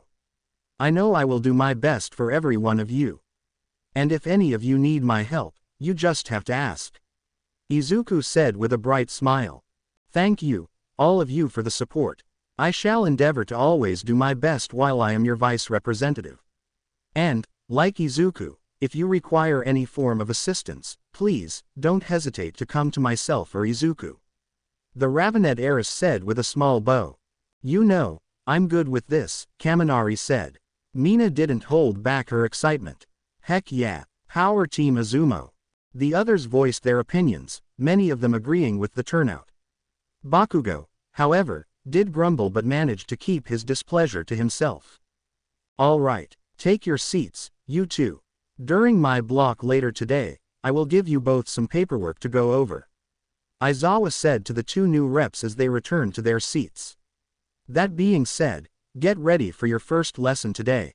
As he left the room, Ectoplasm arrived, starting up their mathematics lesson for the day. Thank Lunch Rush for comfort food. Mina cheered as her head slumped against the cafeteria table. His rice is pretty tasty, Ochako said with a mouthful of said rice, already taking another bite. The two were joined by Izuku, Shoka, Momo, Shinso, Iida, Kyoka, and Toru, everyone enjoying their much-needed lunch together. Izuku was looking around the cafeteria, making note of how much fuller it seemed today. A lot of different courses must not have wanted to go get something else today. After seeing that mess outside the gate, I wouldn't be surprised, Shinso remarked, earning nods from Shoka and Kyoka. Yeah, you make a good point. Izuku focused on his meal. The group began to make idle chatter, discussing their previous classes and setting up future study session times when a voice interrupted them. Midoriya, Shinso, I see you two are doing well. The two in question turned and looked to their right and saw Monoma sitting at the table next to them across the aisle. Shinso gave the blonde a nod as Izuku returned the greeting, Hey Monoma. Yeah, we're doing pretty well. How about you and your class? Monoma had a prideful smile on his face. I am doing well myself. As for my class, why not ask some of them yourself? Allow us to introduce ourselves. The blonde swept his arm across the table in a grand gesture. An orange-haired young woman perked up. Her hair was styled into a high ponytail on the left side of her head, with her bangs being split into 3 clumps around her teal-colored eyes. Several strands of hair stuck up in large tufts on the top of her head. She had a slim build, but the 1A group could note the small buildup of muscles on her form, even through her uniform. Hey, I'm Kendo Itsuka. Nice to meet you all. Itsuka introduced herself. Across from Itsuka was a young man who had chin-length, messy gray hair that seemed to stay in place whenever he moved. His black eyes were tilted inwards and were lined with an odd, tan-colored substance that was thick and jagged and was missing his eyebrows. Everyone noticed that he had a similar build to Kirishima. The sharp teeth added to the comparison. Yo, name's Tetsu, the gray-haired young man proclaimed. Everyone at the 1A table was thrown through a loop with his name. They shook off their confusion and focused on the last member of the small 1B group. Setsuna, Mina called out with glee, Toru joining her as they waved to the other girl. Hey Pinky, Toru, well as they said, my name's Setsuna. Tokage Setsuna, but just call me Setsuna or Set, whichever works for you. Setsuna said. Setsuna was a young woman with dark, mossy green hair that went down past her shoulders in waves, with a small clump hanging in the center of her forehead. She had large, dusky green eyes with longer eyelashes on her lower lids. Like Tetsu, she had sharp, pointy teeth that were notable in her playful smile. After the 1B group introduced themselves, the 1A group followed suit. So, how was your first week? Momo asked. Itsuka chose to answer, it was pretty good. Kon-sensei is strict but he means well, so we're learning a lot from him. Don't forget our class with all might. It was manly as hell. Tetsu added. While the 1A group now looked around for Kirishima, wondering if he knew about his counterpart and debating if they should introduce the two at some point, Iida was about to chide the gray-haired young man before he was stopped by Shinso, who did not want to deal with that at the moment. So glad he decided to teach here. It is pretty sweet, said Setsuna. Just wish some of the other classes could ease up on us. Tell me about it. We had Ectoplasm Sensei at the start of today. Mina groaned. Itsuka just finished a bite of her lunch when she added to the conversation. I just kinda wish Smintas Sensei wasn't so dry with his teachings. Really, I thoroughly enjoy literature with him, myself. Momo said, confused by the reaction of several others around her. Well, some people can't enjoy everything, said Monoma. He paused for a second before addressing the 1A group. Did you all pick your representatives today, by chance? That was the first thing Kon-sensei had us do. Iida decided to answer the 1B blonde. Indeed we did. We elected Midoriya and Yaoyorozu as our representatives. He began to chop at the air as he continued, though I still don't agree with how Aizawa-sensei determined the final outcome. The 4 members of 1B just stared at the brunette in a mixture of surprise and amusement. He doesn't really turn off, does he? Setsuna asked with a smirk. Can't. He's got stuck in the ignition. Hyoka stated as she continued to eat, ignoring Iida's indignant squawk. The combined hero group began to laugh at the punkette's comment, while Iida shook his head before giving them a small grin as even he found the joke amusing. How did your sensei determine the final outcome? Itsuka asked the group. Flipped a coin. It was a tie between an adorkable nerd or an adorkable nerd. Shoka answered. Obviously, the adorkable nerd won. 1A was suddenly surprised as Setsuna's head floated over and around Izuku and Momo. She gave them a once-over before nodding. Tough choice. I can see why the adorkable nerd won. She settled herself on Izuku's head, her eyes widening in surprise as she seemed to snuggle further into his hair. Oh my god, how is his hair so fluffy? Enough teasing. Get back to your body. Itsuka said as she pointed at the headless body. Yeah, I hear ya big sis.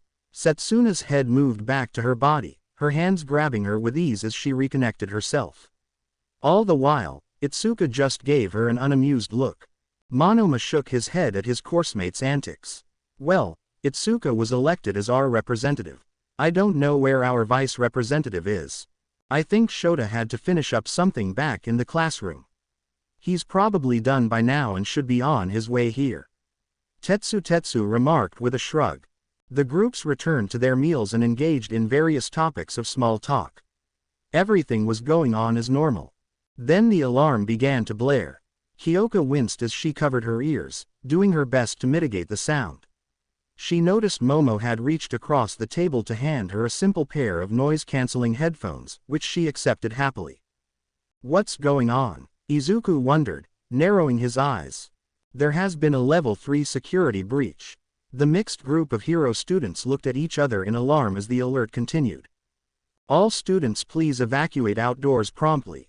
Several of the older students had already begun to leave their tables, rushing to get to the exit. Iida managed to get the attention of one of the upperclassmen as he passed by. What's a level 3 security breach? It means someone is trespassing on the campus. We need to hurry, he quickly explained before sprinting off.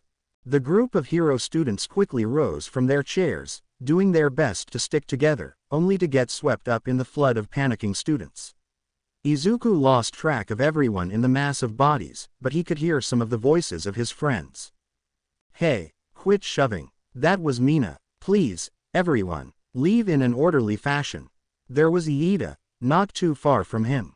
This isn't very manly. If he hadn't just met Tetsu, he would have thought that was Kirishima. He still wasn't sure at the moment. Izuku. The verdette turned around in time to see Momo careening toward him. He reacted quickly, holding his arms out as he pulled her towards him. As he stabilized himself, she spoke up. Thank you, Zuzu. No problem, Momo. The two maneuvered themselves out of the way as best they could, their bodies pushed up against the window. They watched the pandemonium unfold around them, trying to see if they could find their friends, but they had no luck. Midoriya, Yaoyorozu. Iida appeared from the mass, his body slamming into the window next to them. As expected of UA students, everyone has reacted quickly in a crisis. Not in the way it matters, Izuku said with a grunt as an elbow was pushed into him. Iida, did you see where everyone else is? Sorry, Midoriya, I lost track of them shortly after this all started, the brunette said. His answer caused Izuku to frown in frustration, the noise and panicking students not helping his mood. He decided to use Orbit to locate where his friends were at. He felt his energy surge to the pin on his left sleeve's cuff and immediately felt an explosion of connections. His psyche was targeting every person around. His mind strained as he narrowed his focus, feeling ego working in overdrive to keep his focus. He had located Shinso near Ochako further ahead. Shoka was near them but surrounded by many other students. Mina, Setsuna, and Itsuka were grouped together. Monoma wasn't too far but he could feel him struggling. When he found Toru, his anger grew. Before he reacted, Iida called out to him, "Midoriya. Yaoyorozu. It's the press." They somehow got through the barrier. Izuku's mind ran a mile a minute trying to understand why they would pull a stunt like this. With this news in mind, he looked to Momo and began to plan. "Momo, can you make a bullhorn?" The Ravenet nodded, unbuttoned her jacket, and lifted her shirt as she quickly made the device. She brought it up to her mouth and began to speak. "Everyone, please remain calm. It is only the press." It was too chaotic. No one seemed to listen to her, too wrapped up in their apparent fear to listen. Every second that passed, Izuku kept focusing on where Toru was, noticing she hadn't moved from her spot, even when Kyoka ended up next to her. Ego began to hum loudly. His stockpiled energy threatened to burst. So he let it. "Momo, I'll get their attention." The Ravenet looked to Izuku, wondering what he meant when she noticed his eyes begin to have a faint glow to them. She saw the pin on his sleeve crack before a wave of energy exploded from him. That's enough. The mass of students all froze in place, green energy enveloping their bodies for just a second before it quickly faded. Before they could understand what had happened, they heard a voice being projected.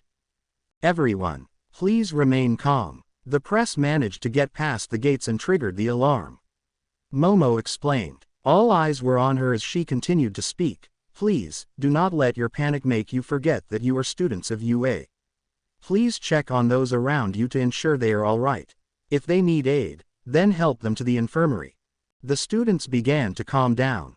Many of them had the decency to know that they hadn't handled themselves like they should. As the crowd of students began to handle things in a more orderly fashion, Momo quickly acted to catch Izuku's body as his legs gave out.